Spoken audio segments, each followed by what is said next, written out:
Show.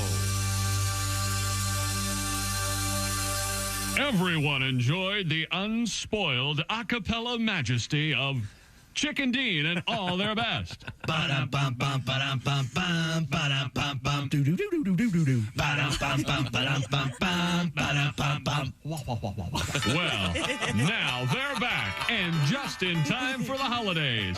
Chicken Dean and all their Christmas best. Ba-da-da-da-ba-ba-da, ba-da-da-da-da-da, ba-da-ba-da-ba-ba-ba. Just listen to these Christmas classics. Ba-ba-ba-da-ba.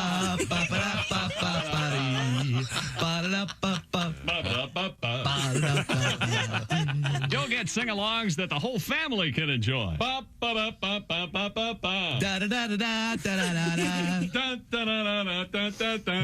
And hey, let's not forget why we celebrate Christmas.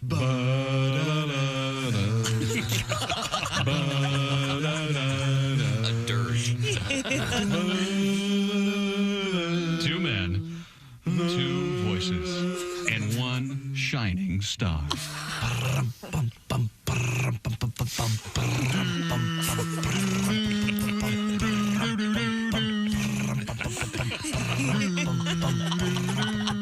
If you order before midnight tonight, you'll get Honky and Hornies clowning around at Christmas.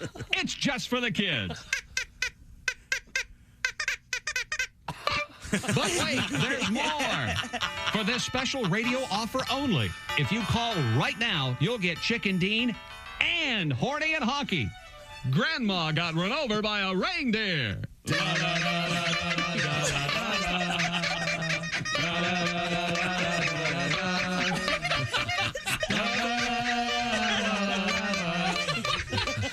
So don't forget that phone number and call now. Hey, good morning. How are you? Too much turkey. Hangover. Hi, it's the show. Bob and Top Show live. Hello, Christy. Hi, chick. He's at nope, she's at the news desk. There you go. Whatever you want to call me. There's Pat Godwin. Hello, Chick. There's Josh Arnold. Chick. Back in the saddle. There's Ace Cosby. Howdy. I'm Chick McGee, and here's the one and only, our very own rock and roller. Yeah. He was out there over the weekend. Oh, I'm going to party all night. It's Rock and roll all night. Good morning, Tom. Party yes, every day. Yes, Would you say he's the Ayatollah of rock and roll? I think he is. I think he is. Oh. Thank you very much. A member of the KISS Army. Absolutely. A private. Well, He was having a good time. were you? You and Ace in public together. Yeah, it was fun. I heard a story that got a little loud for you. I will say, with earplugs in, it was one of the loudest concerts I've been to. I heard Tom had to tear up napkins and stick them in his ears. That's what I heard. First thing I did, walked in, protect yourself. took a nice napkin, chewed it up, and shoved it in my ears. Why didn't you take earplugs? Yeah, why I didn't forgot. I forgot. I often do, but it didn't matter. It was great. Was it? Oh, what can you say? The KISS comes out. There's like, what is it? 30 things are exploding. There's 50-foot flames. God, it's all about the incredible. music, Tom. And then monsters are playing guitars. What more could you ask for? The funniest thing, the area we were seated in had like a food plethora spread, Oh, yeah. carving station. I turn around, Tom's eating a hot dog. Yeah, well, you know. They're delicious. I had so much turkey. I just wanted to have something simple. Yeah. Oh, look, a hot dog and a bun. Perfect. I don't need a knife and fork. It was great. Nothing like a hot dog at the sporting venue. That's right. Yeah. I went to a college football game over the weekend. First thing I did, get a hot dog. Not a hot dog. Yeah. Hot dog and a beer. I don't know what's in those hot dogs, but they're I don't want to know. They are great. Exactly. Yeah. I know that the federal government allows only 27% anus. That's right. Of any animal, so I Did the girls go with you? No, it was just me and Ace and my son Sam and his wife. It was, Cool. It was terrific. The highlight of the night, I got to use Tom's urinal. Oh, and you went to his house? Yes. Whoa. Wait a minute. Well, Wait a minute. Who would have thought? Is there a neighborhood meeting today? well, there will be phone calls. Have you got the email in your In the HOA. yeah? I was expecting this porcelain paradise. It's like in a closet. It's in a bathroom. No, I had to go to another bathroom to wash my hands. That's correct. What do you do? There's a sink right around the corner. And then Ace got to use the urinal. Ace got to see the palace. None too impressed. Yeah.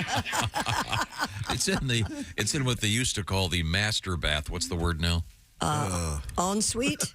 You can't use You know, I it. heard somebody on one of those home improvement shows over the weekend say, he goes, he knew that he wasn't supposed to use that anymore, so he goes, owner's suite. I went, no, that's not really what No. I don't think that's the correction. Not better either. But you know, in the master Main. I think it's the main in bedroom. the master bathroom, there's a.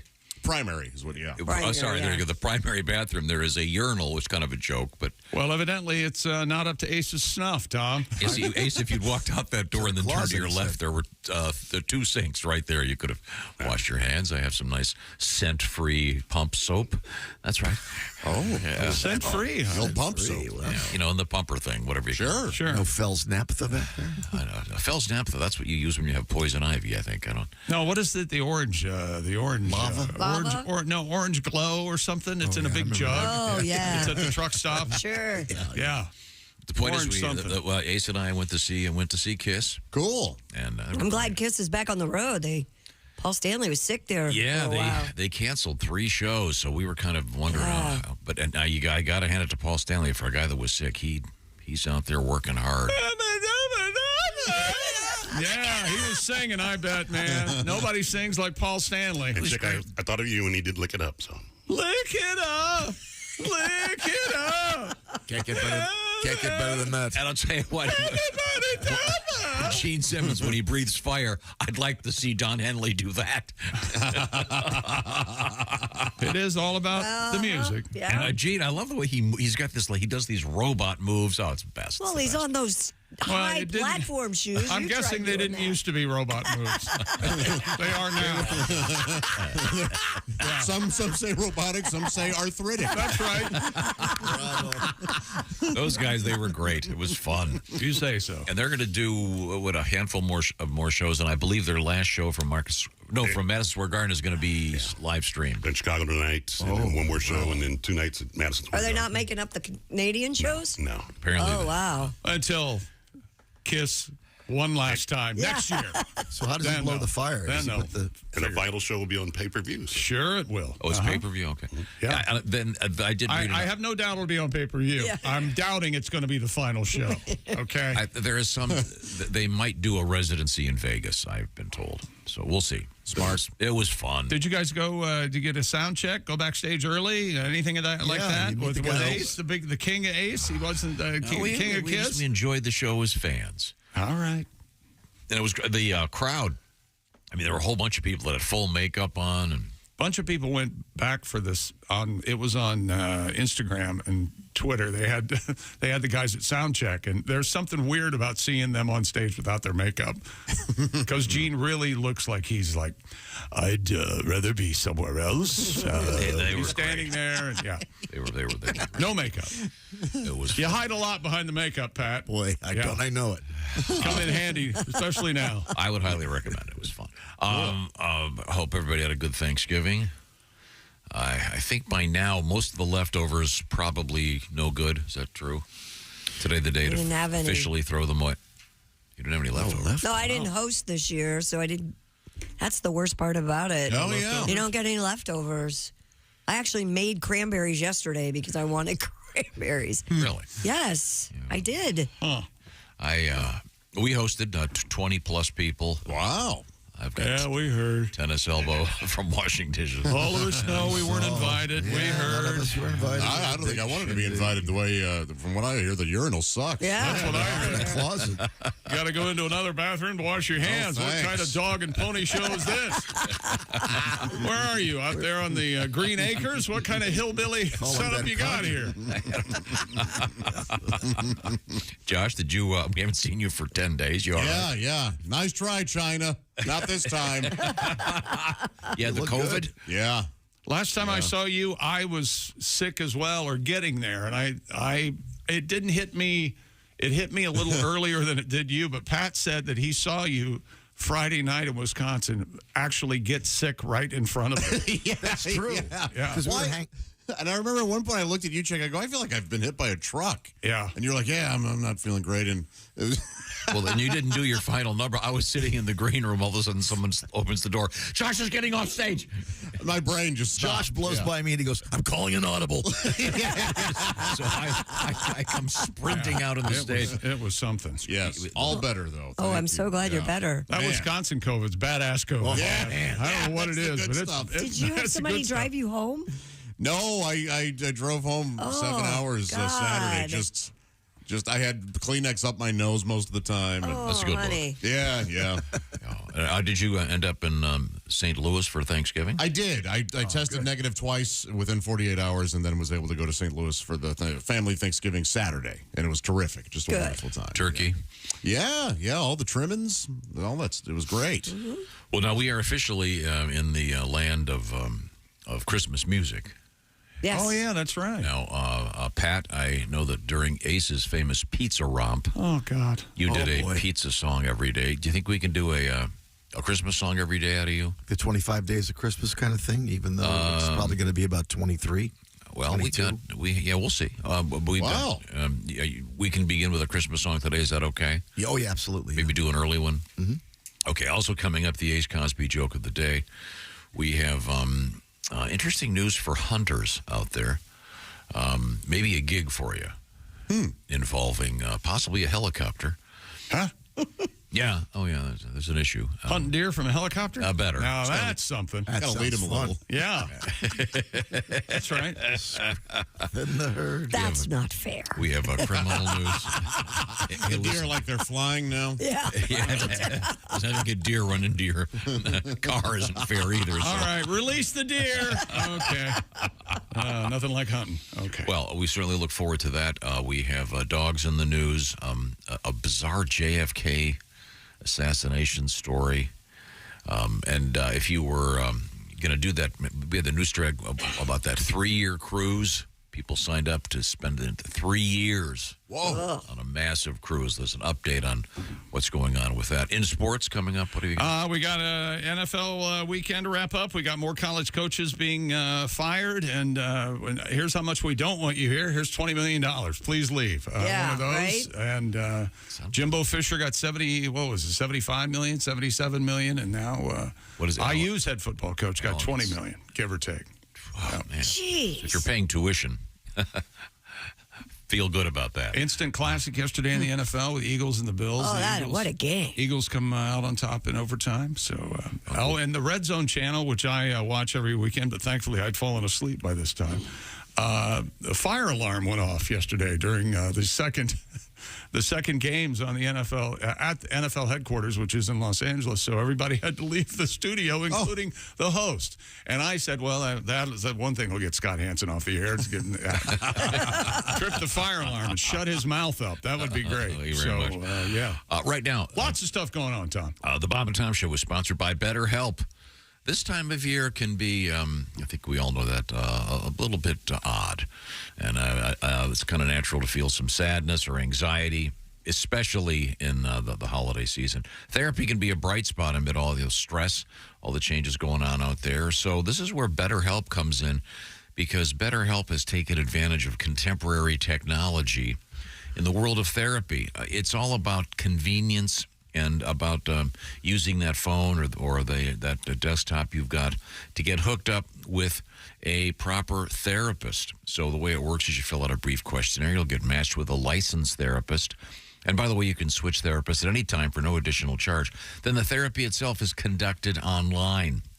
That's where the convenience factor really kicks in. And you can do it spoken word back and forth, or you could do it like a Zoom call. You could do it just speaking. You could even do it texting back and forth. Whatever works for you. It's all about convenience and helping you get to a better place. So find your bright spot this season with BetterHelp.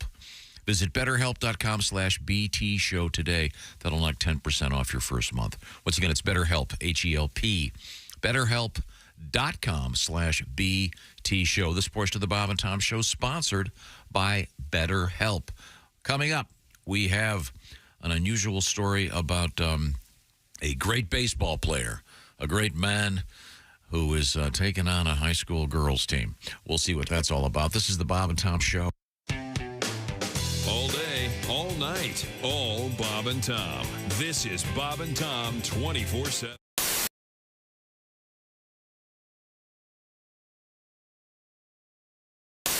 By the way, parents, if you have kids and you have the minivan, make sure there's at least 2 TV screens in the back of that minivan, because God forbid your child might be forced to use their imagination for 20 minutes on the way to elementary school in order to keep them busy. I say much better. Every single moment be spoon-fed by the video god that runs their life. Gee, I wonder where ADD comes from. I can't possibly imagine. I mean, we kept the boy entertained 24 hours a day his entire childhood in front of a television with a remote control and a game console. All of a sudden, he can't pay attention. Oh, great Zeus. Why have you done this to our child? Please send down some of your pharmaceuticals as which to cure the lad. Otherwise, we might be forced to spend time with him, and frankly, he's kind of an idiot. And while you're at it, send me something for my fibromyalgia and chronic fatigue syndrome and myriad of other ailments the medical community has convinced me that I have, because as an American, if I don't feel good 24 hours a day, well, there must be a pill I can pop into my face and change my brain chemistry to constantly feel better. Or maybe, and I'm just spitballing here, oh great one, maybe you're not supposed to feel good all the time. Maybe it's supposed to be a struggle to get out of bed every once in a while, and in doing that, it's how you become a better person. When you hurdle that part of your life, then you just create this incredible sense of entitlement, which is what I complain about the rest of the world having. Maybe this ADD thing is kind of overblown. Maybe it's supposed to be harder to read something than it is to watch it on TV, and we have these big, fat, drug-addicted kids that are basically embracing all the worst parts of Elvis Presley. We're not doing them any favors. Maybe, oh great one, the rest of the world isn't the problem. Maybe it's me. Yeah. By the way, that bit is entitled Parenting Advice from a Guy That's Never Had Kids. Hey, it's Josh, and of course... Hi, Chick McGee, everybody. Your chance to win a Mini-Max Big Green Egg for Bob and Tom at Big Green Egg. Each week, someone will win a Mini-Max Big Green Egg. It's the Bob and Tom Show Pig Skin Pick, powered by the Big Green Egg. Go to bobandtom.com/contest on the computer. Is that where you go? Are we eligible?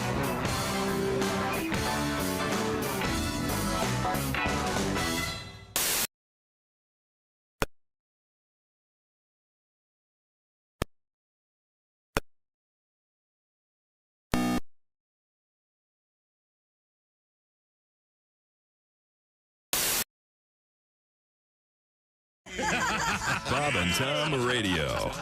With us in the studio, comedian Doug Stanhope. I wanted to talk about something fairly mundane, actually, with Doug. You hate baseball. Am I correct?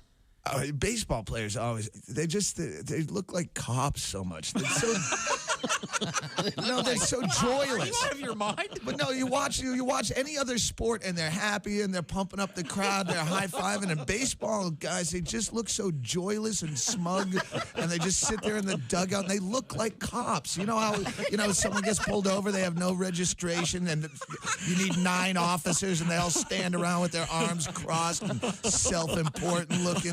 No joy in their face.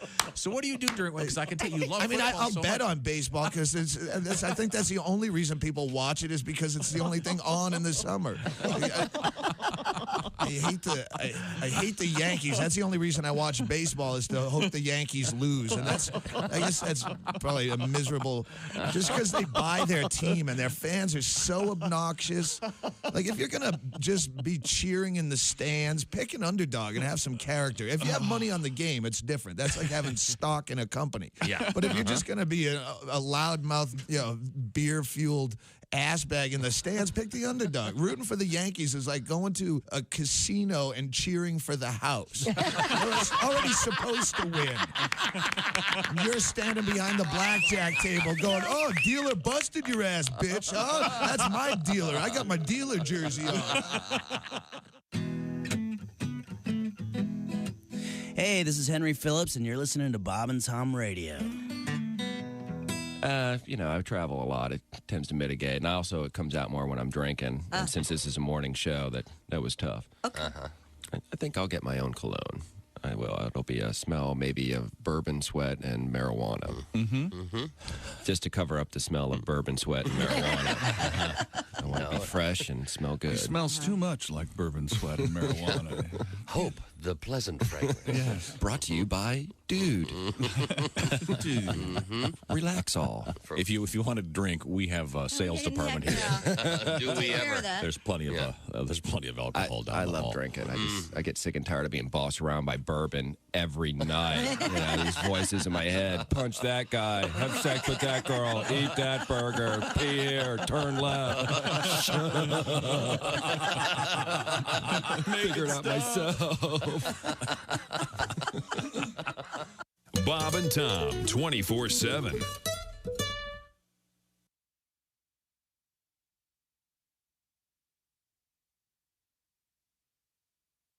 Hey, welcome back to the Bob and Tom show.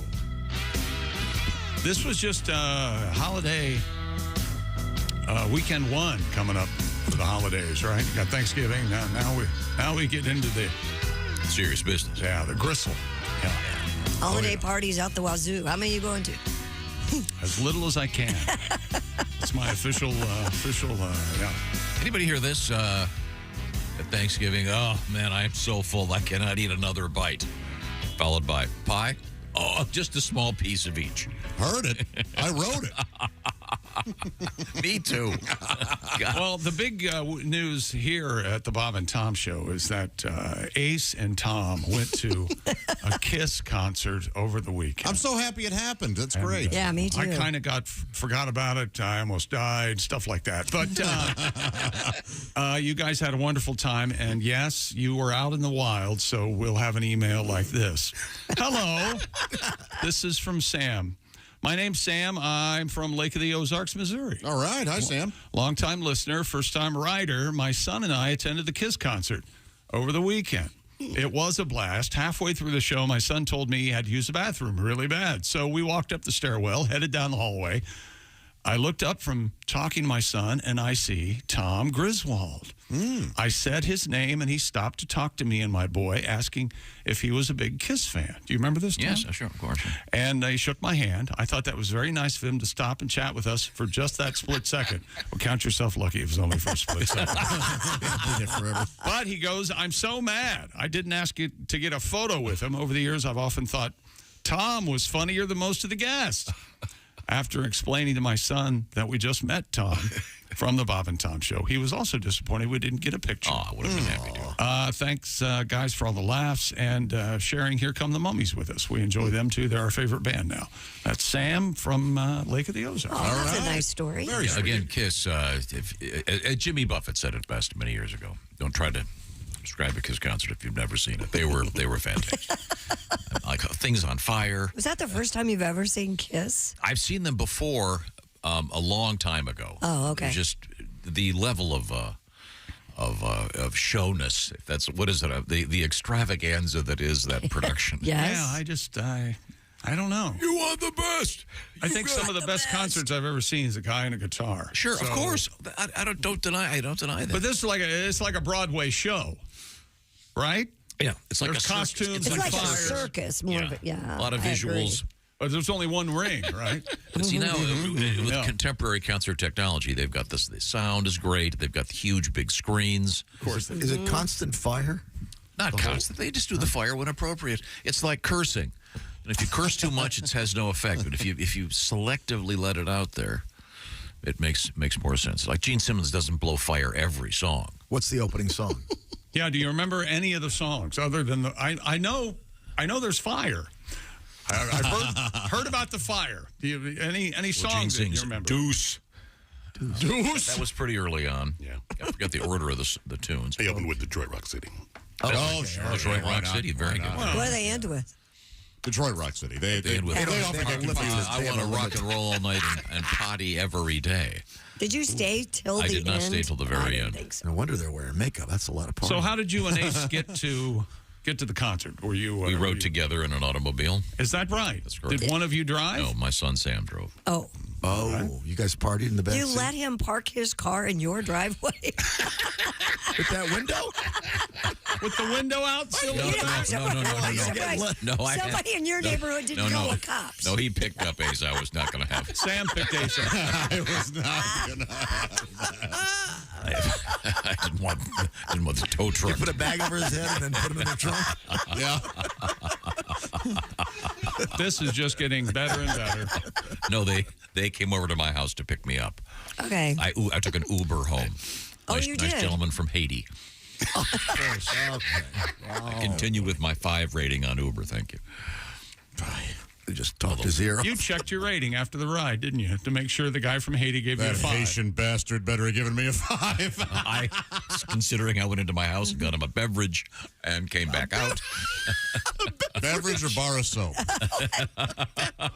Beverage or clothing? How did that go? Are you thirsty? You want some? I said, how late are you working? He goes 4 a.m. He said, wow. You want some wassail? I got. Would you like a Coke or how about a Fresca? Ginger ale? Fresca. What'd you give him? I don't some can. I have 10,000 canned things from. I don't know what. Who knows what those people drink? Thanksgiving. Haitian rum. I have more crap in my house left over from Thanksgiving. I had a big Thanksgiving. The people had to have name tags. It was so crowded. Oh my gosh. Next year, I've got an idea for next year. What? I'm going to charge admission. Fake your own death. I'm going to have little stickers printed up and go buy a bunch of that throwaway Tupperware. Yes. And so as everyone leaves, they're going to get a thing with Tupperware, the sticker on it, leftover Thanksgiving from Tom's house. That's great. Yeah, that's a good idea. Because if you host the thing, then you end up with all this stuff that you can't really use. I wish you would have called me. I would have loved to have had some leftovers. Oh, me too. Boy, nice food. Did you have a Thanksgiving? How about some nice food, warm Pat? food. Now, Pat, wait a second. Now, first of all, Pat, you've become a vegan. Yeah, that was rough. As you like to call it, plant-based food only. So what did you have for Thanksgiving? Well, I went to my cousin's and I had broccoli with cheese. I washed the cheese off. And I washed the cheese off? I rinsed the like cheese. Some dripping broccoli. Yeah, God, that sounds with a lovely. hint of cheese water. Did you rinse the broccoli in cold water? Quickly, so my cousins didn't see me, yes. And then I had some mashed potatoes. I know there's probably some milk in there, so. Well, yeah, you got your milk, your butter. Wow, did you start seizing? Your bowels get all frozen. I'm going to live forever. Okay. Why would you want to do that? Yeah. I'm studying for my blood test. The problem is when you become a vegan, you're going to lose your will to live. No joke. Well, coming up, we have This meat. won't last We have forever. meat in the news. Forever. But, Pat, the challenge is Christmas song every day. Ooh. So you got one for us today? Yes, I do. You want it now? Sure. I do. That would be the general idea. That would be the general idea. Hence the introduction. That's the. Well, we were talking Thanksgiving. I thought we were having a conversation. Oh, No, how was your make me Thanksgiving? dance. Okay, you said you had broccoli. You You washed the cheese off. Tell me more about the occasion. I didn't know you were Your gonna- cousin answered the door I naked. missed this. I didn't know you were going to I, for one, am getting a little tired of me being, chick's so crabby. I didn't do anything just now, okay? It's Tom and Pat being crabby. I didn't say anything. You know, Crystal. Let me get the right melody. Oh, boy. Okay, that'd be nice. You Go ahead know, and rinse the cheese off this one. Oh, I had a little schmeckle in my Would you, Liz, you want to drink your coffee? We'll do it later. By the way, I saw that you stole Mark's coffee this morning. Accidentally. I didn't know it was his. Well, it's written right on there what kind of coffee I it can't is. read. You From can't what I drink- understand, Mark likes a cup of caramel with a hint of coffee. Yeah, there's no vegan about that. He has 5 pumps of. Why are you guys still buying this vegan thing? I'm disappointed in all of you. I'm not buying Come it. There's no on, way. No way in hell. No way you didn't have turkey on Thursday. I absolutely did not. My cousins can call if they'd like. Carol, call. Criminy. The twins, we call them. What do you call them? Yeah, there's an alliteration we can go with. You know, Crystal and Amber. Oh, I know Amber. Roxy and Brandy. Oh, that Brandy can party. Angel and ginger all over, right? Raven and Candy. But do you recall the most famous stripper of all? Oh, wait, hang on a second. You really may want to start this over. That was I Big messed Clam. the chord up. You got 4 of the names wrong. Clam. Clam. All right, the 25 days of Christmas. Because I tell you what, I'm gonna let you warm up your throat. Let's go over to the sports page. I'm ready. This is a song about. Well, are you tuned up? Are you all right? Mm-hmm. Oh, you're in tune. You need some meat. Okay. You know, I'm getting weak. I know. I had some delicious sausage yesterday. I think it was made out of a variety of meats. All of them volunteered to be eaten by me. See, I was trying to improv and I screwed it all up. All right, we'll wait. Go on. You know, Crystal and Amber, Roxy and Brandy, Angel and Ginger, Raven and Candy. But do you recall the most famous stripper of all? Susie the sober stripper had a very healthy glow. Yeah. Oh, and if you'd breathalyze her, she would blow a .00. All of the other strippers would drink a lot to numb the pain. Susie would do her homework and never join their drinking games. Then one sloppy New Year's Eve, the manager came to say, Susie, with your nose so bright, oh, won't you drive us home tonight? All of the strippers thanked her for getting them home safely. Susie, the sober stripper, she won't go down for you or me. No daddy issues. Susie, the sober stripper's on stage 3. Getting a PhD. Not bad. Thank you very much, Pat. Sorry that started so poorly. Oh, you got it. You got it done. That was the job. That's the important part. Yeah, we got. I am weak though. I may need a boiled egg or something. jeez. Now, Mr. Chick McGee is over there at the sports Do desk. you have eggs? Isn't that? No.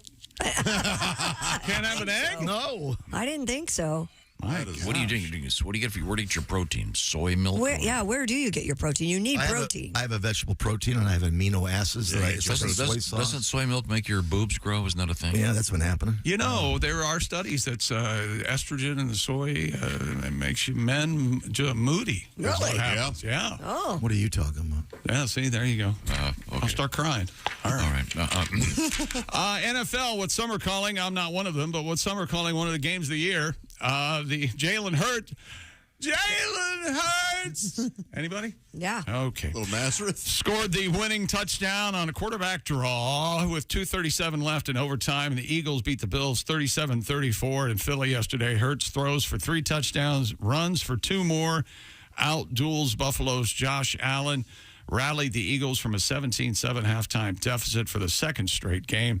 Philadelphia's Jake Elliott tied the game with a 59-yard field goal. This game had everything, Tom, with 20 seconds left. Great. The Bills went ahead with a field goal in the first possession of overtime. Yes, both teams had the ball in overtime, Tom. Hurts ran virtually untouched for a 12-yard score. Meanwhile, in the stands, because it is Philadelphia, Bills defensive end Shaq Lawson confronted Eagles fans and appeared to shove one of them during Buffalo's loss on Sunday night. Lawson, defensive tackle Jordan Phillips, and other Bills players walked from the sideline toward the front row of the stands at the Lincoln Financial Field. All right, here they come. This is what we've waited for. What we got here? 2 pussies. Look at you. Push is what I say. Oh! He yanked me right out of my seat. Get pretty close. Like it was nothing. Hey, you want to sign this for me? Evidently. What are we going to do about this? Fans jumping on the players? Can't do that. I'm all for it. Yeah, I know you are. No. They paid money to be in the seats. They can say anything they want. Is that right? They're allowed to yell whatever they want. Okay. All right. It's America. There you go. I guess. Let's see. What else? The big game on the games, what they call it. Michigan beating Ohio State at the Big House in Ann Arbor on Saturday. So look for the Ohio State Buckeyes to be out of the top 4 this week, college football playoffs, when they're retabulated tomorrow evening. Looks like Washington's going to slide in there at number 4. So you have Georgia, Michigan, another team, and then Washington. And here's something that you're going to find interesting, Tom, I hope. Football Bowl subdivision newcomers James Madison and Jacksonville State. You recall James Madison, one of their legislators said he was going to go down with the ship. By gosh, I'm going to make this national law. James Madison should be allowed to play in a bowl game this year, because they're 11-1, and this is an outrage. Remember, they were undefeated and all this. James Madison, this is their first year, and they moved up a division, so normally you have to wait 3 years before you can play in a bowl game. Well, get a load of this. James Madison and Jacksonville State, along with the 5-win Minnesota Gopher team, are going to bowls because of a shortage of 6-win teams. Now, before, 6 wins got you bowl eligible. Well, now apparently that's out the window because there aren't enough teams to go around for the bowls, Tom. Those 3 teams round out the 82 available spots because only 79 teams achieved the 6 wins necessary for bowl. 41 bowls? That's exactly right, Tom. And as you can tell, it's got me all choked up. And yesterday in the NFL, this was the best thing that happened because it shut Scott Hansen up for precious moments. Sunday's airing of the late afternoon games on the NFL Red Zone channel went code red. The broadcast interrupted when a fire alarm went off in the NFL Network building, which is located across the street from SoFi Stadium in the Hollywood Park complex. Host, in quotes, Scott Hansen informed viewers that his production crew had to evacuate the studio. An NFL Network official said there had been a false alarm at the studio. The alarm did not affect pregame preparations for the Ravens-Chargers, which was at SoFi last night. Ravens win that game. Red Zone remained on the game between the Eagles and Bills before Hansen, and somehow the Eagles and Bills were covered on the Red Zone channel without Scott Hansen telling me what was going on. I don't know how people are able to do that. Without him filling up all available moments in broadcast time with words, they managed to cover. Can you tell I don't like Scott Hansen? Can you tell? Yeah, a little bit. He talks too much. But he was able to return to the studio and talk us through the rest of the game. Thank goodness. More sports coming up, including we got another coach fired in college football. And Blues Blackhawks, of course you got to talk. Oh, really?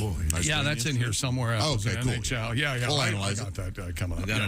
We got an animal whose name I can't pronounce. I can because I looked it up. Okay, what is it? Is it a boogie bear? I have to look it up. I wrote the pronouncer down. Hold on. It's some kind of weird salamander. I had never heard of it before, so... It's a salamander? It's kind of, yeah. They're concerned it might be going extinct, so they want you to adopt It's called an axolotl. Axolotl? Axolotl. I took that when I had COVID. Yeah. That's what I had in my coffee. You take that for the stomach acid. Axolotl. Really? Yep. I would never have gotten that out of that thing. Well, we'll find out what the hell that is. And it does certainly sound like something you'd take for erectile dysfunction. If you say so. Or maybe for something else. Right when you know. Can you spell it? Axolotl. What about a solitol? Isn't that a solitol? That's for hemorrhoids, right? Yes. Okay. The birth control pill for sodomy. Axolotl. Boy, you can sell anything if you can sell it. Whoa. It's big in prison. Spike got pregnant. Not anymore. He has a solitol. Coming up, we have a good place to hide when the cops are looking for you, and it's right there in your living room. But first, this portion of the Bob and Tom Show is brought to you by our friends at Omaha Steaks. That's right. The holidays are here.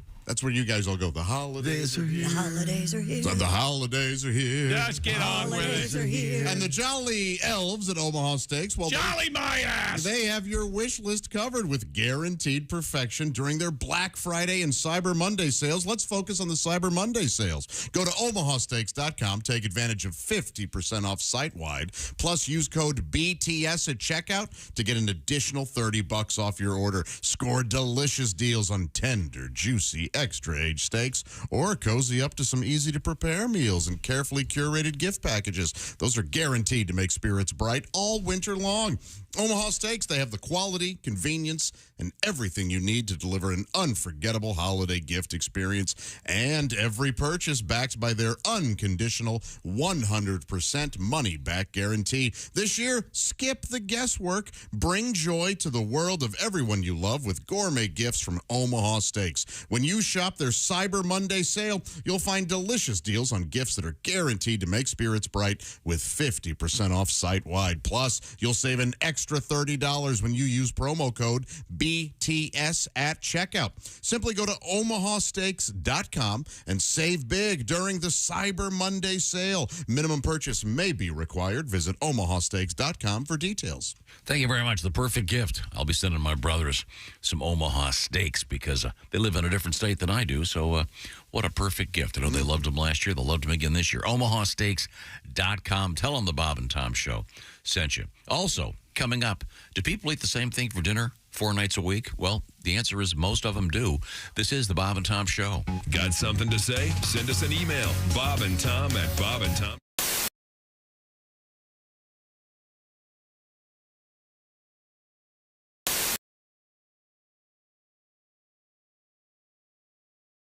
I think you're supposed to put it in.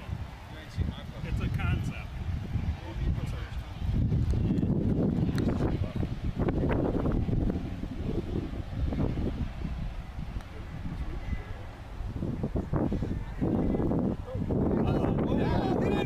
Get in there!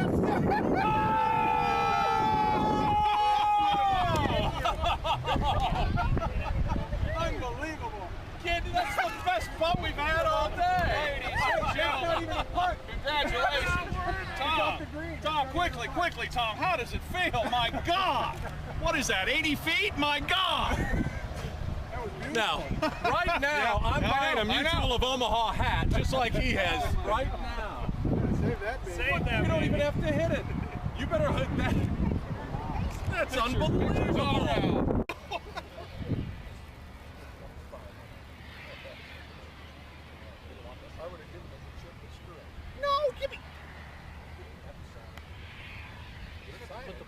You don't have to put the ball right on the marker.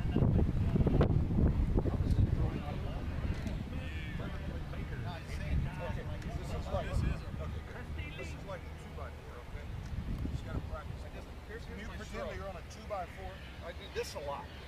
I'm gonna hit you with this flag if you screw this up, okay? All right. Right about there. And just straight down the 2x4. Keep it on the board.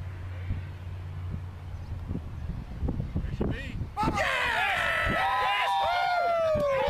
Money! We gotta get a picture of this, Tony. I'm nervous.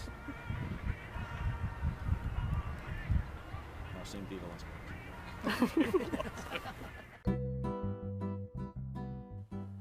Hey friends, here at Gardeners we understand that great cheese can be a bit pricey. So I wanted to show you how you can make your own cheese at home with 4 basic ingredients. If you're one of those weirdos that got into bread making during COVID, this would be a piece of cheesecake for you. Since our 8-year-old super sharp cheddar is one of our most popular products, we're gonna use this one as an example. Step number 1, start 8 years ago. Pretty simple. Step number 2, have access to the top 1% of high quality milk in the United States.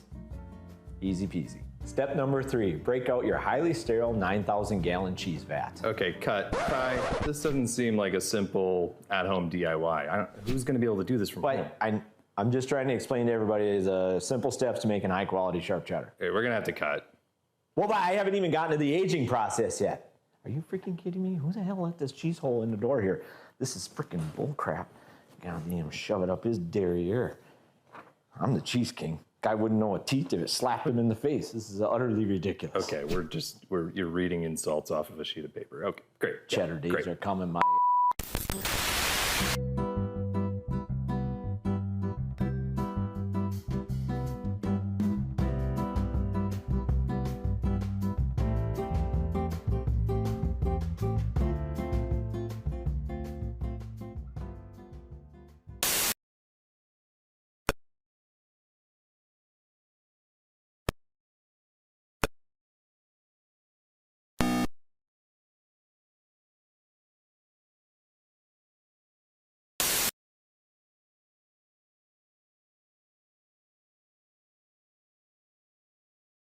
Just wonderful. Nice. Pilgrims, not penguins. Yeah. Bob and Tom in the morning and highlights all day long. The Bob and Tom Show, weekday mornings at 6 a.m. Eastern on Bob and Tom 24/7.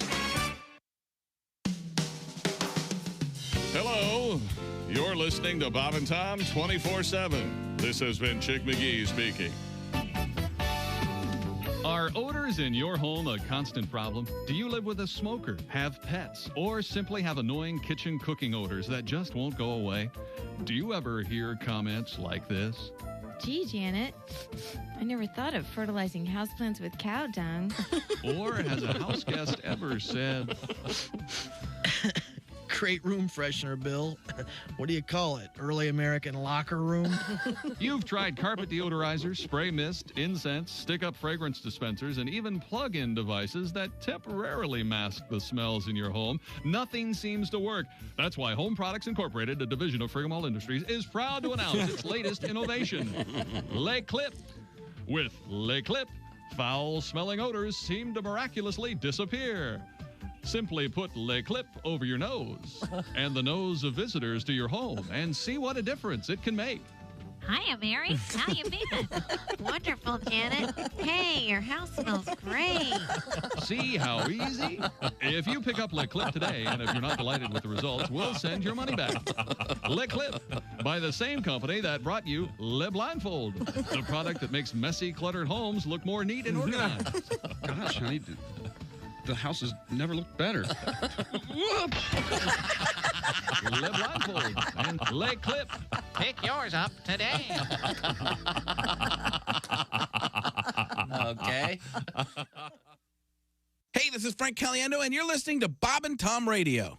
You know you're too high when you're eating cereal naked and your girlfriend tells you to put some clothes on. You realize it's not your girlfriend. It's just a woman on a bus. That's how you know you're too high. I'm comedian Steve Altman. It's the technology. What we can do today. We can put a man on the moon. We can send cameras out to Saturn, take pictures, send them back.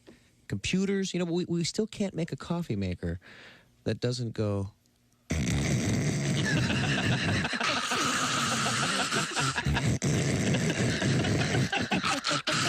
Hell, that wakes me up. I don't really need the coffee now, thanks. I'm awake and irritable. I got one of those cordless phones. Yeah? And those are cool. You can walk around the house, be outside. You can be in the bathroom now and be on the phone. This is great. That noise? I'm making coffee right now. Essential Morning Radio. All day and all night. Some like bud, some like Schlitz, but for me, Bob and Tom. Coming up real soon. Hey, welcome back to the Bob and Tom Show. Here's Tom Griswold. What are you taking to drink of over there, bud? What do you got? This would be your coffee. It's a delightful morning beverage. Yeah, but what's the slang for it? Is that like your... This is called a flat white. Is that right? Or the Twiggy. Those that remember the swinging 60s in London. I remember. That sound you hear is the thundering to people going to Google to find out who Twiggy is. Yeah, I believe it's who Dan Aykroyd hit on at the gas station in the Blues Brothers. That's correct. Very good. Wasn't she friends with your sister? Yeah. Mm-hmm. Oh. That's what I thought. Now, she call her Twig or T-Girl? Did she put in a good word for me? Twigs. Twigs. You looking to date a little... How old's Twiggy? She's got to be 75-ish, I think. I don't know. I'd have to guess. Oh, you're 75, Pat? I had no idea. 82, thank you. You look great for your age. He does look great for 82. I lie older now. I get a lot of compliments. I get a lot of compliments. So, Pat, are we doing a different Christmas song every day from you? Is that the deal? Yeah. Okay. That was your deal, yeah. Okay, good. That was your deal. Well, no, I mean, we did the thing with pizza songs every day, so we'll look forward to a Christmas song coming out of Pat Godwin. Hope you had a great Thanksgiving. And now the shopping season is here today, officially, of course, Cyber Monday. But there's this stuff's getting all kind of saying it like spread you out. wanted to. You really did, yeah. Cyber Monday is what you wanted to say. It's there's all No kinds reason of to stuff. knock it. Great deals out there. But they're going to be great deals every day. Okay, just there are better deals on Cyber Monday. It's some good stuff. Okay, look around, see what's out there. Well, sorry, I rammed into the back of the truck. I was doing Cyber Monday buying while driving. Yeah, don't do that. Well, Don't no, do that. of course not. I would not be surprised if we did that story tomorrow, though. Man runs into house to save $4. Okay, I'm sorry. What else is happening in sports? Texas A&M has hired Duke head football coach Mike Elko, replacing Jimbo Fisher with his former defensive coordinator for 4 years in College Station. A person with direct knowledge of the decision said that Elko is on his way from Durham, North Carolina to College Station. Last night, Elko left the Aggies for his first head coaching job at Duke, and now he goes back. Also, Indiana football has fired head coach Tom Allen, including the $20 million buyout, and that's a little fuzzy on the math, but according to reports, donors and fans of IU football they reached an agreement with Mr. Allen, somewhere around $15 million payout. Yeah. Oh, man. For him to not coach football anymore there in Bloomington. So we'll see. Every time you say Aggie, it reminds me of this Stooges bit where these three women walk up to the Stooges. It's Mo, Larry, and Shemp. And two beautiful sisters and one not so. Right. All right? And the one beautiful goes, I'm Maggie. And then the other beautiful one goes, I'm Aggie. And then the not so beautiful one goes, I'm Baggy. And Shemp goes, you're telling me. The classics. And he goes, did you come around from that rock or from under it? Yikes. Yeah, Shemp really let her have it. Ooh. I'm a Shemp fan. Yeah, I am too. I always liked Shemp. Yes. Was he the one that came in later?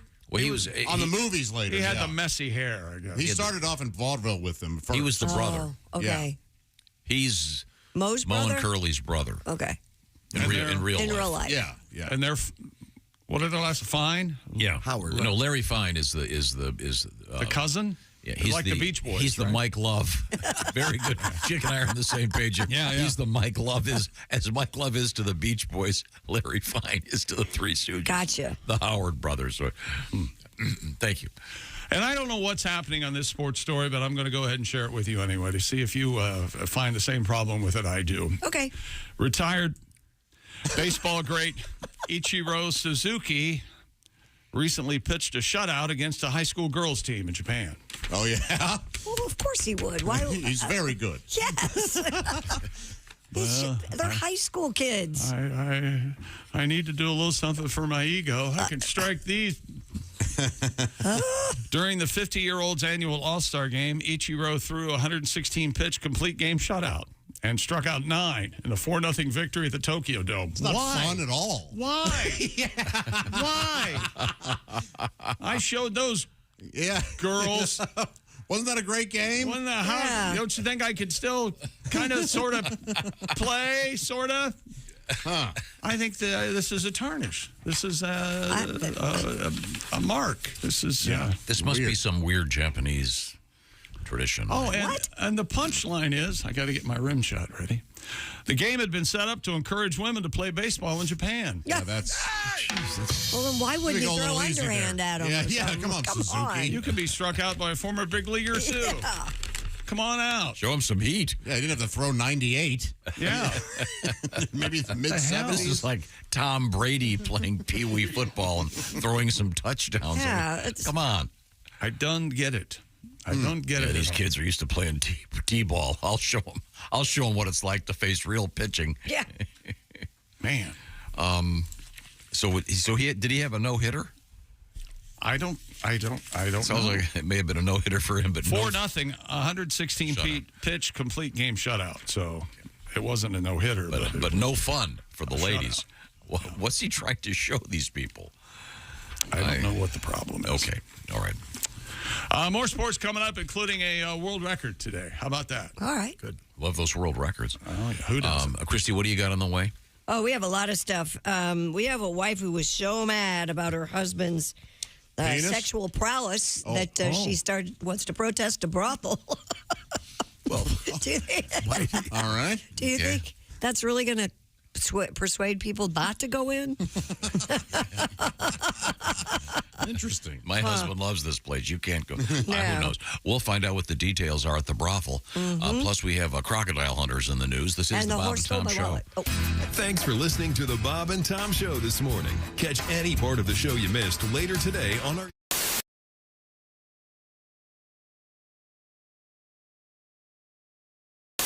The sheepskin that you Let's not talk about the sheep.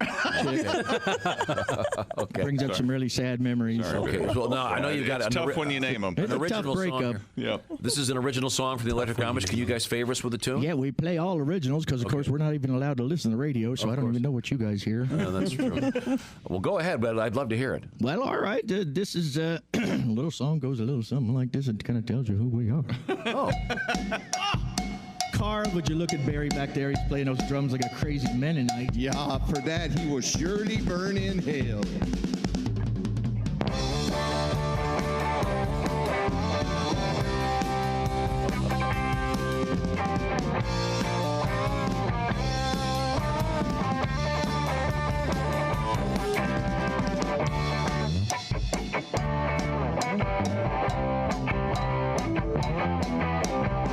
Out in the field for 40 days. Plowing and planting, break easy hay. My mule has rose, pulling the plow. I bought him from Carl for some eggs with a cow. I work all day out in the sun. Oh, but after some meals, we start to have some fun. I say, come on, Greta, lights and lamps. We're making lots of noise, but we don't got no amps. We are an Amish band. We are an Amish band. We left you build a barn. We just don't give a darn. We are an Amish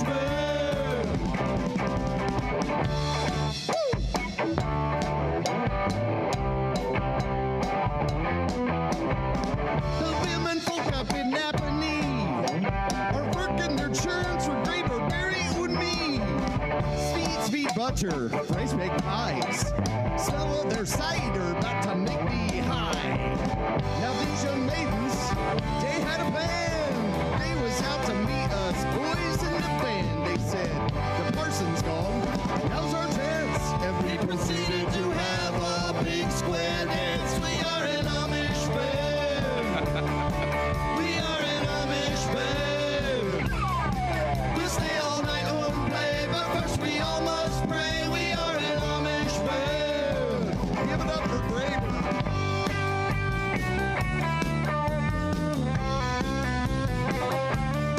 Oh, merciful God, please let the rest of this solo really jam. We are an Amish band. Nailed it. We are an Amish band. Attaboy, Graver. We let you build a barn. We just don't give a darn. We are an Amish band. We are an Amish band. Yeah, yeah. We are an Amish band. Yeah, yeah. We are an Amish band. Yeah, yeah.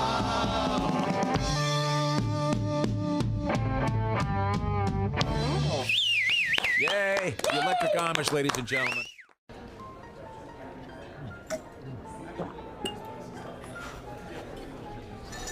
You took my breath away from the moment I first saw you. Will you marry me, Dolly? She said yes! She said yes! It's not a real person. It's not a real diamond. Real, natural, earthborn diamond. For your real love, from a real jeweler you can trust. Steven Singer Jewelers.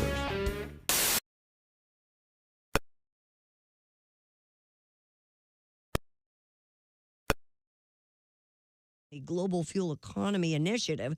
Electric vehicles are part of the solution, but large gas-powered cars are incredibly popular, especially here in the United States.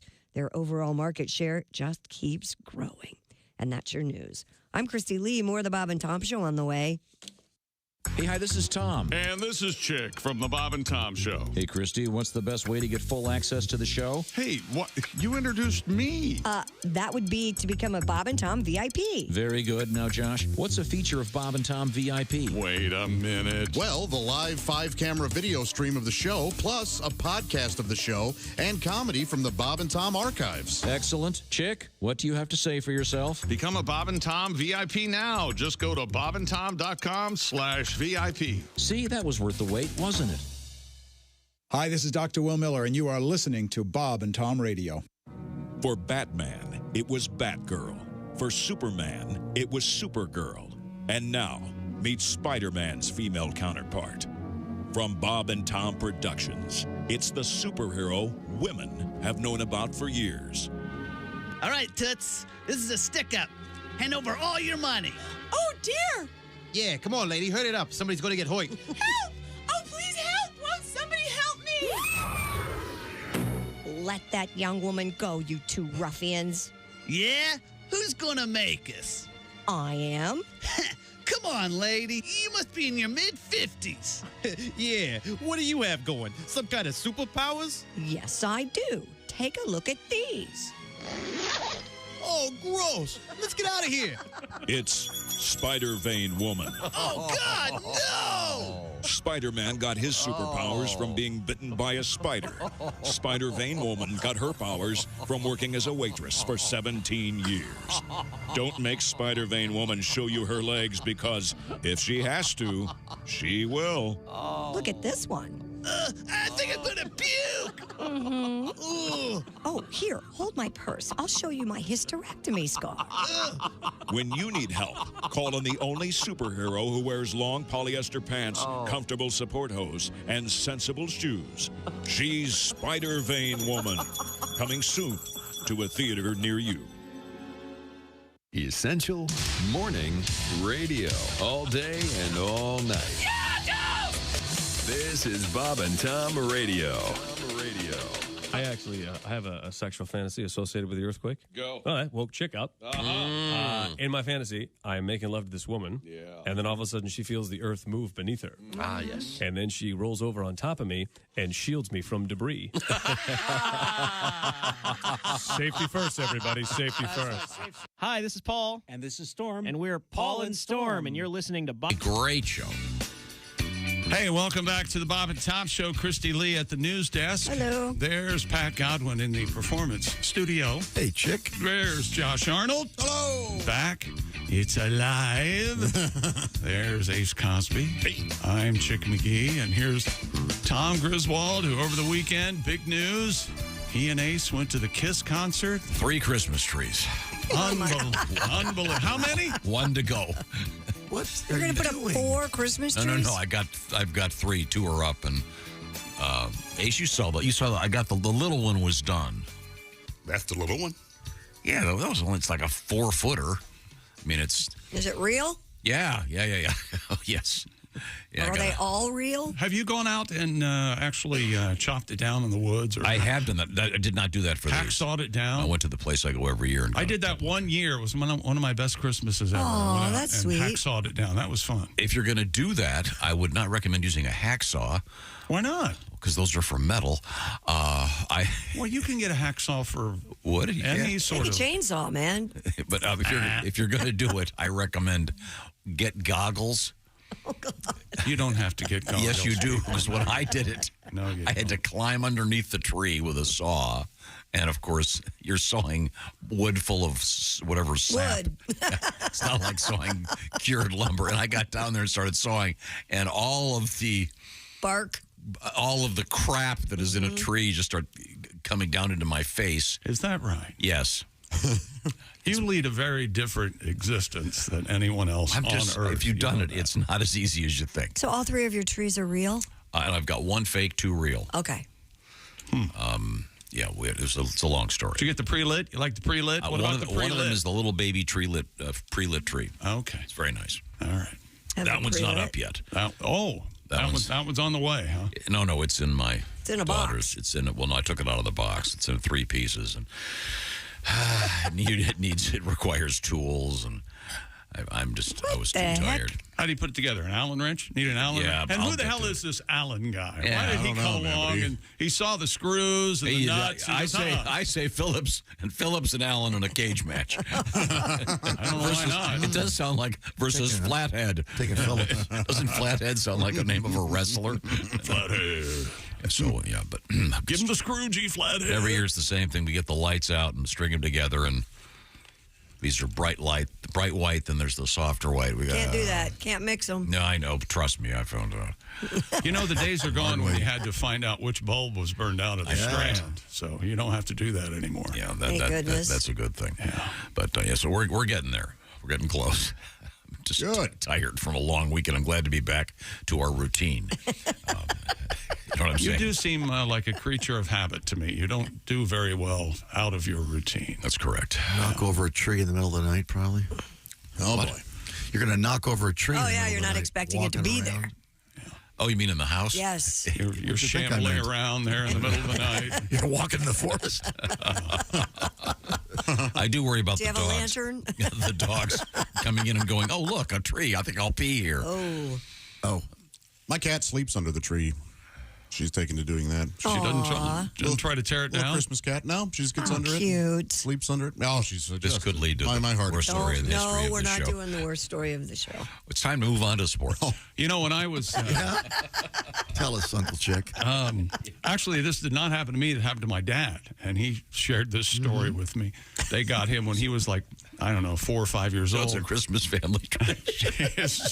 his parent... Yes, thanks, Tom. God. His parents got him a kitten for Christmas. Very sweet. And they put it under the tree. And evidently the kitten got out of the box that it was in. It was loosely tied, of course, because it was a living thing for a while. And then it climbed up into the tree and got tangled in the lights. And the cat hung itself in the tree there. You mean hanged? Hanged. I'm sorry. Yes, pictures are hung. That's a hell of a Christmas Kittens morning. are hanged. You're right. Right there. That's the example they have in the books for the kids. Yes, that's exactly so awful. That is awful. Is it? Thanks, Christy. Well, let's move on. I wouldn't. Thanks, Christy. I brought up cat. Yeah, way to go, He's Christy. got the cat. I don't have a cat. So you're gonna trust Gravy to just sleep under there, huh? She's not gonna be curious and get up there in the lights. She got curious when it first was put up, but you know she gets that out of her system. Now she sleeps under it. Is that right? You think you've got her figured out? Right now, my living room's on fire. Real tree or no? I don't fake tree. I always grew up with real fake trees and. Yeah. Did you have the silver aluminum with the color wheel? Did you ever have that? We didn't, no. Oh, man, those were awesome. My grandparents would get a real tree, so that was fun. The color wheel would kind of smoke. In lieu of starting the fire with candles, you had that color wheel with the... I remember that. And then it would appear that one of the colors, the gel appeared to be melting. Yeah. We never had that. Those days are gone. They've got much safer. You can but you can still get the aluminum trees like that. You know what? I got my grandma always had this tiny, like 1 foot tall ceramic, like really pretty Christmas tree with all the different colors, and I bought one for myself. That has like the Brings back a lot of memories. little pegs, like the light bright. The pegs that go in. Yeah, yeah. It's in my room. No, it's in your bedroom. I fall asleep to it. Yes, that's right. Is that right? Then in the early morning pee, I turned it off. You mean you urinate on the thing? You piss all over it? I have to buy a new one each time. All right. I'm sorry. Could we? Hey, it's your house. Whatever you want to do. Maybe back to sports. All right. Stupid world record. A Massachusetts man, it says here, has broken the Guinness World Record for the most consecutive jumps on a pogo stick. Mr. James Rummy. I don't know. Rummy is a nickname. Yeah. Beat the previous record of 88,047 jumps with a total of 115,170 jumps. Oh, my goodness. Boy. Can you imagine this guy's ball sack? Wouldn't you have a headache? James said that following the attempt, it took a week to be able to walk. He lost feeling in his fingertips for a couple of weeks. You shouldn't do that. No world record. Your body's not meant to be doing that. No. Human jackhammer. He would like to take back the record for the longest distance pogo stick jumping. He originally broke July 26, 2012 at 23.22 miles. Jeez. But has since been broken by a guy named Jack Sexty. S-E-X-T-Y. Jack Sexty. He 26.2 miles. He pogoed a marathon, Tom.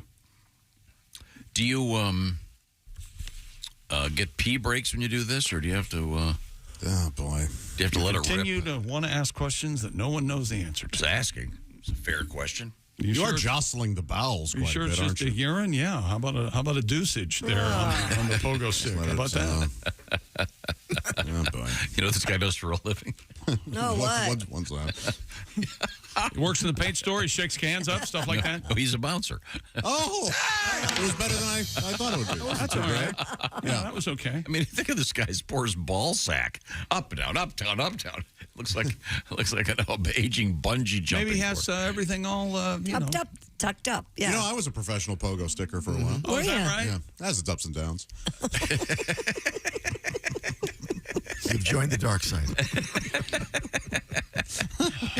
Is that sports? Yeah. Shouldn't it be? Josh hasn't heard our new intro. Oh, what is it? Oh, or outro. I'm sorry. Oh, we had a drama. Oh, you missed the whole thing on Friday. Yeah. Here it is. Chip, Buggy, this is what you voted for. A new version? It's the whole crew, man. Yeah, wow. Yeah. Yeah, it sounded like a duo, didn't it? Did you hear they got locked in Dean's studio? Is that right? So, they couldn't get out. so Hart was here, one of my little girls, with and her cousin, with my niece's daughter. They're the same age. So they went into Dean's studio to record that, and the door handle broke, and they were quite literally trapped in Yes, with Lucy, during his the show. oldest daughter. During the show, yes. Yeah, the four absolutely of them. It locked took a in there. good 20 minutes or so to get them out. Huh. And the only reason they got out, because our engineer tried to take the door handle off, but that didn't allow him to get in. But Dean had a screwdriver inside and was able to undo it. So had there been a fire or something, we would have had to get a sledgehammer and break the glass. So all your daughters were just Matt Lauered into that office over there? Oh. Is that what they call that? Matt's a verb now? Okay. But you had that button, you know. It's kind of scary. Sure. It was kind of scary. But they recorded that great outro. We even have... Not as good. No, we haven't. Well, we have I don't think so. We have another one where Finn joins them, so it's like the Lennon sisters. Oh, how lovely. The Lennon sisters. The Lennon sisters? Yeah, they reemerge every Christmas. You could have gone with Pointer. If you go with one of the I'm constantly one of those amazed Christmas song channels. at the reference you make. The Lennon sisters. Well, I watched White Christmas last night, speaking of old movies. Boy, Boy. does it hold up? Yeah. I love White Christmas. You don't like White Christmas? A little boring. I thought you of all people. I love it. I was gonna say. You know, I've said this, but I'm on record as saying there's nobody hotter in the history of Hollywood than Rosemary Clooney. She's beautiful. Just a knockout. Oh, yeah? Unbelievable. Early knockout. Clooney? Yeah, but Ellen, her waist is like 12 inches early around. Clooney. It's unbelievable. Doesn't White Christmas come from Holiday Inn, the movie Holiday Inn? The song does, yeah. Yeah. Then they made a movie. Then they made a movie out of called White Christmas. Holiday Inn is good, too. In color, I believe, right? It is in color. Beautiful costuming, What's great the better dancing. movie? What's the better movie? White Christmas? Yeah. Well, Holiday Inn is a murder Christmas mystery, Vacation. Bad Santa. Well, thank you very much for these sportscaster, Chick McGee. Well, you're welcome, Tom. And I did not mention anything else about sports, which I could have, but I did not. I chose not to. What's he talking about? Washington got 48-10 or 45-10. I forget now. Oh, sorry. Tom, sorry, he said, smiling very low. Washington got beat by the Cowboys, yeah. No, that was I. That wasn't it? No. Was Ohio State, Michigan? What was it? It was the shoe-in of the week. It was a very, very rough. 1-4, yeah. 2 rough weeks. Went from 3-1 to 1-4. I wasn't going to say anything, and then Christy prodded me. Yeah, way to go, Christy. Again, first Christy brings up the dead cat story. Now this. Well, what are you gonna do? We will have a winner for week 12 in our competition. They win a kitten. This evening. Kitten not available. Big Green Egg Mini Max at stake. Last week's winner, Scott Spitznagel. was our winner last week. Yes. And then you can get involved right now. Get involved. For week 13 coming up, just go to bobandtom.com/contest, and you could win. Right now, I want to talk about a great gift. I just was hearing an interesting report about the importance of sleep and how it affects just about everything in your life. I want to get one for Christmas. I'm gonna upgrade to a king size. Really? Yeah. Oh, now that I'm nice. married and all, there's somebody else in my bed. Need more room. Well, the Sleep Number bed. Yeah. The perfect wedding gift or the perfect holiday gift. Yes. Whatever you're into, it's always a great idea. Because here's something about gift giving. It's sometimes when you go to shop, I know Christy believes in this, you get one as a gift, then you get one for yourself. With the Sleep Number bed, you just get the one bed. But since it's adjustable on either side, your side of the bed, well, that's a little gift to you. You both get a gift. There you go. Yeah. They have perfected what I call adjustable firmness at the Sleep Number store. What I'm talking about is either side of the bed, at the touch of a button, you can change the level of firmness. It's that simple. It's your Sleep Number setting. What's yours, Christy? 35. That's right. Chick McGee?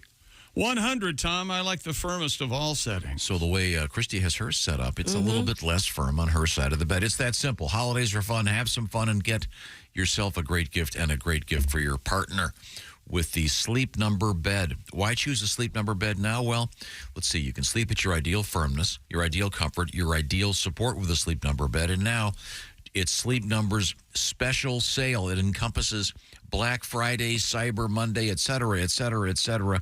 It's all rolled into one because you can save a staggering 50% on the Sleep Number limited edition smart bed for a limited time only by visiting the Sleep Number store. To find the Sleep Number store, go to sleepnumber.com/BT show. The store will have all the details. Once again, a staggering 50% savings right now. We're coming right back. We're going to hit the news desk with Christy Lee, get a song out of Mr. Godwin.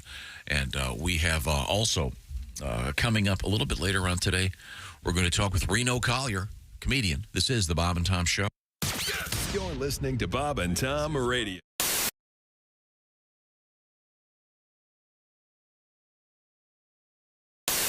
Joining us in the Napa Auto Parts Studios in the special annex to my right and behind Josh. Scoot over there, Josh. Yes. This is the new, they're here. this is the new I know. lighter thing. So It's, doing your phone, yes. We have Donnie Baker along with the Pork Pistols.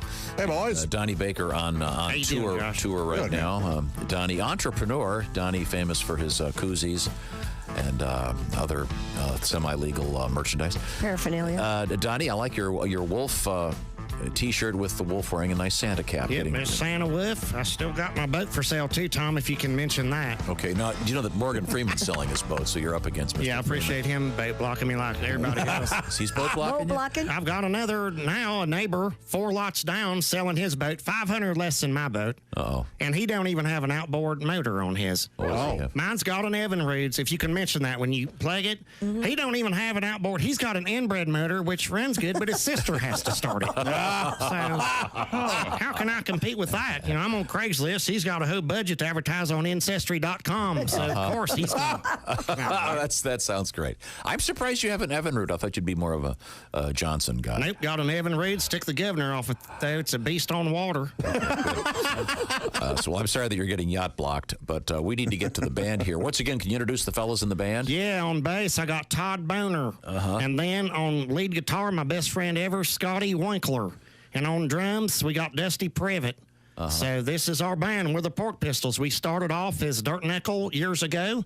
And then Boner quit, and we came Mucus Plug.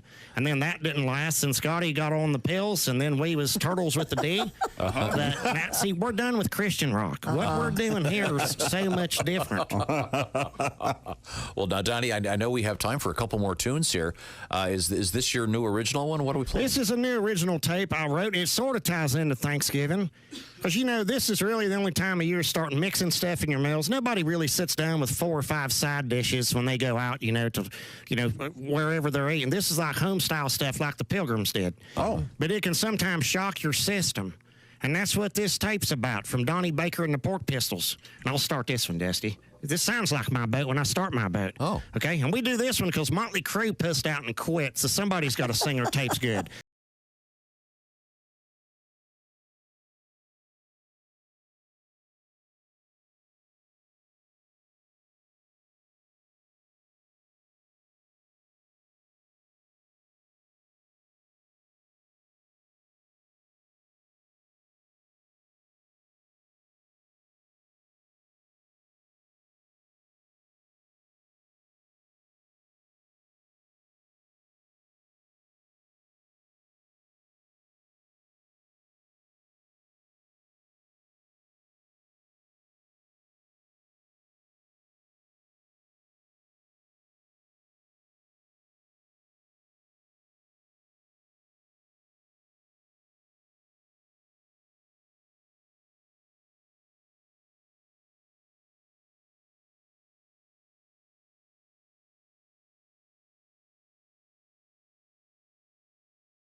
Hi, everybody. Chick McGee here from the Bob and Tom Show. I want to tell you about the NFL season coming up. We got together with the folks at Big Green Egg, and each and every week, you're going to have a chance to win a Mini Max Big Green Egg during the Pigskin Pick'em program on the Bob and Tom Show.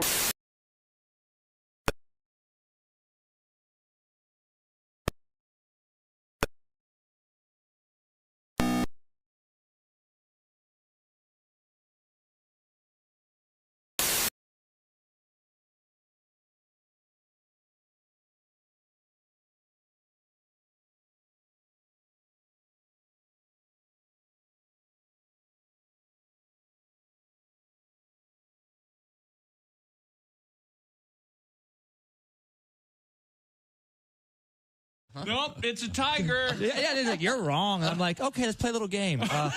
Raise your hand if you have a degree. Oh, this is embarrassing.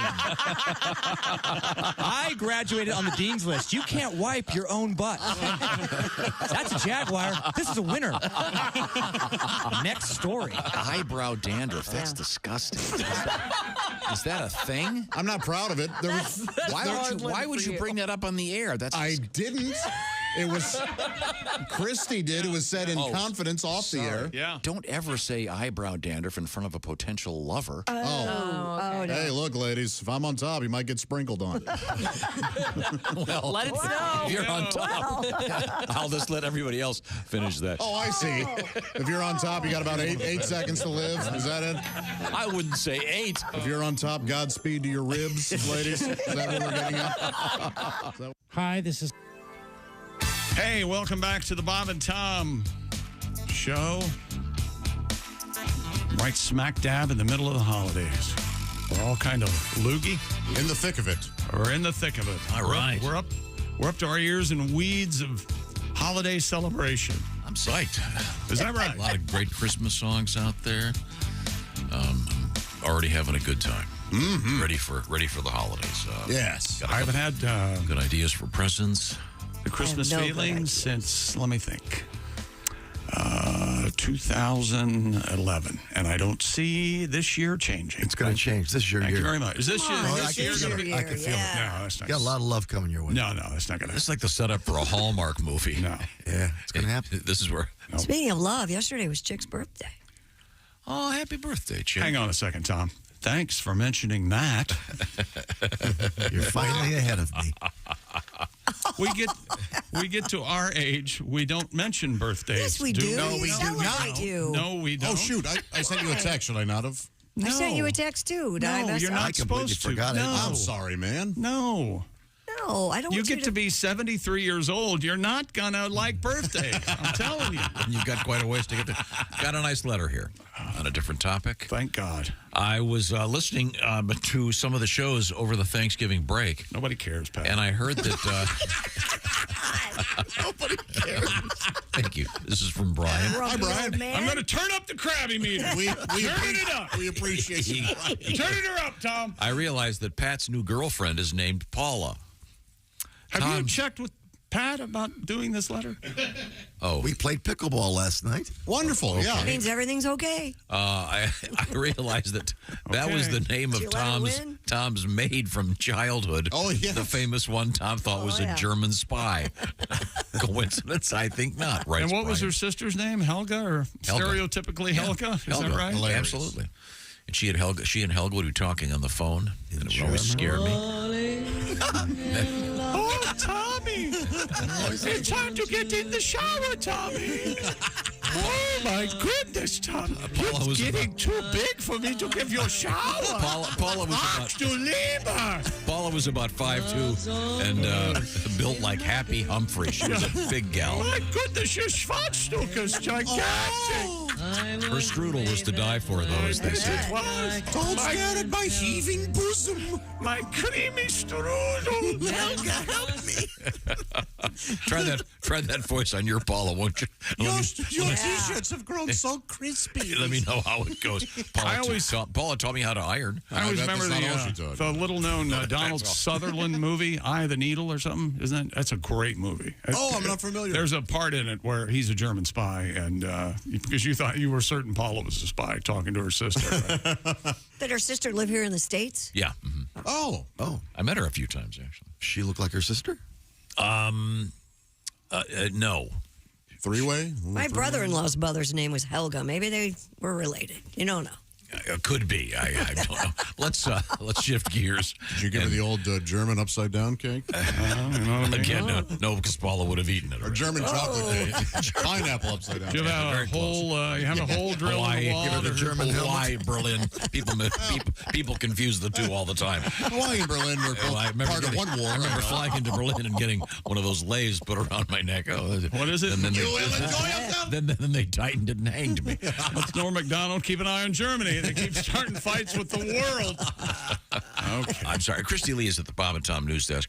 Speaking of food, there's a new survey that I find interesting out there. You're the only one. Jeez. He's gonna snap out of it. Yeah, that's right. It reveals how dull midweek meals can be for some people. 60% say they eat the same dinner up to 4 times a week. That's almost half. 4 times a week you eat the same meal? Do you do that? Yeah, I do. I would say 3, yeah. What do you have 3 times a week? Avocado toast. Really? Well, this is we've become very uptown. I was hoping he must be making a pretty good pizza salad with extra cheese. What is happening? This is no fun. Fresh Next thing I know, you're going to quit masturbating. Smoked salmon and a poached egg. I'll have nothing to talk about. I make it at home, and then I throw on some onion salt. And nice. Yeah, it's very good. That's your dinner? No, it's often my midday. Oh, okay. My lunch. Your lunch? Yes. So I'm sorry. So the point of this is that most people have the same thing. Yeah, the boring dinner. They have 4 times a week. What do you eat? I'm sure, Pat, you have a salad. No, warm grain bowl from a local place. Pat can't participate anymore. He's a vegan. Well, Good wait for a you, minute. Pat. Whatever makes you feel good. You're not far off. Yeah. I like to slaughter animals and eat them. I'm a big fan. Oh, You yeah, eat that the is same fun. meal 4 times a week. No. What we do is every night we fight about where we're going to go out to eat. Taco Tuesday. It will be Taco Tuesday There'll be tomorrow. spaghetti every week. It will be, let's see, what do we have? Oh, last night we had delicious little ham sliders with ham and cheese sliders with homemade tomato soup. It was lovely. Were the ham sliders on Hawaiian rolls? They were. Oh, all right. You're fine. You did it right. Leftover from Thanksgiving. You certainly did it correct. No. I think, I don't know what the timing is. It's fresh ham every day over there, Kristen. No, I'm sorry, At what pigs point? out on the back 30. At what point is the turkey? I tossed everything yesterday. I don't know. It's only 3 days. I think it would be Do you fine. not have a freezer? You can freeze food. I could come over. You could put it on the back stoop. We didn't have much You won't left even see anyways. me. Oh, okay. We had 23 people, so. Still a colossal waste. I'll tell you what was a big hit. Those I pies. received no invitation. My son gets home. Those pies. Yes, the pumpkin cheesecake that I took. How long does that? I still have some pumpkin cheesecake left. Is that still edible? Yeah, it's in the fridge, right? Yeah. I would think, yeah. It's delicious. Boy, that was so good. I have some too. I was going to bring it in, but it's a little COVID. That reminds me, you know, Tomate starts with a P. You know that. Yeah. Okay. Yeah. Many find cooking a new meal too much effort to do in the middle of the week, and 45% said they simply don't have the time. You make the time. Well, says the guy with avocado kids. toast. Yeah. Ace, do you have the same thing 4 times a week? For lunch, I usually do make my a little bit of stir fry. There you go. Very nice. Very nice. Walk on the wild side, do you? Do you eat the same thing 3 or 4 times a week? It depends on what they're bringing from the home. What? Hang on a second. If you hear that.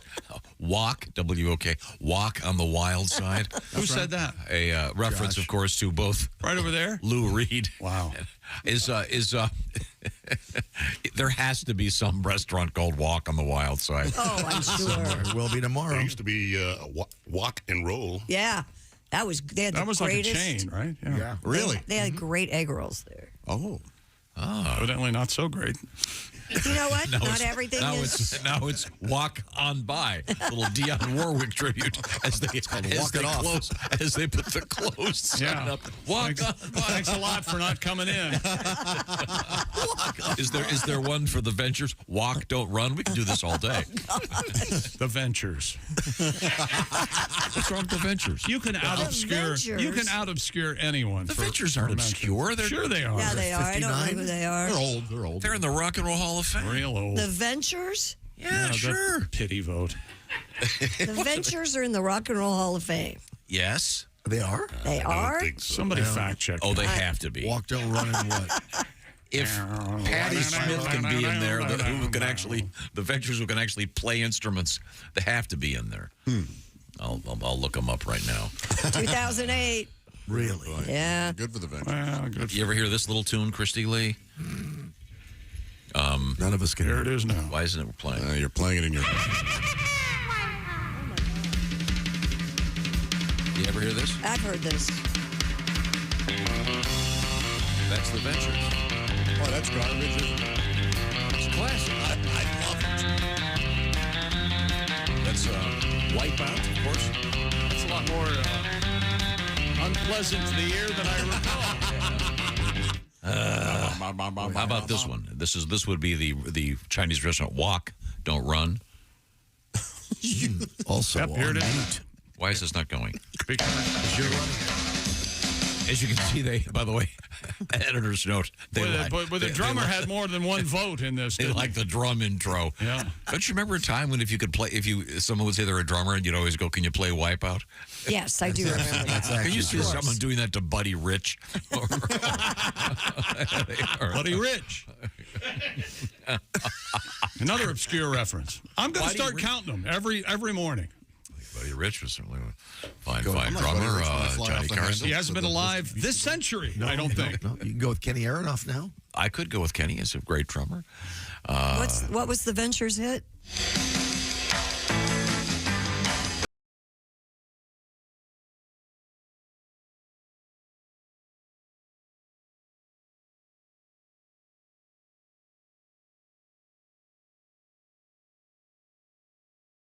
So all of their stuff, they were instrumentalists. Surf rock for sure, yeah. Okay. Yeah, that was great stuff. Okay. So we're trying to develop a new restaurant called Walk on the Wild Side. Well, keeping with Do you want to hear a little Lou Reed? No, Spicy no, I chicken. don't. Yeah, I want to see what part of that song you play. Yeah, go ahead and start it. Do, do, do, do, do, do, do, do, do. Oh, you're one of the ladies. One of the ladies singing. Yeah. One of the who? Ladies. Oh, okay. Has that been canceled? No, they I still used to play hear it. that, yeah. Yeah, Did you? do. Yeah. And well, whatever. Yeah, it's Yeah. Okay. wonderful. It's a great song, isn't it? Great Keeping bass. with things that Tom likes to talk about, a piece of bloodstained leather from the seat of John F. Kennedy's Dallas limo was sold at auction recently. This is ghoulish. The two swatches Why did they? of leather cut from inside the vehicle where President Kennedy was shot. You know, her. I went down this rabbit hole over the Thanksgiving holiday. Her hat's still missing. I didn't know that. Jackie's pink, the pillbox hat's still missing. It's still missing. Missing? Yeah.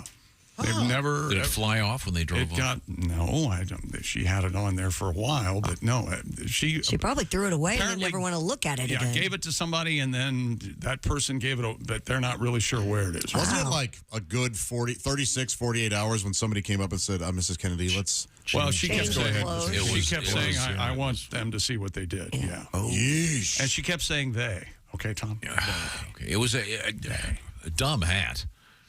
I don't know. It looks very pretty. It does look great. Pillbox hat was a nice look. is it? Not very practical. Well, it's not- It starts not raining. What good's that going to do you? No. Well, I got Protect this your pate. stupid thing on top of my head that does no good. Not all hats are practical. Some are used for cosmetics, for just looks. Talk about unpractical. How about that thing the Pope wears? That's not very handy. No. Well, you get in a Harley and drive that thing, that hat's going to fly right off. The two swatches of leather sold for $46,865. So they cut them out of the car. Yes. Isn't the car? Isn't it at the Ford Museum? I think so. I thought, Other items that were sold by R&R Auction included Lee Harvey Oswald's personally owned revolver for $31,000. The bullet Jack Ruby fired at Oswald, $18,000. Now wait That's a minute. available? What is that? What? And a section of the picket fence that was lining the infamous grassy knoll sold for $13,740. So President Kennedy's bleeding to death in the limo, and they cut the seats out. They cut part of the leather off of the seat. The bloody part. Blood part, Isn't yeah. that something? For testing or what? I bet, No, by the to way, sell that, at auction. by the way, that wasn't the first time JFK left bodily fluids in the back of a limo. I'm guessing. Probably right there. I'd love to see the Carfax on that thing. Clean title, some blemishes in the interior, needs a new head gasket, AC not working. Just don't blacklight it, all right? 1 to 3 holes, depending on your thoughts on the matter. Now, Pat? Yeah. You have a JFK song, don't you? Well, one person really lost their career that day, yeah. On November that's 22nd, 19. Oh, yeah, I saw a stat on that. That Von Meter record, The First Family, that sold more than 3 million copies in 6 weeks. It was the fastest selling album in history at the time.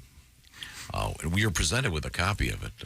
I have one here on my in desk Wisconsin. if you would like to go listen to it. It's a great album. And you have a song about this? It's a great album, he just said. Great album. It's a great album. Lost classic.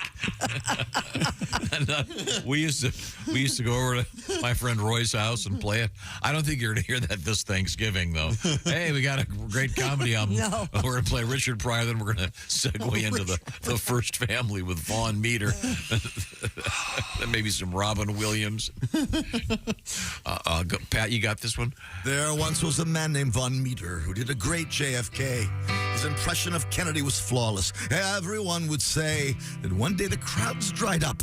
No one bought Von Meter LPs. That was November 22nd, 1963. Where were you the day they shot JFK? Von Meter watched his career just up and fade away. I used to do a Bill Cosby impression and a hell of a Michael Jackson. I'd close with an R. Kelly song before they had all the faxing.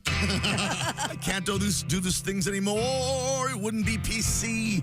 I feel like Von Meter did in 1963. Where were you the day they shot JFK? A bad day for Von Meter, but a good one for LBJ. Woo! Who died and left you, boss? Thank you very much. Yeah, Von Meter's album sold 3.25 million copies in 5 weeks. Okay. Must have thought Good for we him. wanted more. Yeah. We didn't believe him. Now, there's a great story. If you're interested in it, there's a great Mobituary. Mo Rocca has a terrific podcast about that. I highly recommend it.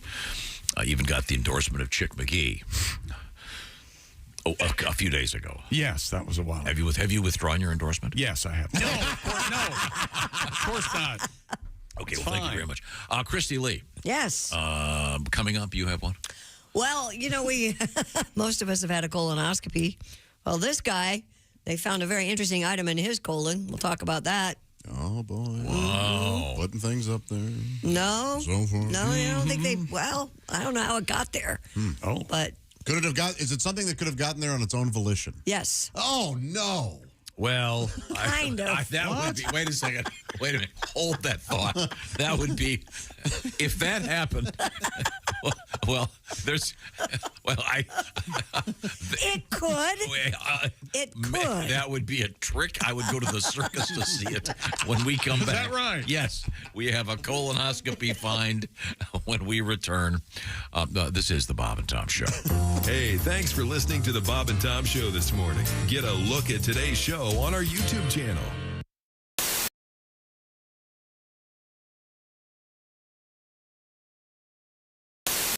Hey, it's Josh, and of course, hi, Chick McGee, everybody. Your chance to win a Mini Max Big Green Egg for Bob and Tom at Big Green Egg. Each week, someone will win a Mini Max Big Green Egg. It's the Bob and Tom Show Pig Skin Pick'em, powered by the Big Green Egg. Go to bobandtom.com/contest on the computer. Is that where you go? Are we eligible?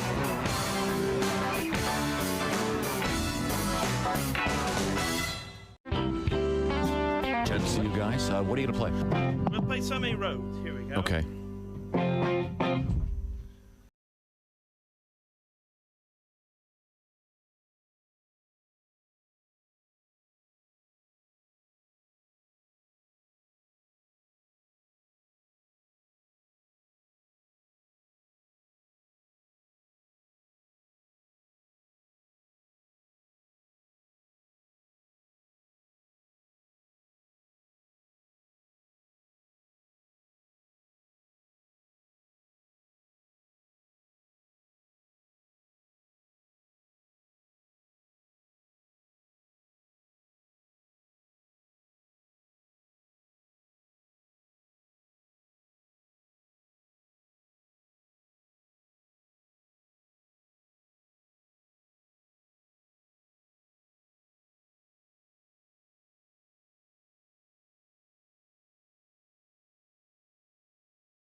facts and post-truth. So the rise of artificial intelligence, also a contributing factor, and talk of authentic cuisine, authentic voices, authentic selves.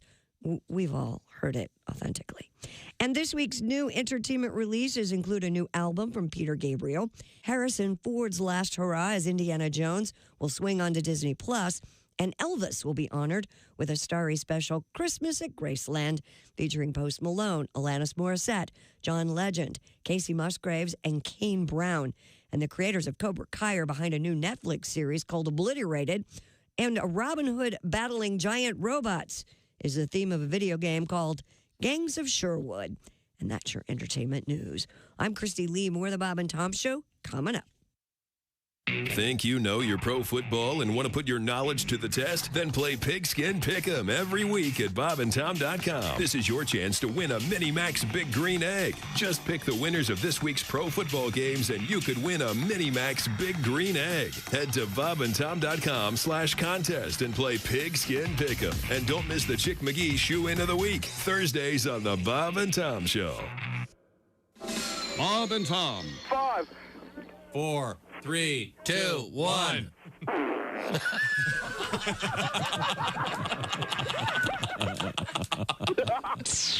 They put the F in professional. Morning, Bob and Tom Show. Hey, gang, it's Ken Tarmac. Hey! Hey, we just landed. I got a call on the white courtesy phone. I'll tell you what. What? Corporate has spy goggles today. They can find me anywhere. Really? So I'm on the plane. I'm on the 620 guy. Like I was saying, I'm next to some guy that kept going on and on and on today. Yeah. And almost ruined. Oh, gosh. Oh, I have another phone call. You do? Oh, and it's Tobik. Uh-oh. And I don't want to take this one. Why not? Hey, you want to hear a trick? Well, okay. Watch how I lose them. All you have to do is duplicate your voicemail greeting, and they have no idea it's not you. Oh, okay. Just listen to this. All right. I'm going to click over. Okay. Listen, All I right. got to memorize it, though. Okay. Okay, hang tight. Hi, you've reached gold level sales leader Kenneth Tarmac. I'm sorry I can't take your call at the moment, but your call is very important to me. I check messages every quarter hour unless in flight, in which in case I'll answer upon landing. So after the tone, please leave me your name, 2 numbers, and a brief message. Or you can Skype page, text, or preferably email me at ktar_closer.com.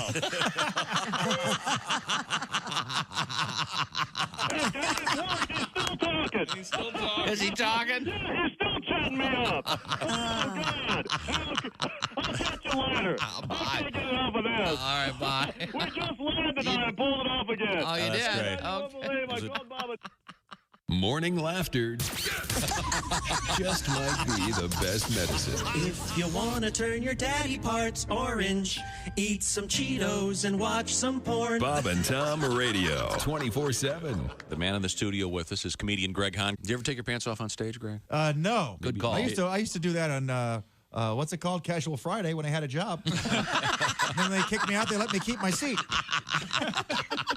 My chair. Don't you have people giving you tours of offices and things? I never liked the tourist chick. No. You know that. No, I know. They walk around the office. They throw in the little small talk. Oh, this is Janice. She's hard to keep up with. Yeah, she's hard to look at. Let's keep walking. She's making me sick. This is Larry. He's an original. You got that right. I've never seen a toupee with dandruff. Get me out of here. Hey, Larry, your pants waterproof? That shirt's a real pisser. Hey, how are you? I'm the new guy. Hey. Nice shoes. What'd you bowl? Hey, Larry, I'm the new guy. That's a great suit. Do they make it for men? Hey. Are the stars out tonight? I don't care if it's cloudy or bright, 'cause I'm blind. Jeez. Hey, this is Mike. Welcome back to the Bob and Tom Really Big Show. Here's Tom. Hi, Tom. How are you? Good. Looking forward to... Chick, have you watched a Christmas movie yet? No, God, no. don't know. What have I been watching? I went down the hole on the JFK thing. Yeah? And then I went on the 9/11 thing. And it's just... Wow, no wonder you're in such a great mood. Did you watch the Parkland hospital thing with the doctors? I watch just about everything that's out there. Hulu has this thing called A Day Of, where they take a day in history and look at the whole thing. And they had on 9/11 and on Kennedy. And it's unbelievable, man. Man, oh, man. Well, again, to get in the holiday spirit. Yeah. Well, you're thankful for some lighter fare. No joke. Yeah, sure. You can go ahead and take your little nursery rhymes there and make. Did they? Rudolph was on last Did night. they Watch decorate that. Dealey Plaza for the holidays? Oh my gosh! I mean, that would be. You know, there's a sixth. There is a sixth floor. Did they do something special for the window? Sixth floor of the book depository. There's a museum there now. It's an amazing museum. Yeah, it's supposed to be amazing. Yeah. And as they've upgraded, I heard they went to our friends at Window Nation and got all new windows. That's helping no one. No. Window Nation said no. Listeners say no. What day of the week did that occur on? Friday. Okay, November so it 22nd was Friday. essentially Black Friday? Was Thanksgiving the day before? Yeah. I think it was. No, I think Or it was was it the the week week before. The week after, wasn't it? Week before, wouldn't it be? Well, thanks. I don't remember. It would have been the 28th. The next, because 22nd I was just remember. Friday. I remember obviously. going to a NFL game and the Dallas Cowboys got booed. No, it would have been Thanksgiving, I think, because it's the third Thursday of November Right. for Thanksgiving. Yeah, that's what I so thought, It would have so. been the 21st, Wow. right? I don't the know. Cowboys did get booed when they. Yeah. I bet. Pete Rozell's on the record as saying that was his biggest mistake as commissioner. They went ahead and played the games on Sunday instead of. Yeah. Well, what do you do? I mean, yeah. I think his biggest mistake involved allowing certain people to Thanksgiving. own teams. Thanksgiving was the week after. It was November 28th. Okay, It was. Yeah. Interesting. That's interesting. Now, we have Christy Lee at the Bob and Tom News Desk, and we promised this story.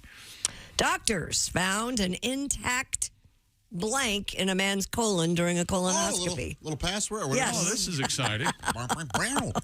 Office chair. Intact. I'm An writing down intact- Twinkie. What's your guess, Ace? I have no idea. All right. Thanks for playing along. Ace, Check. I'm going to say cheese cutter. Cheese Is that right? cutter. Cheese cutter? Pat, Sex toy. an intact fly in a man's colon during a colonoscopy. A fly? The bug, yes. Trapped in a mine? Trapped in a mine. According to the report published in the American Journal of Gastroenterology, Now, you suggested that it's possible that it flew in there. now. Okay, now let's just say Well, it followed the. you'd have to You have could follow it down. It didn't have to go up. well, you'd have to. Wouldn't in the process of He sucked- swallowing it, wouldn't it be digested? Yeah, that's what I'm No, saying. no. Oh, you're saying it didn't. The man wasn't. You're saying it didn't flew in sit on the it. back? He wasn't No. agape, if No, you he will. probably swallowed it I mean, and didn't know. this is like entering the bat cave. He could have swallowed larvae. Can you open it up like that? Yeah, Well, but yeah, wouldn't sure. it- You can get yourself a stovepipe. Well, wouldn't the Wait, there's a term for it? Sure. It's a stovepipe? Yes. wouldn't there be? Wouldn't if you ate a fly, wouldn't it be digested? Yeah. It wouldn't end up Right. whole. So I think it flew into the anus. Whatever, he got one. The 63-year-old patient showed up for a colonoscopy, having prepared for the procedure. Doctors wrote they found moderate diverticulitis, 5 polyps, hemorrhoids, as well as a fly in the transverse colon. Doctor, there's a frog in my throat. Yeah, the last guy had a fly in his ass. I think We you're got to get you right. two together. The fly was intact but not moving, even when prodded. I was doing the backstroke. The man told doctors he had strictly consumed clear liquids the day before the procedure and had a pizza as well as lettuce 2 days before. Lettuce, the medical huh? team said the patient was not sure how the fly got into his colon. Maybe Godwin's onto something. Somehow the larva got in there and it lived. What? And grew. Well, no. There's no air in there. Anything in there. There's would, air in there. Would have been be- very gassy. What do you think farts are? Yeah, that's air. It's methane. Anything would be digested. Will you not hear me? That's what Could the larva have crawled into his anus? Maybe in the operating theater. It flew in. No, is it? They're sure it's a fly. Maybe. Maybe it's another insect. Oh, what do you think it could be? An asshopper. Well, that's Christy's just laughing. silly. I like so the ass hop. ridiculous. I mean, the fly had to be, if the fly is stuck in this guy's rectal region, the fly had to be calling all his buddies, I have found the mother lode. I am in heaven. Yeah. It's fresh and hot. It's like walking into a Sephora for us. There's a picture of it. It's pretty disgusting. Yeah. Nobody wants a fly up there. I mean, I suppose, isn't there some myth that you swallow 7 spiders a year or something? Yeah, that has been debunked. When you're sleeping. It's been debunked. But I mean, I'm with Chick on this. If you swallowed a fly, wouldn't in the process of going through your... Of course, it wouldn't make its way through. Maybe unless flies are Well, like then how corn. the hell did it get there? Maybe flies are like corn. Just kind of go through. It sounds like this sounds kind of like one of those kids' books. There was an old man who swallowed a fly. Yes. Or a Dr. Seuss thing. I don't know. Lisa. Well, I think the corn is also digested. It's hollowed out. Yes. The husks aren't digestible, I guess. That's You why can't we see re-eat it. Right. Ew, you could. God. You're really hungry. You're going to need a really good colander. This is just colander. What are we doing? You can't irradiate. If you irradiate poop, what did we learn? It's still poop. Yeah. Oh, it's a classic. Completely nutritionless. Police in Wisconsin apprehended a suspect who was hiding inside a porta potty at a golf course. WISN. TV about porta potties. You've just given up, haven't you? Yeah. It's over, kids. I've long outlived my usefulness. I'm sorry, everybody. It's over. What are the call letters Nothing again? to see here. All right, WISN. Go ahead. What's in the pooper? Isn't this terrific news? 2 in a row. Reports an SUV speeding on a highway in Glendale had slammed into several cars before crashing into a guardrail. See, the problem is you pausing. That's the problem. You're just not going to be able to pause anymore. 4 people fled the vehicle with the occupants running off across different lanes of the roadway. If you feel better blaming me, you go right ahead. Fair enough. Golfers at the nearby Lincoln Park told the station they saw 2 people running onto the course, one hiding in a porta potty. Apparently, one of the companions tipped the porta potty over, trapping the person inside. While the toilet's contents could be heard sloshing around. This is awful in here.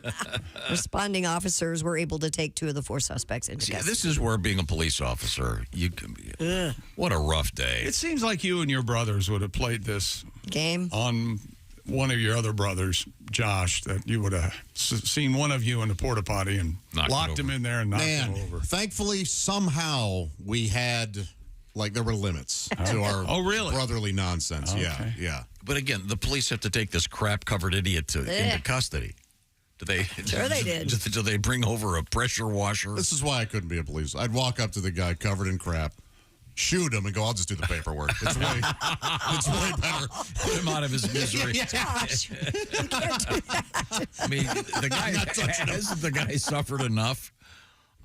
About that, or you tie him to the front of the car like a deer. He's not getting in my squad car. This is on a golf course. You could just throw him in a water hazard. Yeah, there you go. Sure.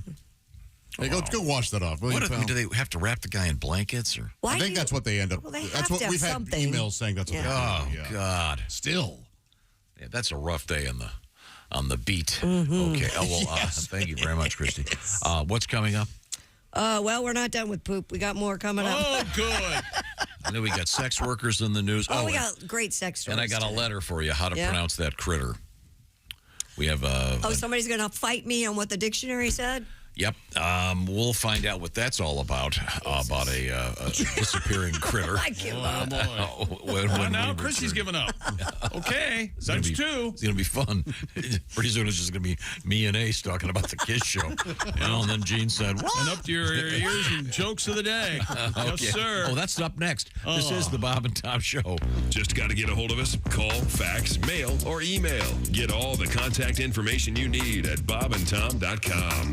This is the Bob and Tom.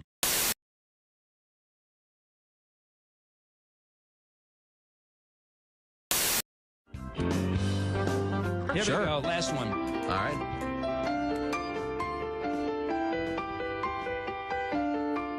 You guys!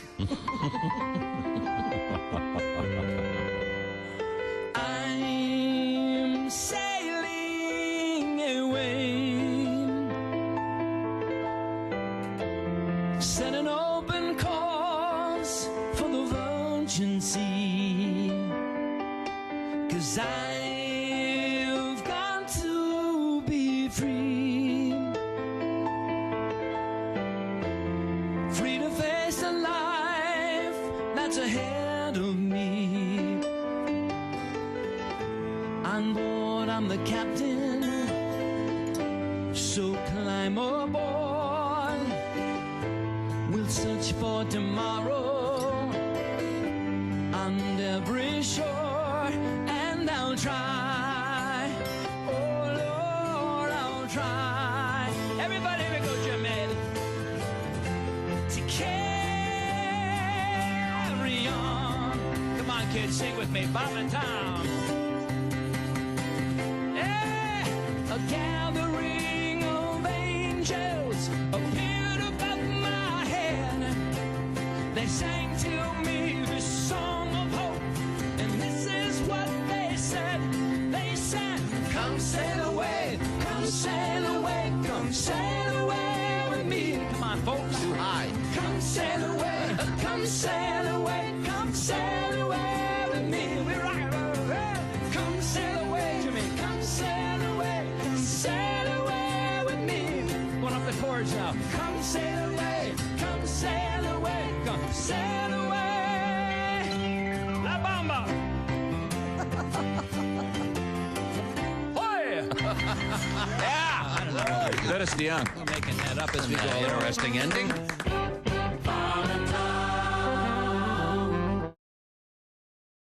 Hey, Josh Arnold here from the Bob and Tom Show. Do you know where squeaky, fresh cheese curds come from? Well, yeah, it comes from a cow's teeth. Everybody knows that. No, they come from Gardner's Wisconsin cheese. Well, yeah, but before that, it was in a cow's teeth. God, is that you bleeping me? This is why Gardner's Wisconsin cheese is different. Their cheese curds are made fresh in the morning and delivered to your doorstep in about 48 hours nationwide. The freshest curds outside the walls of the creamery, I say. Wow. We've got fresh curds, but we couldn't get them to you for about a month by buggy. You gotta try their oven-baked cheese. It arrives at your doorstep pre-baked. You just heat it and eat it. Grill it, skill it, air fry it. Oh, we're not allowed to have air fryers. We'd burn in hell for that. But you cook the cheese, I guess. But And their aged super sharp cheddars are amazing. From 4 to 17 years. My favorite is the 8-year-old super sharp cheddar. It's powerful but still creamy and melts in your mouth. Just delicious. Sounds like that Gardner farmer is pretty smart on cheese. Right now, receive free cold pack shipping and free cheese curds when you spend $59 or more at GardnersWisconsinCheese.com. I don't have an internet. Their pre-selected package deals make great gifts for coworkers, friends, or anyone hard to shop for. Remember, cheese is always a good idea. You can't argue with that. That's GardnersWisconsinCheese.com.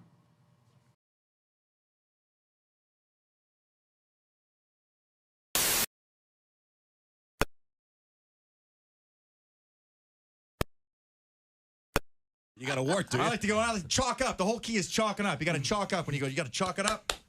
I got the weight belt on. Chicks dig the weight belts. They dig the weight belts with a name on the back. You know, Steve. I don't know who Steve is, but he's missing his weight belt. Is that what you were waiting for?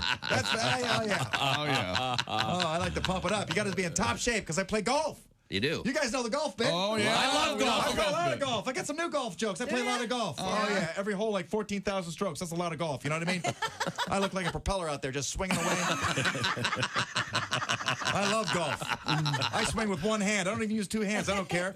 The instructor's always trying to change your grip. Like, hey, you're not the boss of me. I hit that ball as hard as I can, walk 6 feet, and hit it again.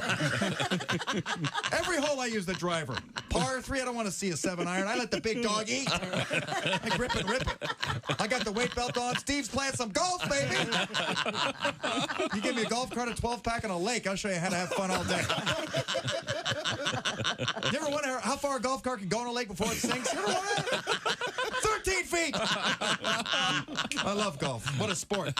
It's a good sport. Bob and Tom, 24/7. Oh, yeah. Yeah. You just ruined it. comedian Greg Warren, former state champion wrestler. You're the son of a wrestling coach now. I assume your dad was also your wrestling coach. Is that correct? Yes, he was. He was a high school wrestling coach. So I wrestled, and my mom was into music, so I played the clarinet in the band, which they made fun of me, especially the guys on the wrestling team, especially my best friend, Huey Baker. He was a black guy. Mm-hmm. He's one of those guys that would just get a hold of something and never shut up. And look at Greg, man. Greg played a flute. It's a clarinet, Huey. It's a flute, Greg. You a flute man. Look at little flute man, Greg. Flute your flute, Greg. Little flute man, Greg. He'll be on the bus going to a match. He'll be real quiet, and all of a sudden you hear, "Up, 2, 3, 4. What the hell we fighting for? Flute man." It's embarrassing when you're out there wrestling and you hear, "Hit him with your flute, Greg." Tom Simmons is our guest. I understand you've been to Afghanistan, I assume, on one of the USO type tours. The Comics on Duty. Okay, good for you. Afghanistan is desolate, man. Everything is dirt. Every building, every structure is like dirt. We don't need satellite-guided bombs. We just should drop water balloons.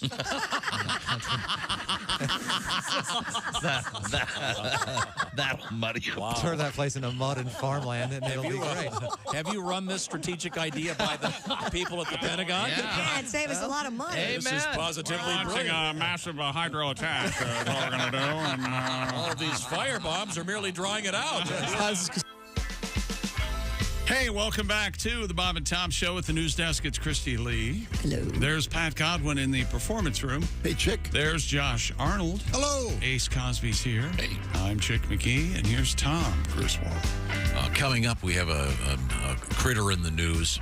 Not exactly sure how to pronounce the name of this thing, but it's very rare. But right now, it's not rare. It's always well done. Who's that sexy man with a deep voice? Ace Cosby. Here he is with his joke of the day. That was loud. Man, what's going on over there? What the hell are you doing? You have a fader on there. I was on 25. He's dead from the Kiss concert. Yes, true. Hey, what do you call a chick? Yes. Ace. What do you call a campfire at a nudist camp? What do you call a campfire at a nudist camp? I don't know what. A weenie roast. Naturally. That gets me thinking of jumbo. Oh, no, it doesn't. Gets me thinking of jumbo diamonds. Yeah. Steven Singer Jewelers makes it easy to buy real, natural, earthborn diamond jewelry for someone you love. No phony sales ever. Just one perfect price every day. As big as Frankfurters. That's right. Visit IHateStevenSinger.com for more details. Thank you very much, Josh. You're welcome. We now return to the news desk with Christy Lee. What have you got over there? A North Dakota business owner says a customer allowed her dog to defecate in his antique store. Oh, boy. Go ahead. Do it here. Do your Mr. biz. Bader Al-Ramadan, owner of the Now and Then shop in Fargo, told Valley News Live that a woman and her dog entered his shop, but after a few minutes left. Al-Ramadan said he got a whiff of a bad smell, realized the dog had pooped on the store carpet. He's a cool baby. He said not only were the droppings... Oh, God, Tom, I didn't read this ahead. Let's just say it was These things Tom gives you. Oh, my God. You don't have to read it. I'll just... The I'll woman had put her it. foot in the dog feces and tracked it through the store. Come on. After being forced to clean up the mess himself, he now says he has banned pets from his store. Well, duh. Yeah. Oh, jeez. One dog ruins it all. Yep. Well, maybe they were looking for an antique pooper scooper.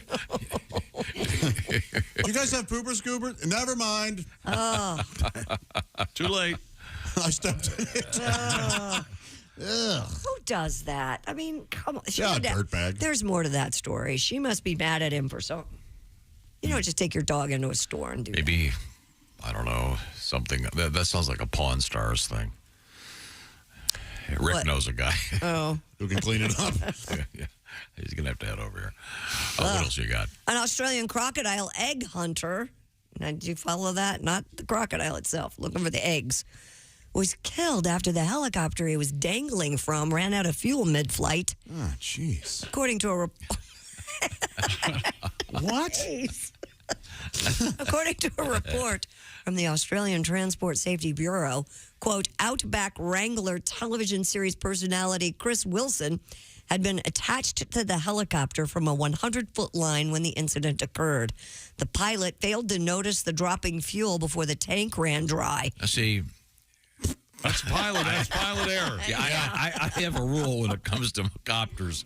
When they hit a quarter tank, I refill. I don't want to be up there when the fumes, when the check engine light goes on.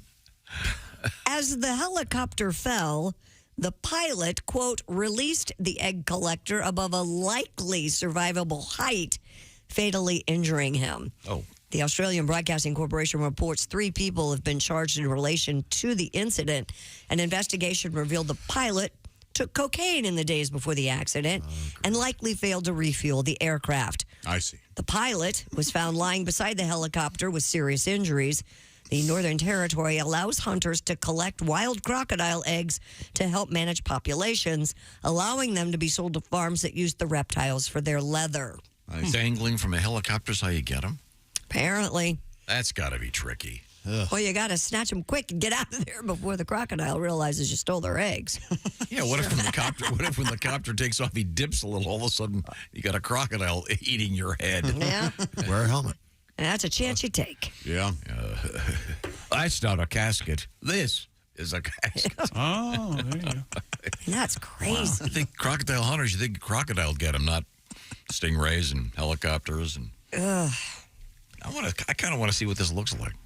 What it looks like. I mean, when it works. Or the wreckage? When the guy, when it works properly, with the guy dangling from a helicopter. So you hover over where the crocodiles are, look for their eggs, and snatch them out. Apparently. It's not very sporting, really. Seems crazy. It is crazy. They're crazy. Do crocodiles sit on their eggs like a hen?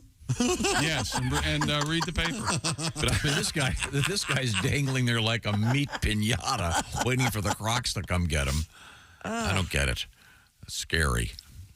A rapidly growing population of hard-to-eradicate so-called super pigs is threatening to invade the U.S. from Canada. What? Yeah. Build the wall now. The wild pigs roaming Alberta, Saskatchewan, and Manitoba are often crossbreeds. The wild pigs combine the survival skills of wild Eurasian boar with the size and high fertility of domestic swine. Ryan Brook, Canada's leading authority on the problem, calls the pigs an ecological train wreck. Now they are threatening to spill south of the border into states like Minnesota, North Dakota, and Montana, where efforts are underway to stave off the invasion. Preventative methods in the U.S. include using net guns fired from helicopters, and some states are utilizing crowdsourced tracking programs, including one called Squeal on Pigs. Man. It says here if 65% or more of the wild pig population were killed every year, their numbers would still increase because they breed so much. Yeah. They're just crazy about pig sex.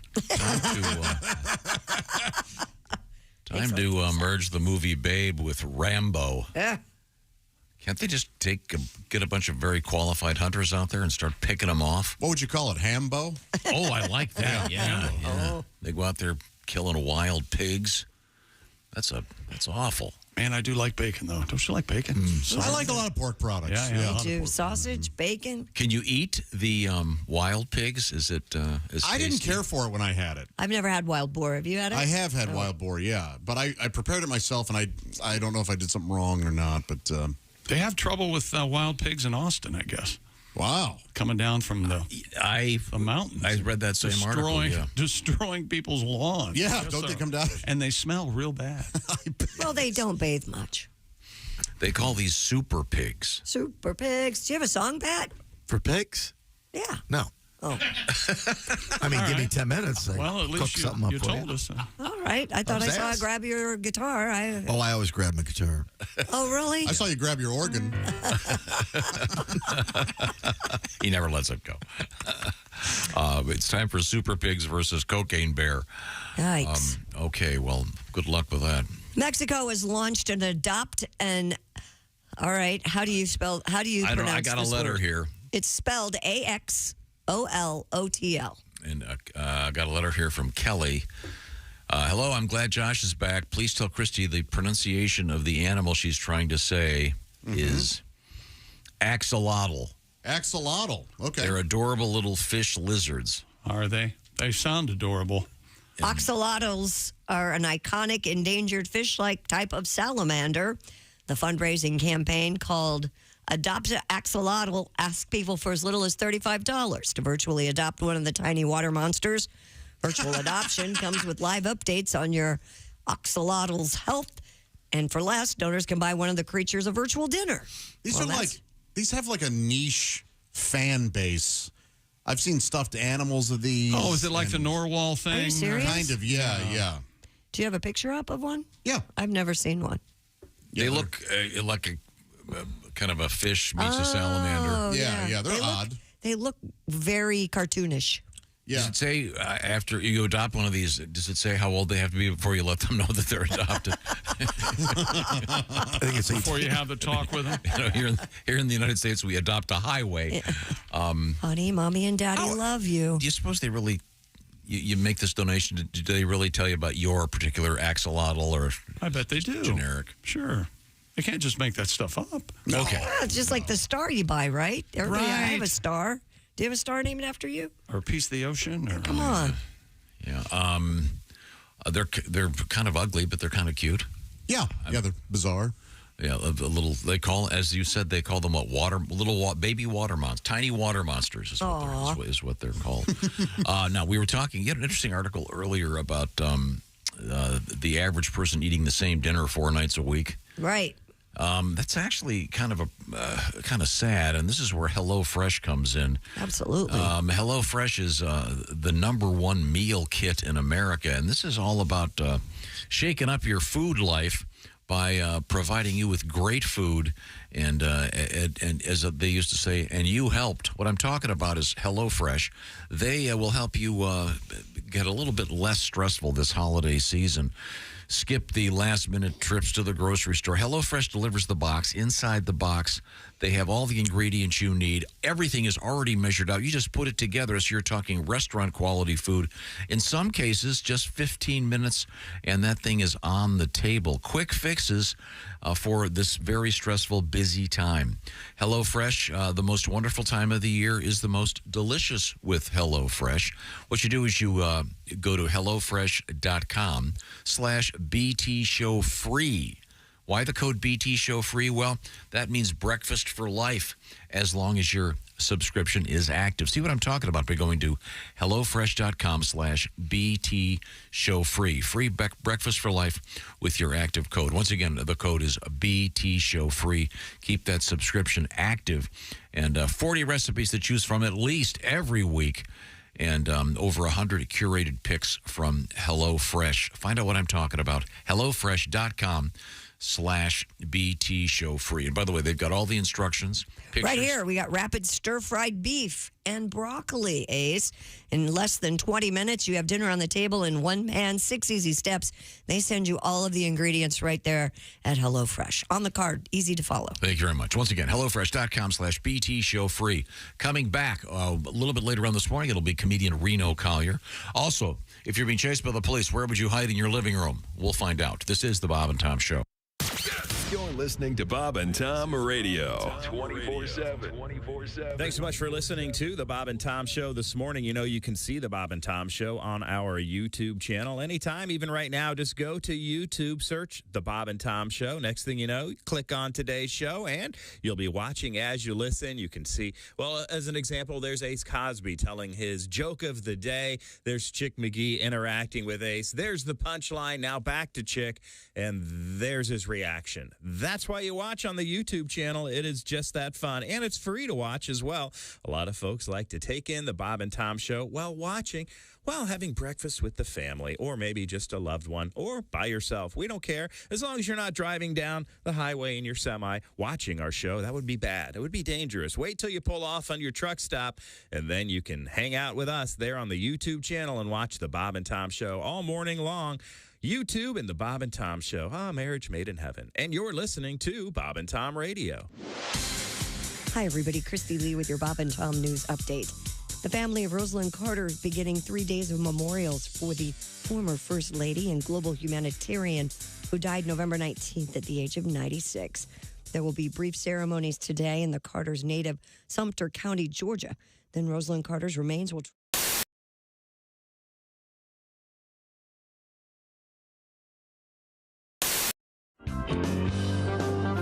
want to create a sex act of some sort. Because there's a whole bunch of them. They're out kind there. of internet sex acts. Yeah. I don't think they really are sex acts. Yeah, I don't know if there's anyone out don't do there that. with doing the dirty Sanchez. I'm enjoying that they What is it? might be out there What too is it? much. The Puerto Rican taco punch. What is it again? That's a good one. Why don't you add that in there? What's the one Puerto you're- Rican No, Bob's got the song. Bob did all the research. There's a lot. There's the Bob got his Alabama- Nobel on this song. The Alabama Hot Pocket. The Alabama Hot Pocket. Shanghai Surprise. My favorite. So when I found out what it was, I really thought about pulling it from the song. It's so disgusting. Oh, I don't want to With the Alabama Hot Pocket. Oh yeah. Okay. It's not good. But do you remember the formula here? You take the city you were born in, and then Chick, what do you add? Your favorite kitchen utensil? Or candy bar. Or candy bar, I guess. Okay. Dear Bob and Tom, I was born in Walnut Creek, California. Sounds like a great place. It is. As a kid, my favorite candy was Fun Dip. Oh, yeah.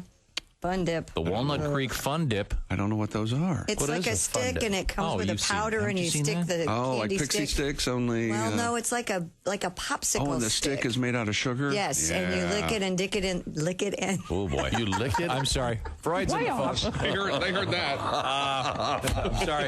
I'm sorry. Freud was calling. Dr. Freud.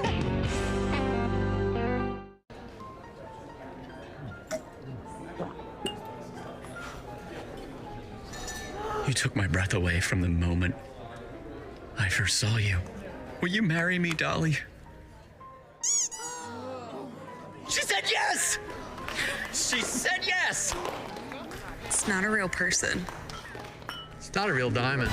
Real, natural, earthborn diamond. For your real love, from a real jeweler you can trust. Steven Singer Jewelers. We're talking with comedians Mark Klein and Nick Griffin. Nick, anything new in your life? Well, no. I mean, I'm just out there, trying to make it work. I think you got to try to enjoy yourself. Obviously, I'm a positive guy, very optimistic. I've noticed that. That's what I like about you. Yes, I feel Is this your New Year's resolution? Yeah, I feel like 2010's your year. No, I need to be more realistic, and I feel like you got to enjoy yourself in the moment because in an hour a day, a week, it's all going to suck again. Because that's life, right? Good, sucky, sucky, sucky, sucky. You say that in Japan, and you're going to have a great time. It's true. It's just hard adjusting to the sucky part of life because when you first get to Earth, everything's sweet. When you're a baby, everyone's kissing your ass, hugging you, feeding you, and then boom, acne, erections, calculus.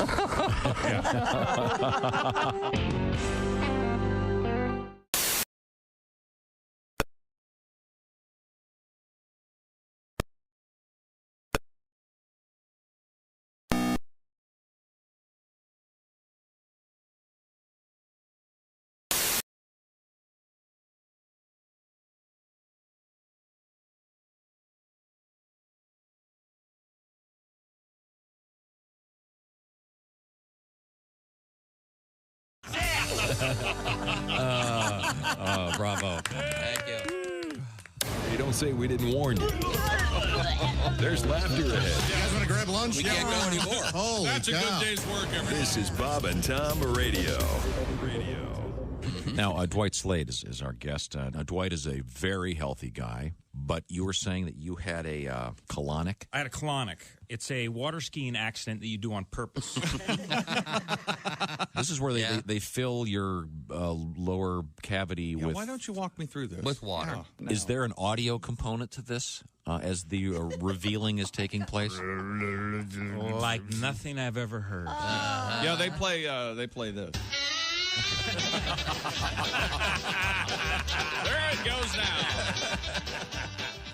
Hey, this is Larry the Cable Guy, and you're listening to Bob and Tom Radio. Hey, welcome back to the Bob and Tom Show. Here's Tom. Thank you very much, Chick McGee. You're welcome. Tom. Hey, I got a surprise for you guys. You do? I do. Never. Very excited. Look at the big screen. Oh, look at that. It's comedian Greg Warren. We haven't seen Greg for a few weeks. Hi, Greg. How are you, sir? Hey, Tom. Hey, guys. How's it going? You've been on a cruise since we saw you last? I did go on a cruise, yeah. I was in the studio, Yeah. Christy. I brought donuts and stuff, and you weren't there. Oh, Yeah. sorry. I missed it. Well, I missed you, Greg. I missed you too, Christy. All right. This is very touching. Could we move on? Perhaps. Fine, Tom, fine. Just trying to make conversation with our friend. We don't How was want your conversation. Thanksgiving? We Was it want good? And until one shows up, Greg will do. All right. Good to see you, Greggy. What's our topic for today, Greg Warren? I wanted to talk about chairs, guys. Oh, they're important, aren't they? Oh, I love a nice chair. Yeah, chick, me too. Me too. It's a passion of sorts. One's got to sit. Yeah. They do. They Yeah, do. you're asking up all night. Yes. She is right. They started in Egypt, guys, a long, long time ago. Chairs? Chairs did. Chairs did. Now, early on, they were more symbolic. They were symbolic of state and dignity rather than an article for ordinary use. I see. And they were magnificent back then. They were made of carved and gilded wood, ebony and ivory. Oh. Yes. Josh, that song by Stevie Wonder and Paul McCartney, it was about chairs. It was not about race. I had no idea. Yeah, it was mostly talking about A chairs. little disappointed, actually. I thought it was a nice message. It was a great song. It was a great song. I prefer The Girl Is Mine with Michael Jackson Love and it. Paul McCartney. I'm with you. I prefer it too. Yeah. Now, but even though like they're mostly for the kings and pharaohs and sorts and the rich people, sort of the upper middle class tried to have chairs at their houses, but the craftsmanship was very poor on these chairs. If you go back and you watch some of the early episodes of Egypt's funniest videos, you can see because these things, they just fall apart when they sit down. Oh, there's some classic clips. Yeah. Yeah. These chairs, they just people, they sit down and they all break apart. It's it's good stuff. Yeah. You could win 1,000 shekels back then. Yeah, you could. Yeah. And Fran Tarkington actually did host that. Okay. Yeah. Let's talk about office chairs. It's sort of a passion of mine. Who do you guys think made the first office chair swivel? Oh, man. Oh, that's a good question. It's somebody famous. It's somebody famous for other stuff. Ben Franklin? No, that's a good guess. Abe Lincoln. You're in the no, Thomas not Edison. Lincoln. You're getting Jefferson. Jefferson, Tom, how'd you get that? Oh, he's an architect, so he was. Oh. Thomas Jefferson was the first one to make the office chair swivel. Man, I would have liked to have been in that meeting when Thomas pulled that thing out. Oh, dude, yes. He's like, yeah, I'll tell you what. I mean, Tommy J's in the meeting, and John Adams is giving it to him from over here, and Ben Franklin's belly aching over here.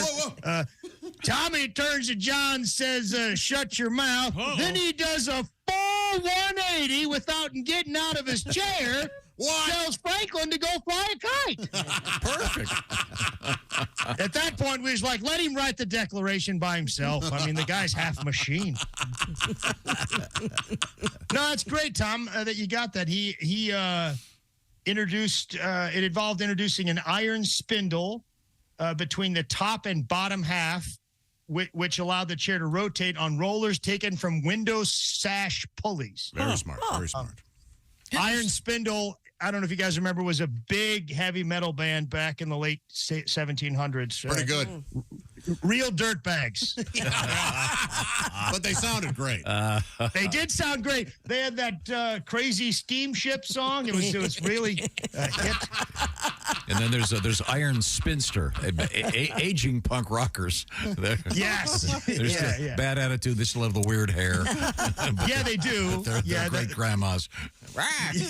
Yeah. They don't dress all that contemporarily, but a lot of pantsuits. So there's even more celebrity in the office chair development. Who do you think was the first one to put wheels on an office chair? FDR. Fair guess. Great guess. Give us a year. Is it a famous inventor? No, he's not famous for inventing. Orville Redenbacher. Is his or her name associated with chairs? No. Okay, He's so famous for something totally. You're not going to get this one. It's really hard. Is it wheel related? Give us a hint. It's not wheel related. Is it Thomas Jefferson again? No, chick. Good guess. Is it a politician? No. A statesman? It's a man, though. It is a man. But not an inventor. Bill Haley. Cary Grant. Is it an actor? Charles Darwin. I thought you were going. Darwin was the first one to put wheels on the office chair. How about that? Old Chucky D. Yeah. It took 50 years later before they figured out how to combine the two, the wheels and the swivel. that was Thomas E. Warren. No relation of mine. He developed the centripetal spring armchair. Oh. And it was amazing. It was a very, very comfortable chair, and it failed because the bosses thought it was too comfortable. They thought productivity would go down. Oh, that's funny. Hey, Greg, could I interrupt for just a second? I'm not sure you're aware of this, but you are in the presence of one of the great chair movers of all time. Of course, I'm talking about Chick McGee. You may need your special music to do this, but Chick has a special move. Oh, I'd like to see You're familiar with Michael Jackson and the moonwalk. Yes, I've seen that. Chick Yeah, McGee has a similar move involving a chair on wheels. I don't have my music. I'm sorry. Oh, you can't do it without the music? I can't do it without the music. Okay. We'll have to dig up the music. Well, hey, Chick, hold on. I can do. Billie Jean is not my love. Oh my God! He just goes right backward. Yeah, you can't see it. I added a hand thing. What do you think? That's very. I like the hands. Yeah. You know why, Chick? Because you focus on the hands, and it looks like you're going forward, but you're moving back. That's right. Yeah, it's very much like I'm taking a mime class, like the Michael Jackson move, right? The so-called moonwalk. But I just wanted you to know that that's out there. I'm sorry. Back to our chair discussion, please. Oh no, that was worth a distraction right there. That Thomas E. Warren chair didn't sell because it was too comfortable, and it didn't sell outside the United States because Victorian norms viewed comfortable seating as immoral. Oh, sure. Yeah. Huh. Yep. So do the airlines. Okay, wait a second. Chick, I've got your music, Chick. I think you're ready. This will inspire him. This is like when I hear Disco Inferno. I've got to move. I just did it. But no, here we go. This is the proper music. What do you want? It is the Fort Knox 5. There we go. Oh, there we go. I don't know how you do that. What do you think, Greg? It's like he's flying. It's amazing. The Fort Knox 5, ladies and gentlemen. It's almost like there are wheels on my chair. It's wild. Do you guys have some sort of a contraption like jetpacks or something in there? Because it looked like he was moving through the air. It's amazing. I know. Can't give away secrets. Incredible. You can't get any better than this, bud. You think that's what Jefferson and Darwin had in mind? Oh yeah. I mean, I don't think they could have foreseen something like that. No, they're happy. Yeah, they're thrilled. The final figure in office chairs, the guy that sort of made it popular, was none other than Otto von Bismarck. Oh. You guys are familiar with him. He had that song, You Got What I Need. You say she's... No, I'm sorry. That was Otto von Bismarck. Yeah. Oh, okay. Got what I need. No, Otto von... he was the donut inventor. Oh, that's right. Right. I thought he was the German highway inventor. I will shape it. No, that's Otto. It will be in the shape of my penis. He announced. Otto von... He announced with glee. The first folding chair was developed by John Cham. It was made for hunters, fishermen, and campers. Also, John, he was a brilliant man. He foresaw several years in the future that professional wrestlers would smash each over the head with this thing and sell millions of them. That's right. Huh. The folding chair. Yes. The folding chair. The electric chair. Let's talk about that. Let's get crazy. Yeah, let's do that. Another Thomas that we mentioned was behind that one, Thomas Edison. Mm-hmm. Yeah. He funded it. Now, he was a little bit of a dirtbag here. No. Yeah, here's the thing. There was the current war going on back then, AC versus DC. Absolutely. And Tom was a DC man, but electric chairs used AC current. But what he thought is people would see people get fried in the AC electric chair, and they would run from AC. Didn't work out. But yeah, it was kind of it was a plant. The first electric chair didn't do well. A fella named Kemmler took 8 minutes to God. 8 minutes. Oh, yeah. Very inefficient. Yeah, I guess the idea was that it was more humane. They thought it would be. Yeah. But it wasn't. It was, yeah, tell Kemmler that, Tom. Yeah. Apparently, it smelled like a roast. Oh, Okay. that's enough. No, that's true. Didn't somebody see someone who was drunk pee on the third rail or something? That's how they got the idea for the electric chair. Oh, really? I think. What? Yeah, I think so. Yeah, look that up for your little report there, Warren. Yeah. It's got a name. It's called the Warren Report, Chick. It's a title. It's not a. Yeah. Whatever 8 helps you minutes. sleep at night. Yeah. 8 minutes is so long. That is so long. It's a long time, Josh. Some of the witnesses went and had a quick smoke. Oh. Hey, you can't smoke in here, sir. Well, why not? He is. Yeah, Kemmler is. What was the? Can you imagine if there's a no smoking sign in the room? You know what his final words were? What were they? So what? How long did it take? I mean, what's 8 minutes? No, I mean after they got it perfected, quote unquote. Yeah, how long does it take? I don't think they really ever got. Oh, they got it down to 7 minutes real quick, Oh, Christy. really? Yeah. That's still Wouldn't too long. they like shave your head and put some kind of a conducting gel on You it? want to wet the sponge, yeah. We learned that from the God. man. So that's where. Okay. Oh, boy. When I had that sleep study, they glued wires to my head. Yeah. That's great, Greg. And then what happened? How did you? Well, do in I the got sleep? nervous. I thought they were going to be able to see what I was thinking. I was like, oh boy. Yeah, we're gonna watch your dreams, pal. That nurse right there is attractive, ma'am. I didn't mean that. I'm not going to do that to you. Who slapped me all night? So, what was the result of the sleep study? Do you have sleep apnea? No, I'm fine. What was your number? Do you remember? I don't even have. Well, the first one I quit. I left. You quit the sleep study. I did. Chick, I left. They told him I had to stop baby. masturbating. That was the problem. Never heard that happen before. Sir. Got kicked Why? out of the I can't sleep believe I'm study. laughing at that. Either can I. Man.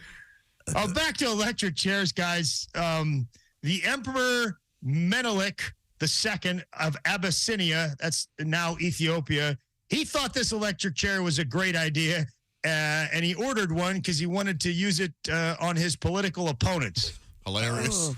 Yes, and he got it over there, and there was one problem.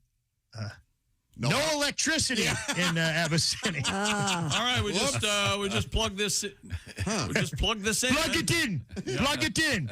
Plug it into what, Emperor? I don't know. Plug it into the ground. Plug it into Salicene. Stick it in him? Yes. So he made the electric chair into his throne. Wow, that's pretty badass. Yeah, I thought so. Kind of cool. Yeah. Wow, who knew? Yeah. Not Memelek or whatever. Now, is there enough electricity generated by those beautiful wind things that we see? Wind turbines? Wind turbines. Would that give you enough juice to knock a guy I out? have no idea. Oh, I think it depends on where you are. Yeah. I like to think that he It's had. not a windy day. You're in trouble. It's He gonna had a take bunch long of people just rubbing balloons on their head and then touching the chair. It is not enough. Hey, Chick, what do you think of the Missouri Tigers, man? Huh? Oh, they still have football in their curriculum? 10-2, Chick. Is that right? They're going to get a bowl. Well, They're heading to a New Year's Six bowl, buddy. Yeah. Aren't there 41 bowls? It really isn't like that. Yeah, but big we're of an going to honor. one of the good ones. Is We're that ranked right? 9th in the country. Yeah. One of the 6, huh? I hope it ties this whole segment together. Is it the chair bowl? That would have been good. This report's become a little more non sequitur than that. No. Are you going to end by talking about how they at various universities they have a chair? They have a chair. Huh? Wasn't. When did that kick? Especially endowed. Yeah, sure. They've got they'll have the Fulbright chair or some fancy. Yeah. The Rockefeller chair for the study of banging your intern, and I was first chair clarinet as a sophomore. There you go. No way to check that just doesn't happen, guys. It just doesn't happen. Idle chatter till I see a picture. Who's your favorite clarinet player? Pete Fountain. He's good. Yeah, old Fountain's good. That old school, that New Orleans jazz stuff. The old stick. Pete Fountain, definitely. Ever call it the licorice stick there, Greg? The old guys always did. Yeah. My uncles and such, when I picked it up, this kid plays the licorice stick. Oh, that's awesome. Is that right? Yeah. Have you shut up, it's the clarinet. Have you gone to see any of the great clarinetists that are out there today? When I was a kid, my parents took me to see Benny Goodman. Oh, wow. Whoa, that's cool. Yeah, down at this, I think he was playing with the St. Louis Symphony, and they took me there. Yeah. Wow. What was the best number you played on the clarinet? Well, it begins and ends. So let me step in here with the entertainer and Greg Warren. If I remember correctly, he plays the Tarzan, the chimp, the cheetah theme very well from the Tarzan. I can't believe you remember that, but I could play that. Did you travel with the clarinet on the road? Rhapsody in Blue, I could play. Oh, that's a lovely one. That's right. Perfect. Yeah. Little Artie Shaw, maybe. Artie Shaw, man. Artie Shaw was great. That was my private clarinet teacher's favorite clarinetist was Artie Shaw. Oh, nice. Was he the first chair when he was, or did he stay? Artie Shaw? He stood when I think it took him till his junior year, actually. That's what I'm trying to explain to you guys, that it was a big deal as a sophomore. Very big deal. Unheard of. Now, were you in the marching band? I was, yeah. So you could walk and play the clarinet at the same time? Ouch. Yeah. We played, I do remember, I think I had a solo. We played Hot Stuff by Donna Summer, I think. How about that? Wow. Yeah. I would give almost anything to never hear that again. That'd be really great. Now it's in my brain. Lots of hot stuff, baby. This Yeah. Greg Warren, gigs coming up, if I'm not mistaken. Oops. Sorry. He dropped it. Wrap it up there, Clowny. Sorry. Friday, December 1st, and then you'll be at the Funny Bone in Cincinnati. Excited about that one. All right, that'll be great. That's where I sold peanut butter in Cincinnati. Okay, cool. That's where I recorded my album. Okay, very good. Now, well, thanks, Greg. It's always a great pleasure. Glad you're doing well. Yeah, good to talk to you guys. Love you, Greggy. Thank you very much. Well, the holiday season has arrived, and today is a big day, but every day's a big day at Steven Singer Jewelers. You know, the I Hate Steven Singer guy, all the competition has their various, it's Black Friday, it's Cyber. Don't play those pricey games with Steven Singer. Every day is the perfect day to go to Steven Singer Jewelers. So why not go right now? Steven stands behind his real, natural, earthborn diamond jewelry and all of his jewelry. He's got the best guarantee in the business, an unbeatable 100-day 100% money-back guarantee plus fast and free shipping both ways. If he or she doesn't like it, send it back. No charge.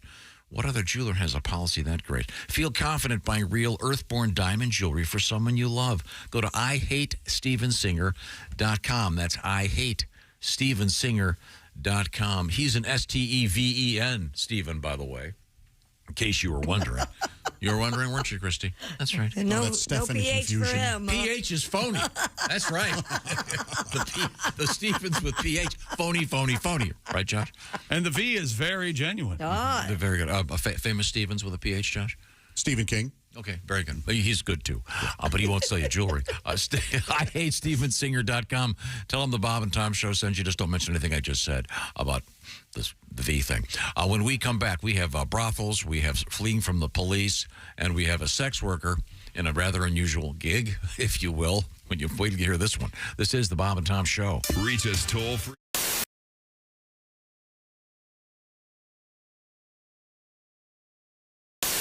Hey, Josh Arnold here from the Bob and Tom Show. Do you know where squeaky, fresh cheese curds come from? Well, yeah, it comes from a cow's teeth. Everybody knows that. No, they come from Gardner's Wisconsin cheese. Well, yeah, but before that, it was in a cow's teeth. God, is that you bleeping me? This is why Gardner's Wisconsin cheese is different. Their cheese curds are made fresh in the morning and delivered to your doorstep in about 48 hours nationwide. The freshest curds outside the walls of the creamery, I say. Wow. We've got fresh curds, but we couldn't get them to you for about a month by buggy. You gotta try their oven-baked cheese. It arrives at your doorstep pre-baked. You just heat it and eat it. Grill it, skill it, air fry it. Oh, we're not allowed to have air fryers. We'd burn in hell for that. Once you cook the cheese, I guess, but... And their aged super sharp cheddars are amazing. From 4 to 17 years. My favorite is the 8-year-old super sharp cheddar. It's powerful but still creamy and melts in your mouth. Just delicious. Sounds like that Gardner farmer is pretty smart on cheese. Right now, receive free cold pack shipping and free cheese curds when you spend $59 or more at GardnersWisconsinCheese.com. I don't have an internet. Their pre-selected package deals make great gifts for coworkers, friends, or anyone hard to shop for. Remember, cheese is always a good idea. You can't argue with that. That's GardnersWisconsinCheese.com.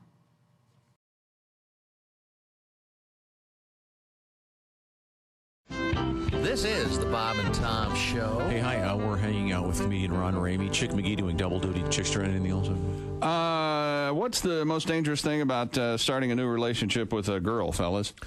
That's right. What kind of pet does she have? Oh.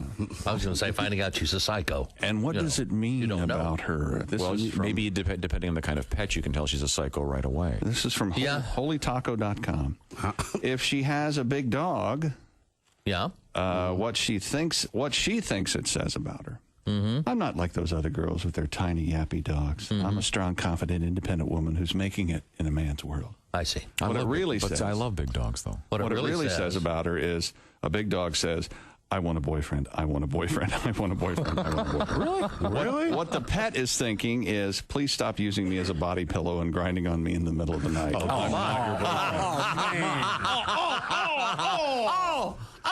You took a perfectly good story. There's no grinding. No grinding? A small dog. Okay. What she thinks it says, I'm not just adorable. I'm really adorable. I'm so adorable that I have a living accessory. All the cool people are doing it. I'm just like a famous celebrity. What it really says, I want to be exactly like Paris. So if you're looking for a stupid, annoying, talentless woman like Paris Hilton with a little dog, I'm your girl. Really? Well, maybe it says, I like a little dog. What does the pet think? What the pet thinks is, if that purse she carries me in is full of used condoms again today, I'm going to bite her. I miss my ex-wife.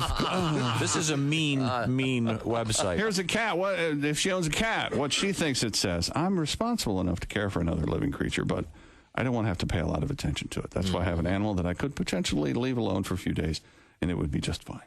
What it really says, having a cat, I don't like having guys spend the night at my house, so I adopted one of nature's ninjas to scare off any non-regular visitors using a razor-sharp pounce attack in the middle of the night. Ouch. What the cat is thinking, come on, dude, that I'm not familiar with, show me something dangly. I dare you. What she thinks it says, owning a fish. Fish tanks are sexy. I know this is just a small bowl, but it still oozes sex. This fish depends on me, and if it lives past the first day, people are going to know that I'm responsible enough to take care of another life. What it really says, one time I had sex with a biker in the parking lot of a county fair, and he spent $26 winning me this goldfish to remember him by. I forget his name, but I call the fish Nemo. Okay. What the pet is thinking, that whore hasn't fed me in 6 days. My water looks and smells like a sewer. And finally, a parrot, what she thinks it says, I enjoy having a pet that's interesting and intelligent. I am an exotic person, so I have a pet that reflects my personality. What it really says, if you own a parrot and you're a girl, my grandpa died recently. He was known locally as the crazy bird guy. So he left me this temperamental, awful bird to remember him by. What the parrot is thinking, squawk, F you, F you.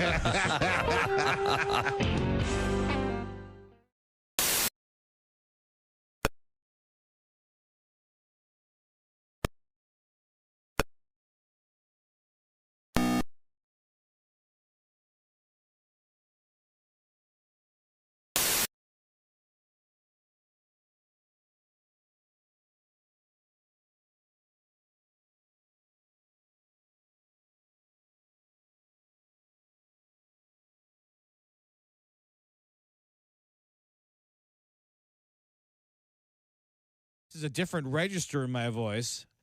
And you're listening to Bob and Tom Radio. So continue. Thanks for joining us. With us in the studio, comedian Billy Gardell, Comedy Central, with a Comedy Central stand-up special. Where'd you film that?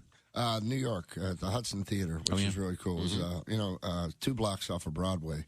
And I called my dad to try to share a moment with him. My dad was a steel worker in Pittsburgh, so I should have known better. I said, Dad, I'm 2 blocks from Broadway. He goes, yeah, well, enjoy it. That's probably as close as you're ever going to get. All right, Dad. Thanks, Dad. Thanks a lot. For, Love you, too. His favorite game to play with me when I'm home is look at the TV star taking out my trash. That's his favorite little game. He loves to show the neighbors. Look, still takes it to the curb. Now he can read and types like a secretary. Yeah, that's what. My most recent marriage was a disaster. It made the wreck of the Edmunds Fitzgerald look like a fender bender. Wow. Sorry to hear that. Hello. And you remember Lord's famous line about gun control, more or less. Yes. The relationship taught me a lot. It taught me they won't sell you a handgun if you're crying. You're listening to Bob and Tom Radio.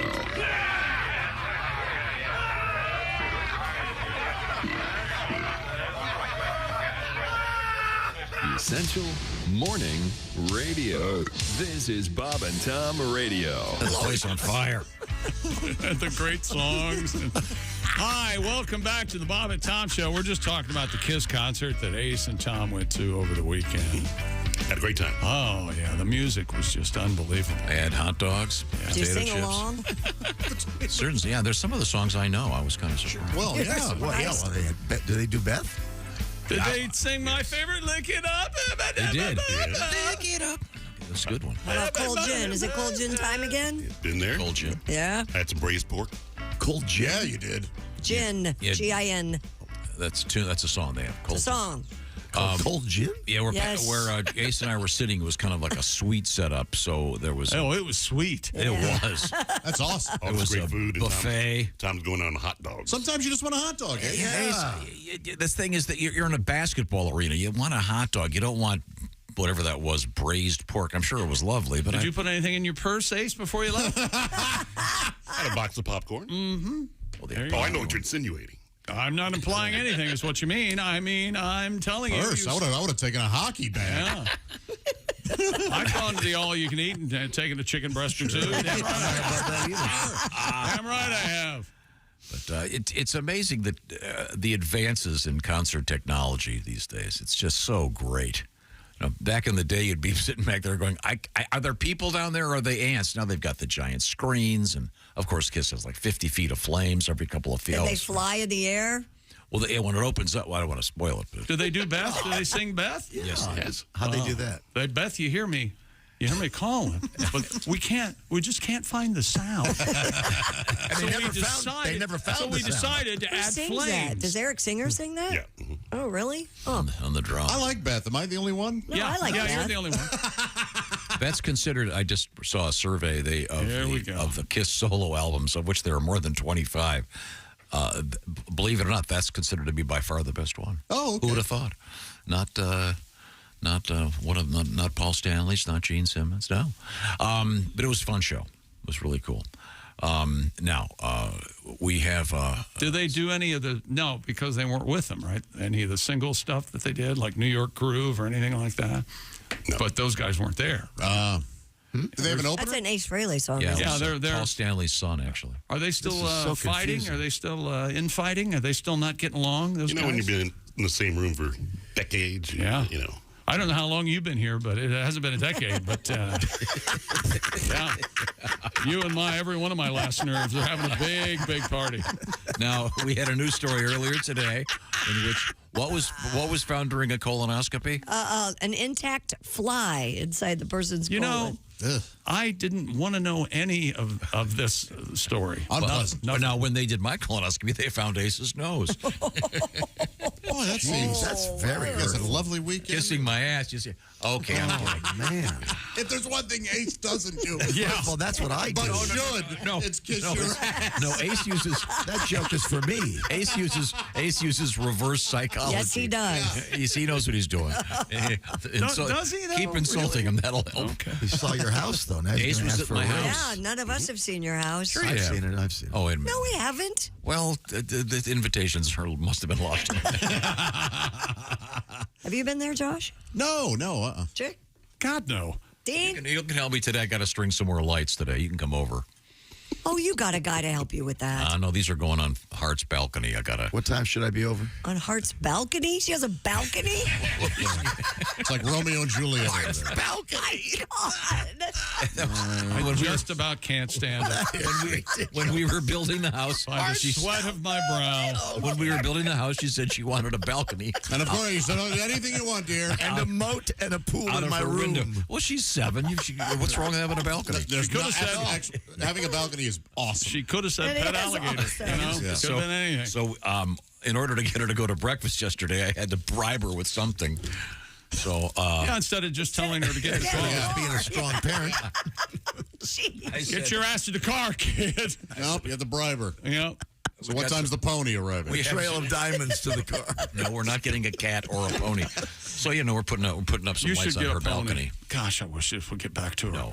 Get me a pony, Daddy. She'll have a nice little balcony. She's got a cool little balcony off of her room. Balcony. That's, Is there a bed up there or what? Is there a screen? Is it screened in? What? No, it's just a balcony. You walk out. Studies have shown. Is it an outside balcony? She's or? going to jump. Yeah. Okay. Any of your competent second story men love a balcony. It just says, come on in. Yeah.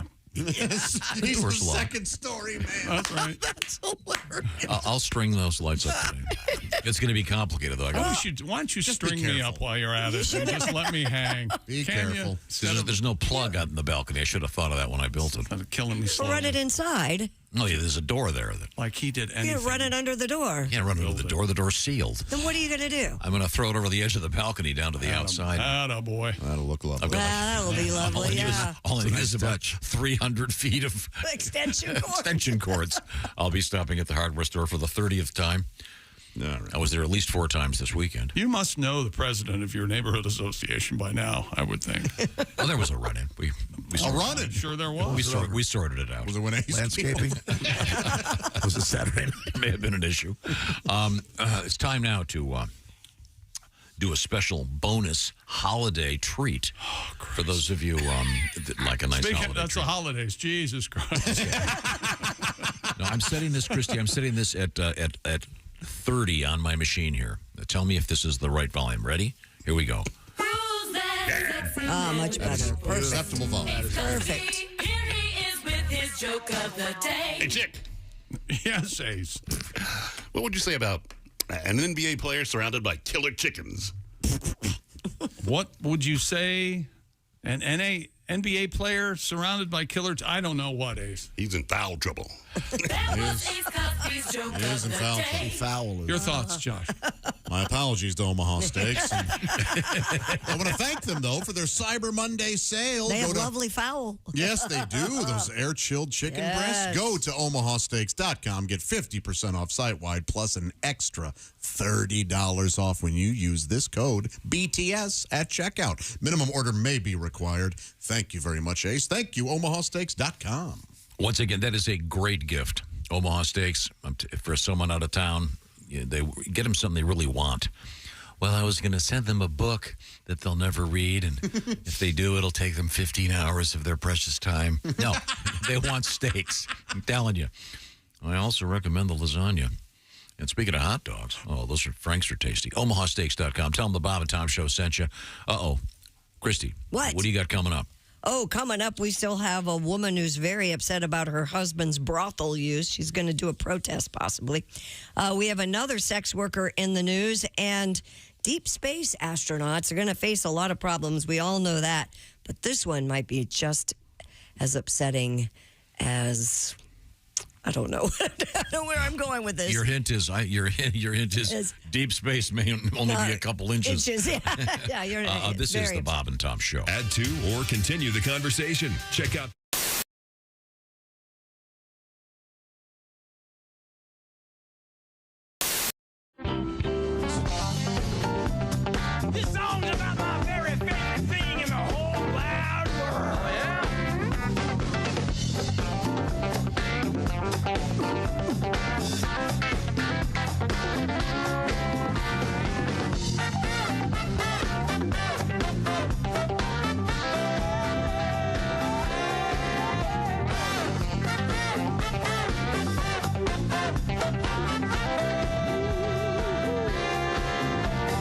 Perfect day for getting freaky. It's that time of day for sniffing like a dog. Would you like to play some sneaky peeky?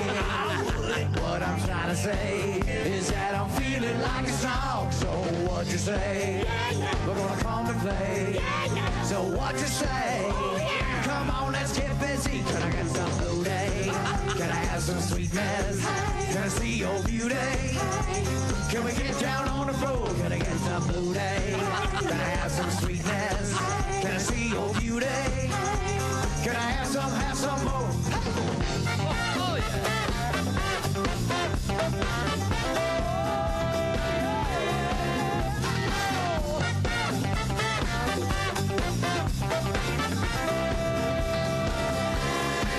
It's time for moving, babe. It's time for grooving slow. It's time for dancing, baby, and poking around your fro. So what you say? We're gonna come and play. So what you say? Come on, let's get busy. Can I get some booty? Can I have some sweetness? Can I see your beauty? Can we get down on the floor? Can I get some booty? Can I have some sweetness? Can I see your beauty? Can I have some more?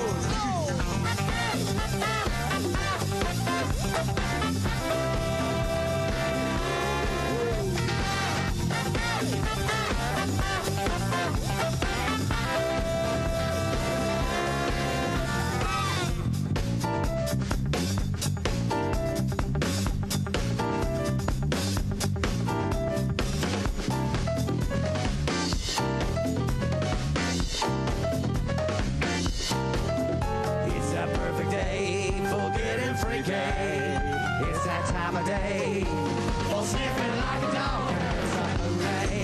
Can I have some sweetness? Can I see your beauty? Can we get down on the floor? Can I get some booty? Can I have some sweetness? Can I see your beauty? Can I have some more? Can I get some booty? Can I have some sweetness? Yeah, can I see your beauty? Can I get down on the floor? Can I get some booty? Can I see your beauty? Some booty, baby. Can I have some more? Oh, booty, booty, booty. Booty, booty, booty. Booty, booty, booty. Oh, I want some booty, booty, booty. Na na na na na na na na na na na na na na na na na na.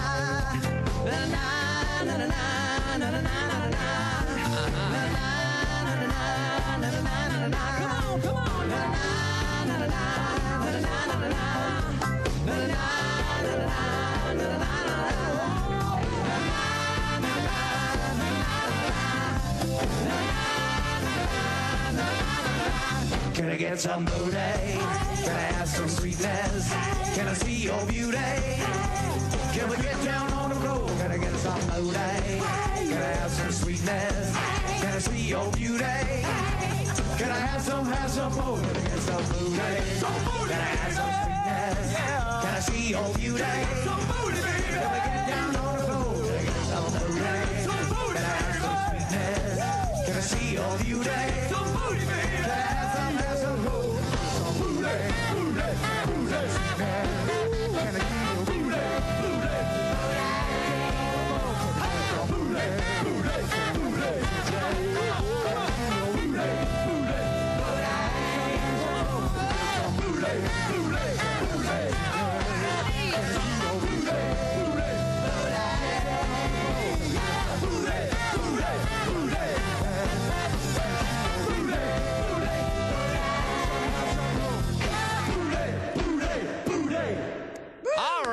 Buddha. Wow. Very nice, gentlemen. That horn section moves. Here come the mummies. Yeah. Man, are they great. Oh, what fun. Woo. Well, if you didn't get a ticket tonight, you lose. Wow. Dear Bob and Tom. Yes. The Mummies are my new favorite band. Uh-huh. It was formerly the Beatles. Amen. That is a nice letter. Thank you very much. Thank you so much. Here come the Mummies. Thank you for listening. This is the Bob and Tom Show. Bob and Tom.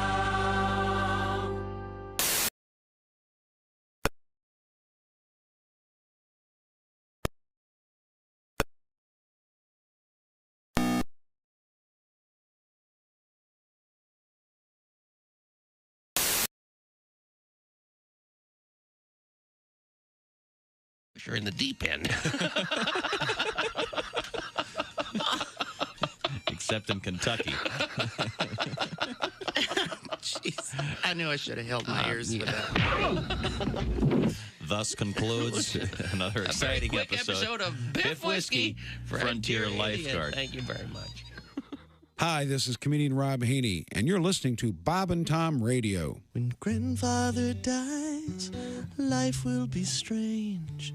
When grandfather dies, my whole world will change. When grandfather dies, I'll scream and I'll yell, 'cause I'll be rich as hell. And then I figured I didn't need to write anymore. And Jesus said, take this bread and eat it. It is my body. And the disciples said, Jesus, we're all on low-carb diet. We appreciate you dying for our sins, but we're all trying to slim down a little bit. We want to look good in the painting. Bob and Tom, 24/7. Oh, yeah. For that coming up. Welcome back to the Bob and Tom Show. Christy Lee at the news desk. Hello. There's Pat Godwin in the performance room. Hey. Josh Arnold is over there. Hello. Ace Cosby's here. Hey. I'm Chick McGee, and here's Tom Griswold. Hello, Tom. Say hello, Tom. Saying hello. Is this working? Okay. We were talking about poop. No, about We've talked about that. About Asian food. We've talked that about turns that. into poop. And Everything does. Thank you. And we were asking if there was a restaurant called Wok on the Wild Side, which would be a good name. Actually. Yeah, not bad. WOK Wok on the Wild Side. Perhaps having game-related... Or just a twist on your normal stir fry. Stir fries, yeah. And then I played Walk, Don't Run. I played the Ventures' great song, Walk, Don't Run. You said you didn't know who the Ventures were, then you recognized those great songs. Wipe Out. Wipe Out, Walk, Don't Run. A great guitar sound from the Ventures. Received this from Derek. And He the goes, Dominoes? It's not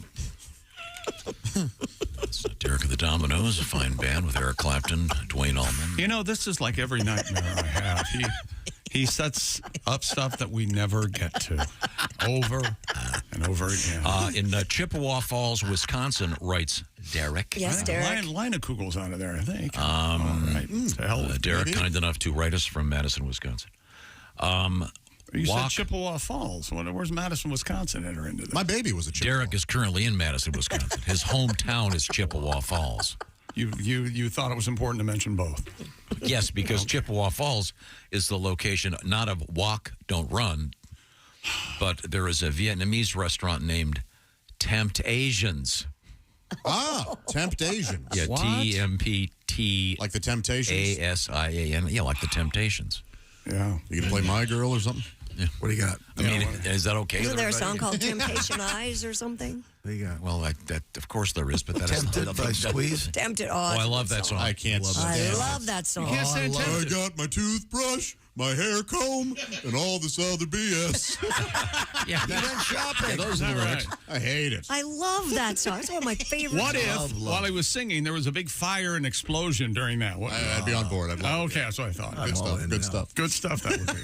I thought you'd like that song. It's got an unusual lyric. It's a grocery list. It's clear what's going on. That's it. I just played actual audio. Elvis Costello. What would they have if you were to do that? What would be on your list? Of what? If you were to write that first line and go, what is it? I've got a toothbrush. Oh yeah. A flannel for my face, whatever that is. Yeah. Let's just play a little bit of it so you can see this. Then you can inspire. You can use your inspired imagination, if you will, to. I'm stalling. To in lieu of come one, up we'll with use some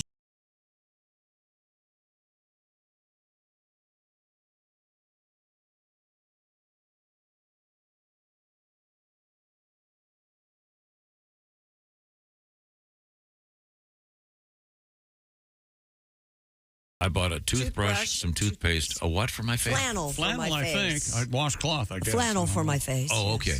I never noticed that before. What am I shopping in preparation for? I want you to replace those lyrics. Listen. Pajamas, a hairbrush, new shoes, and a case. What the hell's a case? A case, Just like a case. suitcase. Just a case, yeah. That's so Packing things into a suitcase. So what would you said to replace his them with? reflection. What would you buy for a date? For a date? Okay. I bought a bow tie, a jacket, and condoms average size. There you go. Some flowers. We'll keep shop. Pizza. A C ring. I almost said it. That would have been wonderful. I would have enjoyed that. Somehow we would have recovered. So you would have had, you would have gone down more of a vulgar road. You said date. There's nothing vulgar about any of that. Okay, all right, okay. Tempted by the fruit of another. Infidelity. Sickening. No, but he doesn't do it. He's just tempted. I don't care for it. Okay. I don't care for it. All right. Do you have any Christmas songs you don't like? You want to? I do, yeah. Oh, yeah. Okay, me too. My least favorite is that Paul McCartney monstrosity. Oh, I love that song. That's the worst. Wonderful Christmas time. I love that song. Terrible. Simply having a I parked my car to change the channel from that John Lennon Yoko Ono thing. No, I like I that. like Happy Christmas. So this is Christmas. Hate that song. It's pretty. Very pretty. That the Emerson Lake and Palmer guy, that one sucks too. Father Christmas. I kind of like that. The guy I like whining it a lot. about there's no Santa Claus. Hey, cram it. Okay? What about that one? Glad you're dead. Was it called First Aid, or what was the band? Do they know? Do they even know Christmas? Bono, yeah. That's the Bono thing. Do they still play that? Or is Oh, yeah. Yeah. I haven't heard that one for a while. Shane McGowan is the best Christmas song. Oh, Fairy Tale in New York. Beautiful. Oh, the Wait. Pogues? Yeah, the Pogues. Yeah, I love that. I love I that don't song. know that That's song. the Pagooies. Pronounce it properly. Jeez, Josh. I love that. Yeah, that's on my Christmas playlist. Gooeyes. But if Tempted comes on, you change the channel? I like I like like the blues Christmas. Which one? Yeah, man. Something about us. I'm not going to get a visit from Santa Claus because my old lady called the law or something like that. I love Wasn't that. that Christmas in jail and that? That's so much Christmas Christmas. in jail. Christmas in jail. Christmas in jail. That's Ace, a classic. what's your favorite Christmas carol? Yeah. Actually, I liked Paul McCartney. Oh, okay. All right. What about Step into Christmas, Ace by Elton John? How about that? Backdoor Santa by Bon Jovi. Backdoor Santa? Yeah, that sounds. That sounds. I saw Santa giving it to Sure it Mommy. wasn't George Michael? Well, I agree. Backdoor Santa. I think we've concluded. Well, Mrs. Claus, it's Christmas. Every year. Santa guess what? comes once a year. Here we go. This year it's. Santa got to empty his sack.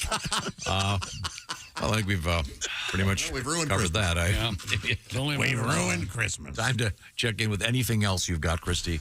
An Australian woman is threatening to protest outside of a brothel after her husband spent $4,000 on an hours-long sex bender. He apparently, Sex bender. yeah, Josh, he allegedly spent 7 hours with two sex workers at the brothel called the Pentagon Grand. Brothel manager Suzanne Pfeiffer told the Gold Coast Bulletin I'm the ma'am. I'm the ma'am here. that the man initially paid for the first hour with cash, All right. but switched to a credit card to extend the romp session until the two sex workers were too tired to continue. Boy. Warm out. His wife later turned up with her husband in tow, pulled him by the ear, That's funny. claiming he'd been drunk and on drugs and had no recollection of the incident. Yeah. Wink, wink, nod, nod. I don't remember if I loved it or not, honey. I just kept saying. Yeah, the first 1,000 was for sex. The last 3,000 was for Gatorade. I'm out of electrolytes. Pfeiffer argued that the man seemed sober in CCTV footage, but said his wife refused to accept her explanation CCTV, we're always watching. and threatened to protest the business. The man reportedly paid for service upgrades, including fetishes and fantasies. Well, how about that? Are just a few of my favorite. Must have gotten a hold of some of those Viagra's? Mexican sex pills, you know. Spanish fly? Yeah, Peter pills? Yeah, the Spanish fly. The old Peter pills. I see. Well, let's see now. If by the way, as kind of a post-Thanksgiving survey, if anyone had anything very unusual happen or any unusual food, I'd like to hear from you.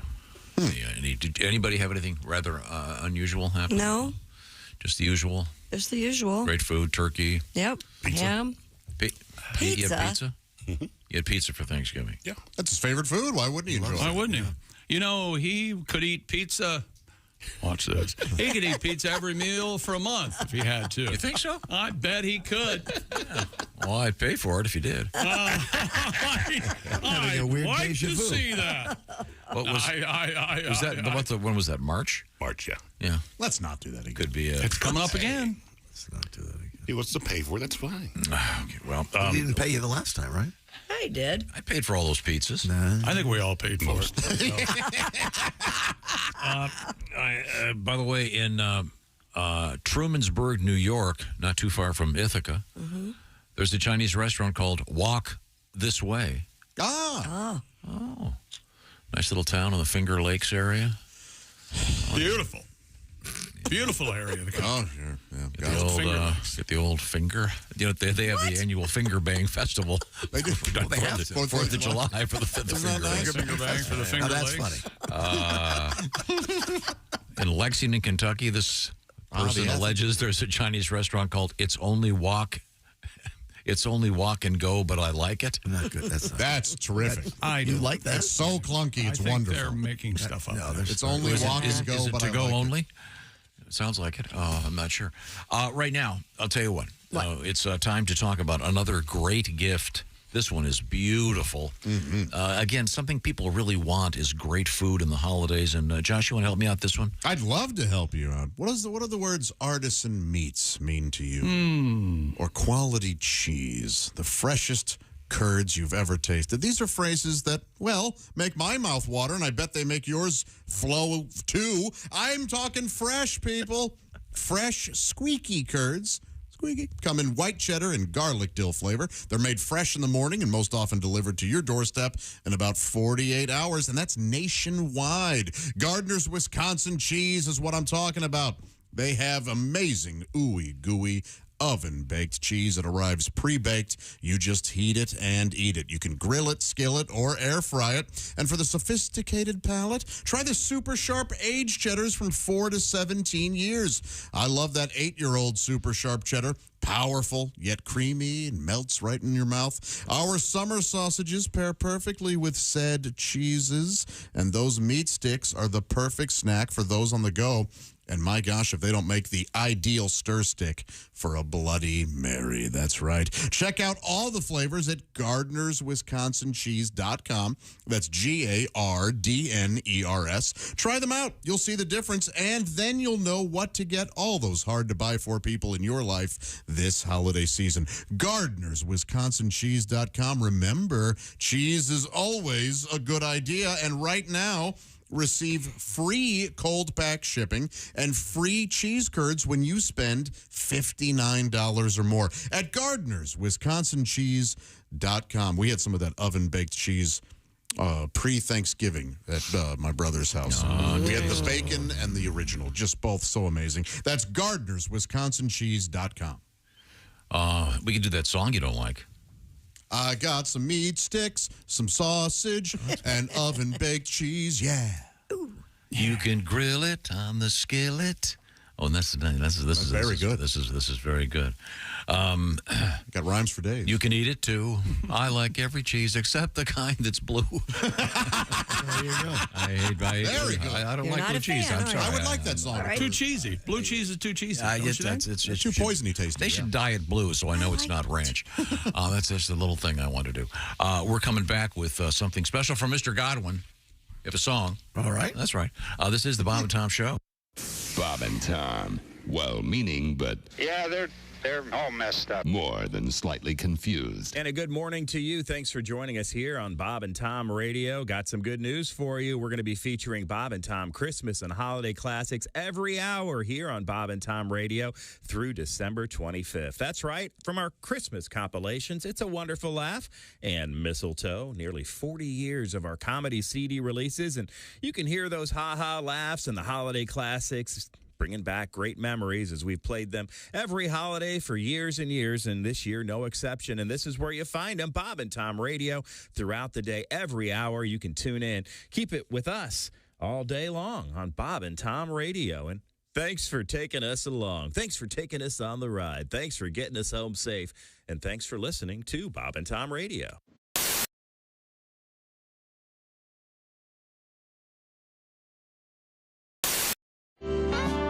Last time you were here, Eric, you impressed us with your musical skills. You, oh, that's right. You are a manualist. Yes, I am. Now, for those that don't know what that means, manualism is the art of manipulating one's hands to make. There you go. To make that sound. That wasn't me yet. I didn't. There we go. You must be. Sorry, excuse me. You must kick ass at That parties. was my no hands. Yeah, I know the chicks dig this. Yeah, I know they do. Yeah, if you're at a party, Yeah, this is my go-to on a first date. I'm gonna say, if you're at a party and you see Eric and there's a big group of guys hanging around him, this is what they're doing. They're looking for that, and then my Dungeons and Dragons kit too. I'm doing that. So, give us a sample. All right, there you go.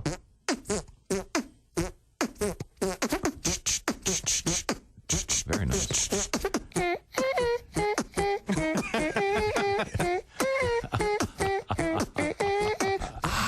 Push it. I see the group of guys laughing now at the party. What? Wow. While the girls are all over there rolling their eyes. That is amazing. Have you ever been laid doing that?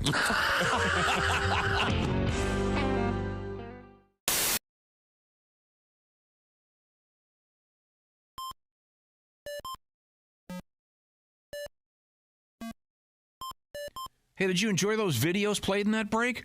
Check out the Bob and Tom YouTube playlist for more great stuff.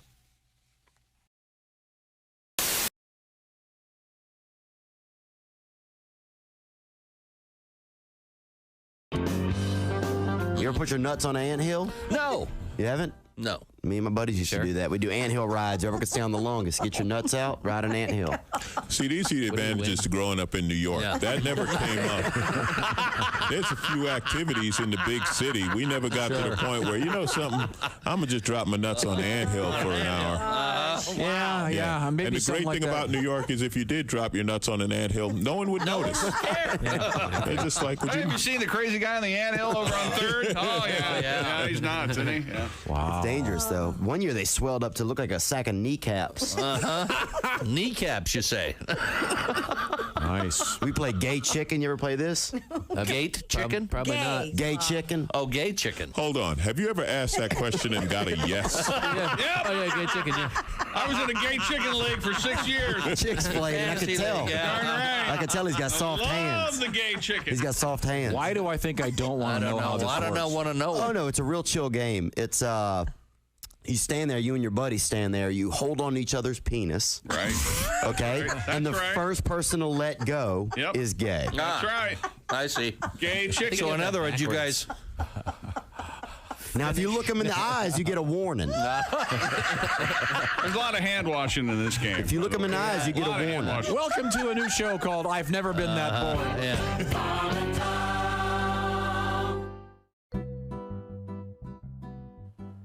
Hey friends, here at Gardeners we understand that great cheese can be a bit pricey.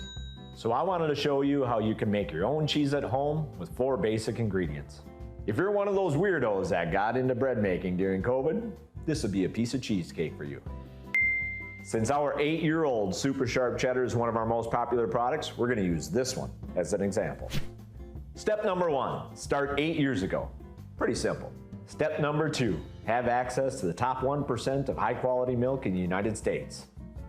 Easy peasy. Step number 3, break out your highly sterile 9,000 gallon cheese vat. Okay, cut. Ty, this doesn't seem like a simple at-home DIY. Who's going to be able to do this from home? I'm just trying to explain to everybody the simple steps to making high quality sharp cheddar. Okay, we're going to have to cut. Well, I haven't even gotten to the aging process yet. Are you freaking kidding me? Who the hell let this cheese hole in the door here? This is freaking bull crap. Goddamn, shove it up his derriere. I'm the cheese king. Guy wouldn't know a teeth if it slapped him in the face. This is utterly ridiculous. Okay, you're reading insults off of a sheet of paper. Okay, great. Cheddar days are coming, my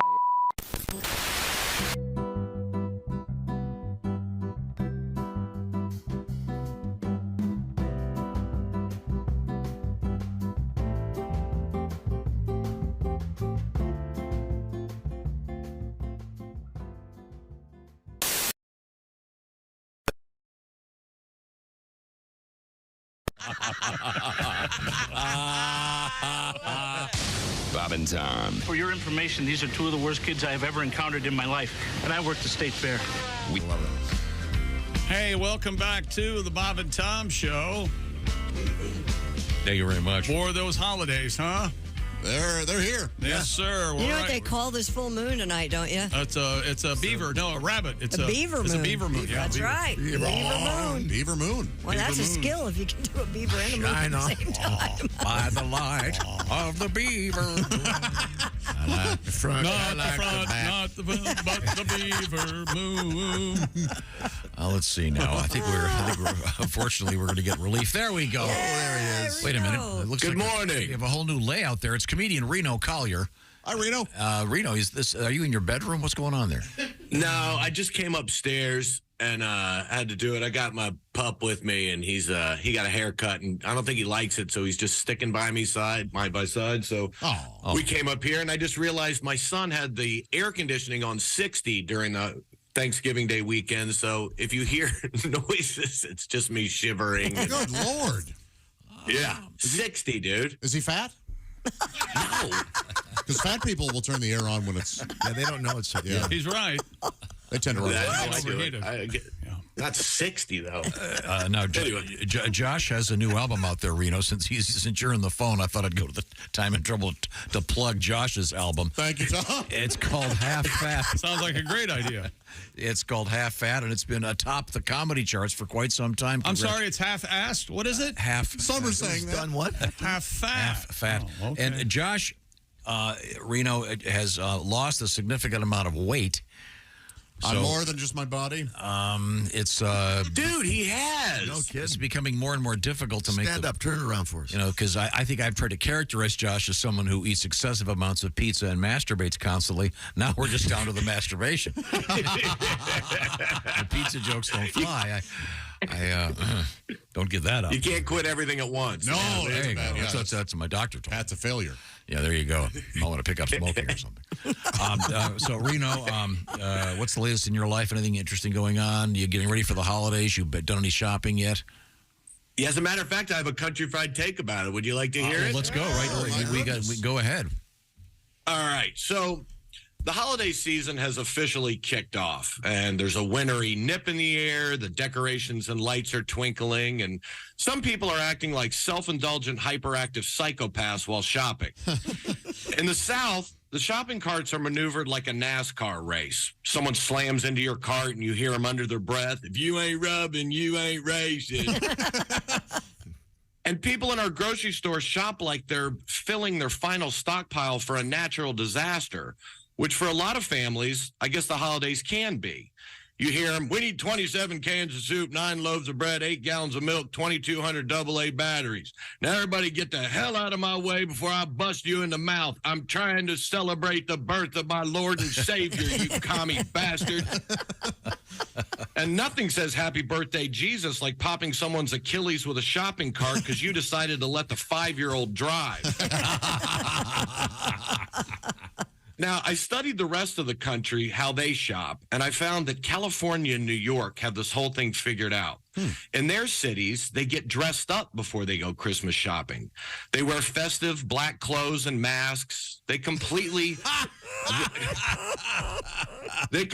got rid of the hassle of having to pay for the stuff. Yes. So there's no annoying checkout lines. They go in, grab whatever they want, in and out in 5 minutes or less. Sure, they have no dignity, morals, or self-worth, but they got Nikes and a PlayStation. They basically think that the stores are their personal Santa, which technically the stuff was made by elves. Kind of. They were 6-year-olds in a Chinese sweatshop, but they are short and feisty. Not quite as jolly, but very feisty. I think all this madness started with the Cabbage Patch Kids in the 80s. Oh. For you youngsters out there used to be a doll made from the scraps on a seamstress's floor, stuffed with cotton, hair made of yarn, and its own birth certificate. And believe it or not, people lost their minds trying to get one. Camping out in the cold in front of a store to recreate the running of the bulls at 4 a.m. and the off chance they could snag one. I tell you what, kids, You haven't lived until you've been aisle stomped and had a patch of your hair ripped out by a 400-pound woman trying to make Little Cindy's Christmas special. And they were almost impossible to get, you know? There'd be some dude in the parking lot selling knockoffs. I got a lettuce head, kid. No birth certificate, but it has an expiration date. Those were the good old days, you know? You couldn't even have a Cabbage Patch doll now. The vegans would say it's murder. They couldn't have birth certificates because no one asked the doll if they wanted to be born. Environmentalists were playing salad dressing on them to ruin their value. They'd have on My Cabbage, My Choice t-shirts. Then the My Pillow guy would come out with a knockoff. All the birth certificates would read born on January 6th. They'd come with a Viking helmet, face paint, and a podium. They'd be called Let Us Have Freedom Kids. All right, I'm sorry. Now, you may ask yourself, what makes Reno an expert on this? What makes Reno an expert on this? I was in the cinematic masterpiece Jingle All the Way 2, and it was about this very subject.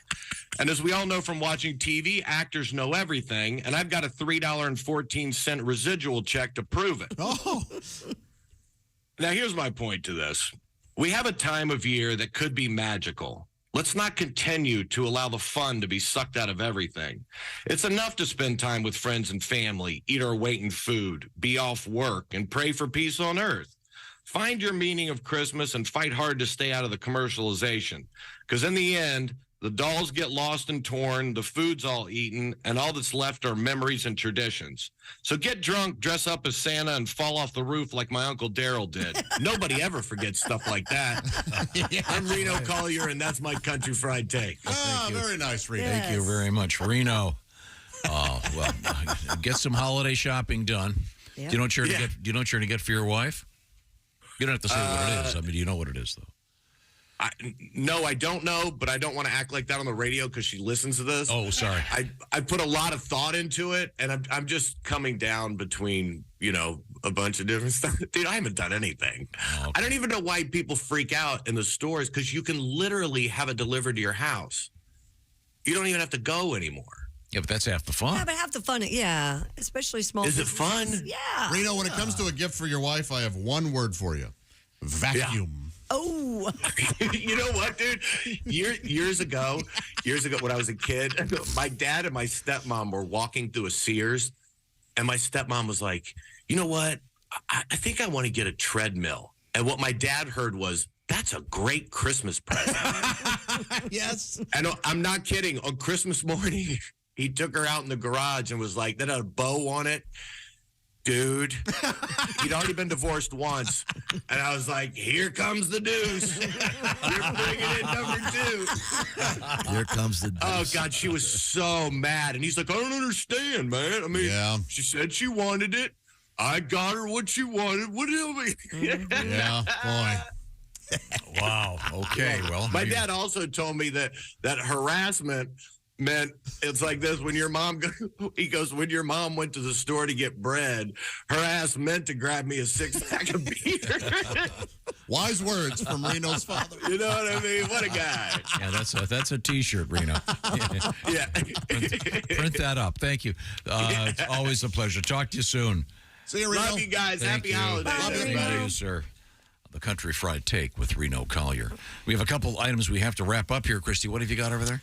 Police allege a man who had paid for a sexual encounter with a woman at a motel fired a shot at her vehicle. Whoa! Officers responded to the shot fired at a motel in Manchester Township, spoke with 34-year-old Brittany Absobi. After first making up a story about why she was in the parking lot in her car, she confessed to having a paid sexual encounter with the 66-year-old man. The man had paid her to, why do we urinate on him? Really? The man claimed he fired a shot at the woman, though, because he says she stole his wallet.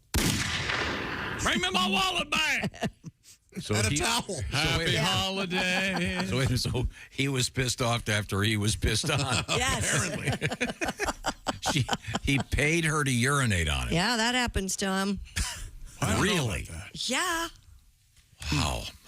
Not even in the shower, I don't think, right? You're taking a shower with somebody? No. I don't even think so. Wow, that's glad I didn't wake up with that. How much for you to pee on? That's water sports. In the car? I'd really like you to pee on me. I think they were in a motel. Oh, they were in a motel. I wasn't paying attention. Yeah. Just on my leg. Yeah. So, I mean, you do it in the shower, then you don't do it in the bed, do you? I have no idea. I don't care where we do it. Just pee on me. Maybe we she, do it out in the parking lot. maybe she brought a rubber You do it in sheet. front of my I don't grandparents. know. I don't care. I'll do it at the Christmas dinner. My grandparents. Just pee on me, will you? Here's money. What, do you want money for this? I'll give you money to pee on me. Okay, I'm sorry. Yeah. What else have you got? Over 1,000 mysterious blue balls washed up on beaches in the UK this past week. Blue balls. You don't have to say it like that. Blue ball. Blue balls. What are these mysterious blue balls? Well, thank you for asking, Josh. Experts at Tees Valley Wildlife Trust said the balls... Jeez, no wonder they got blue balls. Nothing but blue balls. The balls originate from Hartlepool Power Station, which uses the abrasive spheres to clean the system's pipes. You like the power station chick? Bang a Gong. I don't mind their version of Bang a Gong. I kind of like Yeah, that I did. version. I thought it was good, too. Local residents suspect recent storms have released a large grouping of balls from the seabed. Environmental officials are concerned the balls pose a hazard to marine wildlife and are asking for the public's help to track where the objects wash up. Did you read that book? Which one? Which one? Blue Balls on the Beach by Sandy Handy. Sandy Handy, very nice. I'm sorry, who wrote this? Sandy Handy. Sandy Handy. Blue Balls on the Beach, yeah. I haven't read that. Yeah, it's really good. Oh. Yeah. I don't want the spoiler alert, but you just read it on your own. Sand is really everywhere on the beach. Yeah. Oh, Don't ever forget that. Never forget it's just broken glass. Oh, yeah, absolutely. And it gets everywhere. Yeah. Deep space astronauts may not have a blue ball problem. The new study reveals astronauts might be prone to erectile dysfunction. Really? Researchers discovered that galactic cosmic rays and to a lesser extent microgravity can impair the function of erectile tissues. This never happens. I swear. It's just microgravity, I swear. The effects, which could potentially last for decades, might also be treatable, though, with specific antioxidants. Researchers called for the sexual health of astronauts to be closely monitored on the return from future deep space missions. Because, I mean, when they're up there, there's nothing going on, right? Apparently, those who venture into space already, of course, face health risks such as wasting muscles and thinner bones. Do spacesuits accommodate for that? boners? Junkage? Yeah. I don't have know. to. They're new spacesuits are sleeker, are they not? Can you get I think so. boner in space? Not so bulky. I mean, do they monitor that much? Do they have a... I would. Boners in space. Hand me that tang. Wouldn't they ask the astronauts what their number one problem, top three problems would be? To answer your question, but the only tang they're getting is the kind in the glass, apparently, when they're up there. Wouldn't it be funny? It's like 3 astronauts in the space station, and the Today Show is interviewing them. So, what are the hardest parts about being in space? Well, the odor. Actually, not a lot of people don't talk about that, Yeah. and the loneliness. That can be pretty isolating. Sure, and there. And Frank over here won't stop getting boners. Shut up. cut it out, man. Yeah, it's Deep Space Nine on Frank's case, more like Deep Space 3. I could see where that would be a problem. And if you're going to colonize out in space, you have to be able to reproduce, right? Sure, yeah. That's how it goes, yeah. Yeah, but you go in and out. They got the Viagra, up there in space. Yeah. Oh, you have something, Pat? Interview me in space what I want. What would you like in space, Pat? I want more sex. I screwed it up. Yeah, that was clunky. You're the one who wanted to do it. I totally messed it up. We would have never said anything. You know what? Four words. Try it again. We can rewind the tape. Let's move forward. No need to. Josh, ask him sir, you've applied to be an astronaut. What are you looking for out there in space? I want more sex. there you go. There it is. We're going to have to deny you. Always totally safe. Actually, we have a cosmonaut here. What are you looking for, comrade, up in space? I want blue jeans. Oh, blue jeans. All right. And more sex. Okay. Nice accent, by the way. You try it in space. No one can hear how crappy accent is. I want more sex. That was better. Okay. Anyway. So, anywho. That's good to know. Yeah. Aren't there problems? How about that weekend? You had a huh? song? I didn't know I was on. Oh. Oh, I didn't know you were on. You've done one song. Yeah, today. You want to hear another one? Yeah. No, I don't. Yes, you do. Okay, I do. All right, you're right. Greg Warren mentioned Ebony and Ivory. Do you remember the first version, the first draft of Ebony and Ivory? It was very literal. Who mentioned that? Craig Warren? Craig Yeah, Warren. you're right. Is that what I said? Yeah. Greg. Now that was Stevie Wonder and Paul McCartney. Yeah. Yep. Ebony and Ivory don't work together sometimes in harmony. Side by side on my piano keyboard. Sometimes it goes like this. Oh, no. Hey. That's the first version. Very discordant. The apartheid version. Well, I just play the white keys. I was not a part of the ending. You know, Stevie Wonder can see. I think it's a very, he can, very really? compelling evidence. Yeah, he was out there. driving. Remember this? Yeah. Plus, how can you play the piano if you can't see? Okay. Play it like that. All right. Yeah. Thank you very much. This is all very helpful. Right now, I want to talk about the perfect gift. Now, Christy often talks about when she's out there shopping.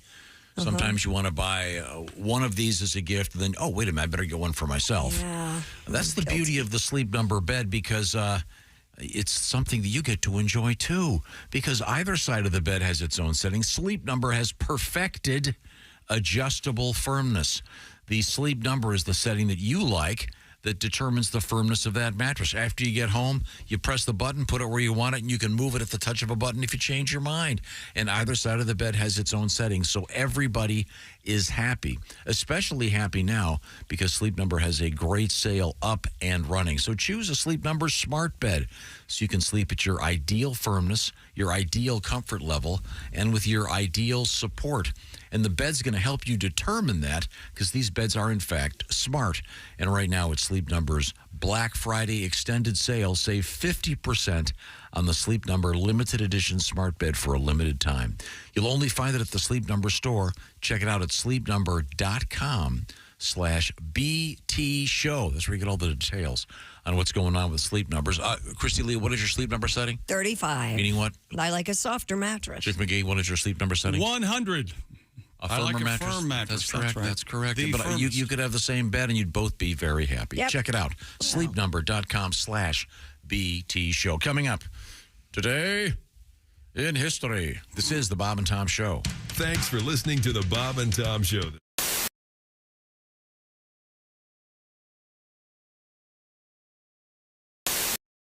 Any bugs come out, it's not my fault. I know. I'm just going to cover just the edge of your nostril. Breathe through your mouth. That's freaking out. A little bit. I thought you said you were a mouth breather. I am. I did not expect to be attacked, though. I didn't expect what just happened right there. I'll be honest, that freaked me out. I don't know how the wax stays on the stick when she yanks it the out. the sticks just how long does the wax take to dry? Just a couple minutes. It's not long, yeah. So Pat has a stick sticking out of his nose. Oh, boy. And the wax is coating the hairs in his nose. But now you'll notice his hands were in fists, his legs are crossed, he's all tensed up. You gotta relax. Paper towel, though. Yeah, Relax. you gotta relax. It's okay. Gotta relax. I have a stick sticking out of my face. That is pretty funny. I have to admit. Now the wax is drying, and You want to make sure this is really good and dry. Oh, I would hope. Yeah. Sure.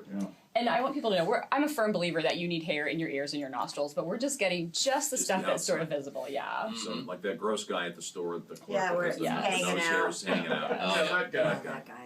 Yeah, the guy who's making your sandwich. Yeah, you don't want the nose hairs. I kind of feel like I'm drowning. Drowning? Can't Being breathe out. waterboarded kind of thing? You can't breathe out your nostril. No, you're fine. Don't breathe out of my nostril? No, you don't want to suck it up into your nostril. No, then we got a problem. Then we have a major problem. It's a whole The different NFL will ban us from all broadcasts. And, We did it. We did it. I didn't know we were doing it. I did not know she attacked it.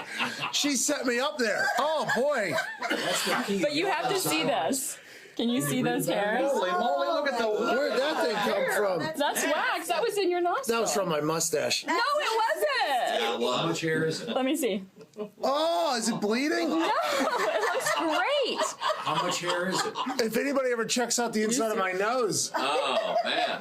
Oh, man. Wow. Better? Do you guys understand? She was setting it up, like patting it down, you know, like checking on me. And then all of a sudden, one pat down, wham, stick out. That's the key. That way you're not messed up. I'm not going to fall for it next time. Oh, boy. Okay. Well.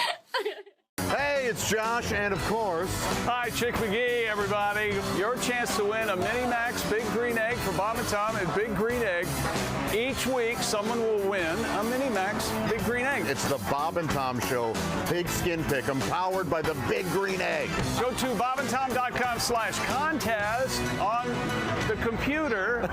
Is that where you go? Are we eligible?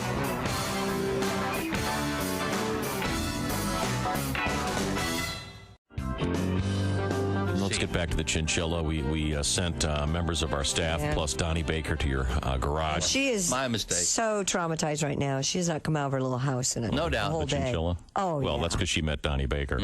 Yes. It's true. Her ears are as big as Frisbees. They are very big. I know. I can't get over how They're horribly... native of South America, and they use those to, you know, and they're nocturnal, so they Must be a lot of listening going on. They do in a South lot of America. listening at The night. size of those because ears. you can't see very well. And they respond, of course, with their brain by going, duh. Duh, I'm a chinchilla. Oh, wow, it's that great big thing right there. That looks like a really nice fur coat that lady's got on. I wonder what that's made of. Duh. Well, I'm gonna rest for a while so I can poop again. Duh. I can tell you. I'm not like a dog. I can't play frisbee or catch. I just sit here going, duh. I'm kind of like something in a frame, like a picture, except I just go, duh, and then I poop. Except you have to feed me and I poop. I'm like a picture you have to feed. Duh. I can tell you what, they don't come when you call them. That's for damn sure. I will. I'll come if you call me.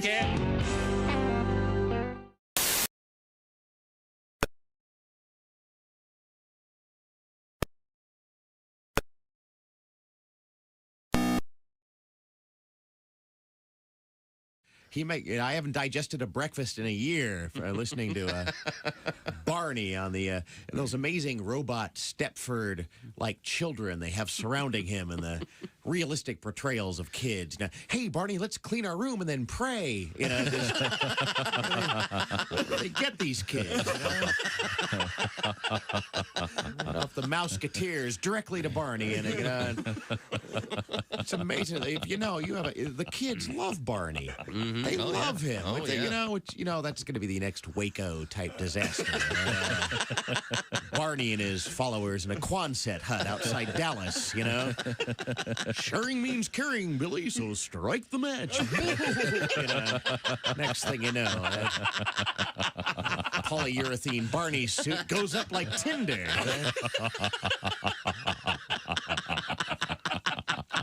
I point this out because I care. Hey, everybody, this is Todd Snyder, and you're listening to Bob and Tom Radio. Rod White is our guest. Do you have any drinking stories? None that he can remember.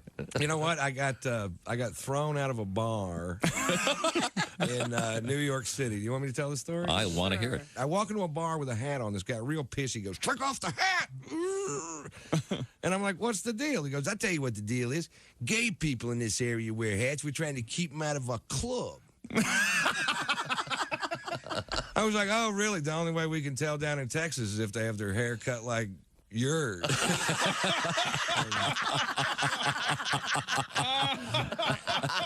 And he got all pissed. I'll be damned. But he walked away, and I took the hat off. And like an hour later, I'd been drinking, and I forgot. You ever forget? Happened to me. I put the hat back on. The guy comes over to me. He's poking me in the shoulder with two fingers and goes, "You're out of here." And I was like, "I don't think so, Scooter." And I was wrong. They hurled me out of the bar. And then they squared off with me in the parking lot, and I backed down from the fight because I don't know how many of them it would have taken to whip my ass, but I knew how many they were going to use. It's a handy little piece of information to have right there. It was overkill. I actually have a sexual fantasy associated with the earthquake. Go. All right, woke chick up. In my fantasy, I'm making love to this woman. Yeah. And then all of a sudden, she feels the earth move beneath her. Ah, yes. And then she rolls over on top of me and shields me from debris. Safety first, everybody. Safety first. Bob and Tom Hey, welcome back to the Bob and Tom Show. Tom Griswold's going to wrap up a big weekend. Oh, it's fun. Went to see Kiss. We're going to talk about it during the things we learned. A whole bunch of section stuff. of the Bob and Tom Show. But first, today, in history. Let's see. Santa Claus born on What are we this working date, with? right? 27th? Something like that, right? Ooh, that's not pleasant. Santa Claus? Yikes. What do you got? What do you got? I can't even read that. It's John Connolly getting caught by an alligator? What happened? Is that it? Politics? And we had that thing with a guy dangling from a helicopter. Yeah, looking for crocodile eggs. Looking for crocodile Really? eggs. That's a thing, And I the guess. copter ran out of gas. Things Yeah. we learned, not day in history. Oh, that is rough. How'd you guys get by without me? Okay. I don't know. Today in We history. struggled. I remember doing it, though. Enjoying it? Yeah, I think maybe. I'm not saying Here yes. we go. Here we go. Oh, baby. 1911 is our date. 1911, audiences throw vegetables at actors for the first time in history. Yes, sir. It brought to you by the International Produce Association. There are no small tomatoes, just small parts. Thank you. Yeah, the salad days of comedy. Boo. That's actually not even true. They used to do that back in Shakespearean times. No, it just says right here. If you want to dispute it. Where did you get the Shakespearean story? That's true. It is true. Yeah, I learned it. How do you two know? Well, I had theater men as of a the major. Yeah, that my dad right? taught theater, so maybe I know something. So full of crap. So they were throwing vegetables time. at actors. That's right. This is even before Bob Zaney started his stand-up career. Whoa. I'll not have you besmirch Mr. Zaney like that. Just a joke. You Put me by the pool. I won't need the Wi-Fi, baby. Not my favorite. 1967, the Beatles released Magical Mystery Tour.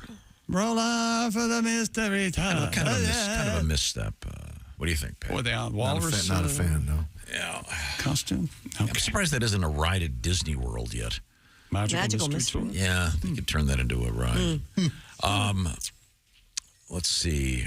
Happy birthday. Yeah. Oh, this is cool. 1701, Anders Celsius. What did he come up with? Buddy's called him the sworn enemy of Dave Fahrenheit. Fahrenheit, yeah. What's up, Durs? No, we're gonna tell temperature in you, Durs, any day now. It's gonna happen. Yes, sir. Isn't 32? What is 0? 0 Celsius is 32 Fahrenheit. 32, but then aren't they the same at some point? If they're the same number? I don't know. 89 Kelvin comes into it. Celsius is sort of irrelevant in the United States. There with this. They made us try to do it both there for a while on radio. They did. Yes. Oh, yeah. I refuse. Very much so. Yeah. Late 70s. I don't believe him. He counts one of the biggest ass kissers in the history of broadcasting. He did it. Went on record as saying, Tom I hate Griswold. Celsius. I'm not doing it. All right. Yeah, I want off to know the mic, temperature in maybe. Get Celsius. Go somebody buy a else in here to thermometer. do this. Happy birthday, Bruce Lee. Be like water. Yes. That's what he said. An adverb in a name, Bruce Lee. Yep. You want to fight Bruce Lee? He went into the fight, Bruce Lee. Okay, nice try. How about this one? 1942. Nice try. He said to himself. Yeah, was he talking to himself or you or me? Or? That was kind of fun. I appreciate it. If someone says, I did it Bruce Lee, oh, you're a badass. Or you did it Bruce Lee. Okay. Jimi Hendrix, born in 1942 in this state, changed the name of his spelling to what, Christy? J-I-M-I. That's right. I thought it was Hendricks until he was a rocker. Then it's IX. Wasn't that right? No. Oh, is that He true? dropped the Berg off of Hendrix, too. Hendricksburg, yeah. Jimi Hendrixburg. Let's see. Happy birthday, 1955. Bill Nye, the science guy.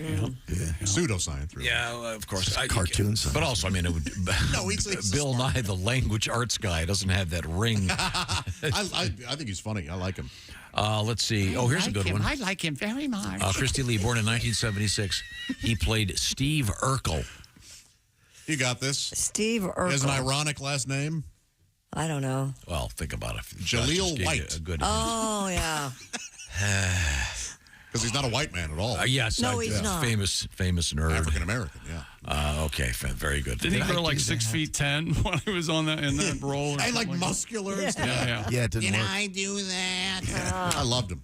Okay. Did you really? Time now for things we learned. Yes. Josh Arnold's back, and I think we're all Tired of me. Excited about that. Very happy you're back. Tom and Ace went to see the Kiss concert. It was amazing. Tom had a hot dog. Ace used Tom's urinal. I heard they Lady in the Tramp to the hot dog. Oh. That's what I heard. That's what I heard. Cooties. Now you have to get married. Pat Godwin announced he washes cheese off his broccoli before he eats it. That's an insane I say from habit. now on, whenever Pat says something, he has to start it with "Once upon a time." You know From what? now I'm getting on. tired of that.